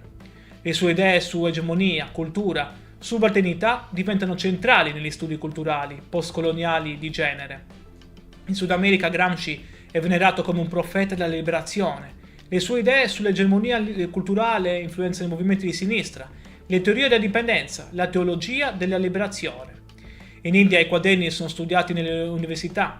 Il concetto di classi subalterne viene applicato all'analisi delle caste. Negli Stati Uniti Gramsci è considerato un classico del pensiero politico. Viene insegnato a Harvard, Yale, Berkeley. È stato tradotto in oltre 30 lingue. Esistono più di 20.000 saggi sulla sua opera. Antonio Gramsci, il ragazzo deforme di Ales, il comunista imprigionato dal fascismo, è diventato uno dei pensatori più studiati del mondo. E oggi, nel 2026, il suo pensiero è più attuale che mai. Viviamo nell'era dei social media, della disinformazione, delle fake news.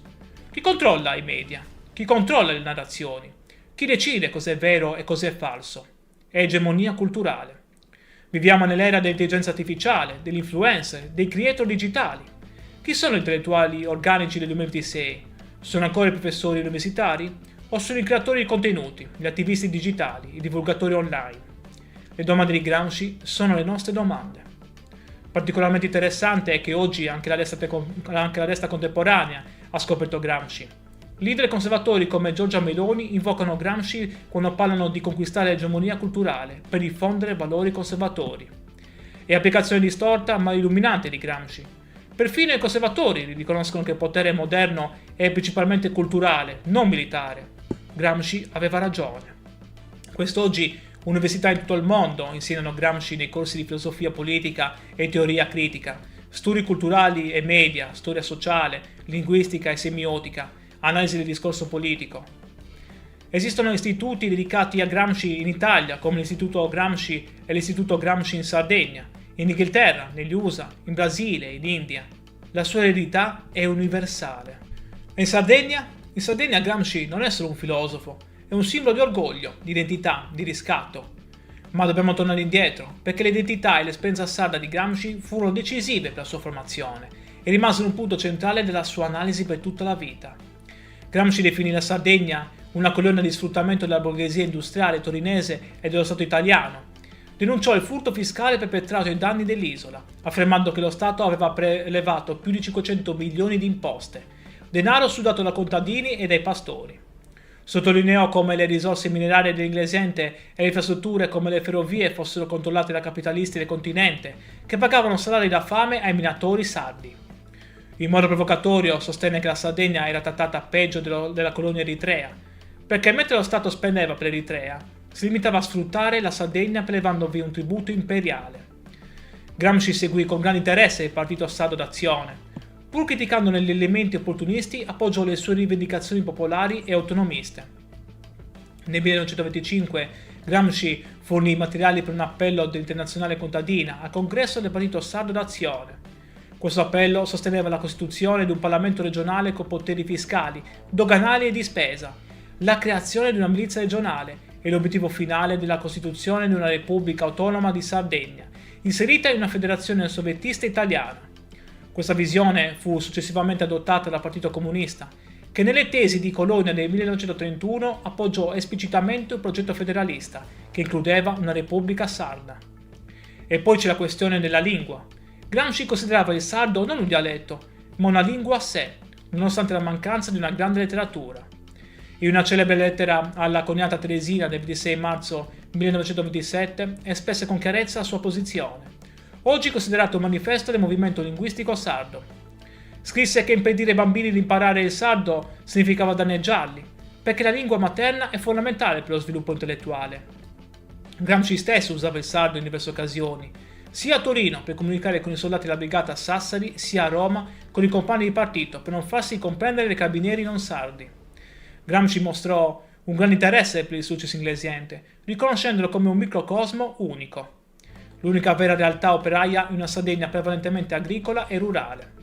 Questa area, con la sua classe operaia di minatori, era un laboratorio politico straordinario. Fu qui che il Partito Socialista riuscì a radicarsi, conquistando nel 1914 quasi tutti i comuni del bacino minerario, tra cui Iglesias. Una domanda cruciale rimane. Come Gramsci, originario della periferia sarda, divenne pensatore globale? La risposta risiede proprio nella sua sardità. Gramsci, crescendo in Sardegna, vide direttamente come una società locale mantiene tradizioni, lingue, culture proprie nonostante il dominio di uno Stato centralista esterno. Capì che il potere non è semplice repressione, è appropriazione e risignificazione della cultura locale, è trasformazione del locale in periferia della metropoli. Questa intuizione da sardo, applicata a tutta la società moderna, lo condusse a vedere il capitalismo non come sistema di semplice sfruttamento economico, ma come sistema di dominio culturale e convince le persone a credere nella loro inferiorità. Oggi ad Ales, il paese natale, c'è la casa natale di Antonio Gramsci, museo e centro culturale. L'associazione Casa Natale organizza ogni anno il premio letterario Antonio Gramsci, giunto nel 2025 alla 19ª edizione. Ogni 22 gennaio, giorno della nascita, ad Ales si tiene la cerimonia Buon compleanno Antonio, con studiosi, studenti, cittadini che celebrano il loro concittadino più illustre. A Ghilarza, il paese dove Gramsci crebbe, c'è un altro museo dedicato a lui e ogni anno l'Istituto Gramsci della Sardegna promuove il concorso scolastico Immaginando Gramsci, giunto alla 14ª edizione. Migliaia di studenti sardi studiano Gramsci, scrivono di Gramsci, riflettono su come il suo pensiero possa aiutarci a capire il presente. E non solo in Sardegna, in tutta Italia ci sono iniziative per ricordare Gramsci. Nel novembre 2025 a Verona è partita la campagna Primavera Gramsciana in vista dell'8 novembre 2026, centenario dell'arresto di Gramsci. Una mobilitazione culturale contro il livello dei diritti e per affermare i valori della democrazia. A Torino è attivo da diversi anni lo spettacolo teatrale C'era una volta Nino, vita di Antonio Gramsci attraverso le sue favole, che racconta un Gramsci inedito, padre affettuoso che scriveva fiabe per i suoi figli. Nel 2022 Gad Lerner ha ritrovato 3 temi scolastici inediti del giovane Gramsci liceale e ne ha fatto uno spettacolo teatrale, Il sogno di Gramsci. Antonio Gramsci è vivo, vivo nei libri, vivo nelle scuole, vivo nei teatri, vivo nei dibattiti politici. E per noi sardi è qualcosa di più, è la dimostrazione che anche da un piccolo paese della Sardegna può nascere un genio che cambia il mondo. Siangio fondò l'autonomismo sardo nel 1796 come rivendicazione di indipendenza. Gramsci fornisce il fondamento teorico per capire l'autonomismo come lotta per l'egemonia culturale sarda, il diritto di una nazione minoritaria a preservare e sviluppare la propria cultura, lingua, tradizioni contro l'assimilazione omologante dello Stato maggioritario. L'Istituto Gramsci Sardegna, fondato nel 2010 a Cagliari, studia esplicitamente come Gramsci aiuta a comprendere la questione sarda contemporanea. Diritti linguistici, identità culturale, autonomia amministrativa, preservazione della memoria storica sarda. Oggi movimenti autonomisti sardi citano Gramsci per articolare il proprio progetto politico non come semplice indipendenza geografica, ma come lotta per il controllo della propria narrazione culturale, per l'egemonia culturale sarda su temi come la lingua sarda, l'educazione, i media locali, l'arte, la letteratura.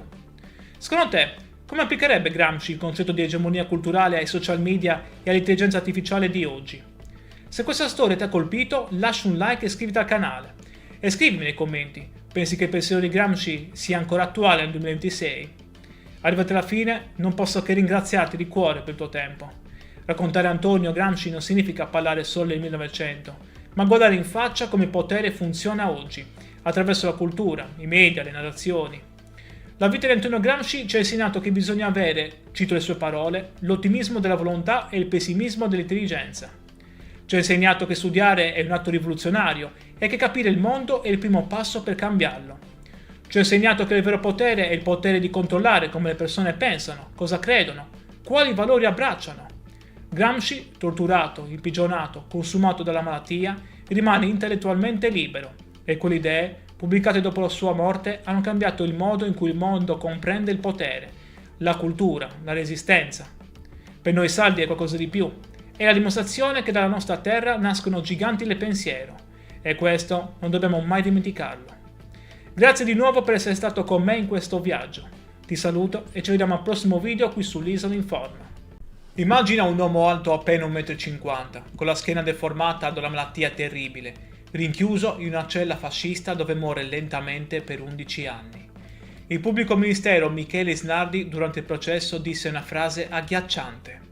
Dobbiamo impedire a questo cervello di funzionare per 20 anni. Volevano uccidere il suo pensiero, eppure oggi, nel 2026, quasi 90 anni dopo la sua morte, Antonio Gramsci è studiato in oltre 30 lingue. Da New York a Nuova Delhi, da San Paolo a Tokyo, è considerato uno dei più grandi filosofi del Novecento. Ha influenzato la politica, la cultura, le scienze sociali di mezzo mondo.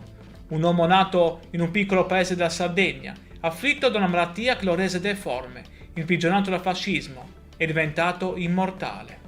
Io sono Matteo e ti ringrazio per essere qui sull'Isola Informa. Se anche tu vuoi scoprire la storia di questo genio sardo che ha cambiato il pensiero mondiale, lascia un like e iscriviti al canale. Questa è la nostra storia ed è l'orgoglio della Sardegna. Il 22 gennaio 1891 ad Ales, provincia di Oristano, in una modesta famiglia nasce Antonio Sebastiano Francesco Gramsci. È il quarto di 7 figli. Suo padre Francesco è un funzionario dell'ufficio del registro, di origini alberesce. Sua madre Giuseppina Marsias è sarda, di Ghilarza. La famiglia si trasferisce in vari paesi della Sardegna, tra cui Sorgono, per poi stabilirsi definitivamente a Ghilarza nel 1898. Antonio ha solo 18 mesi quando la tragedia colpisce il suo piccolo corpo. Qualcuno parla di una caduta, altri di un incidente. Fatto sta che sulla sua schiena si manifesta il morbo di Pot, una tubercolosi ossea che fa cedere la colonna vertebrale. La schiena si incurva, compare la gobba. Il piccolo Antonio cresce deforme, basso, curvo, fragile. I bambini lo prendono in giro, gli adulti lo guardano con pietà. E lui? Lui legge, studia, divora libri, impara a leggere prestissimo, da solo, guidato da una fame insaziabile di sapere. Nel 1897, quando Antonio ha 6 anni, il padre viene arrestato. Irregolarità amministrative, peculato, falso in atto pubblico. Viene sospeso dall'impiego. La famiglia piomba nella miseria più nera. E Antonio, a soli 11 anni, è costretto a lavorare. 10 ore al giorno nell'ufficio del registro di Ghilarza. Guadagna 9 lire al mese. Quanto basta per un chilo di pane al giorno, ricorderà anni dopo. Eppure, nonostante la povertà, nonostante il corpo martoriato, nonostante il lavoro minorile, Antonio non smette mai di studiare. Frequenta gli studi ginnasiali a Santo Lussurgiu dal 1905 al 1908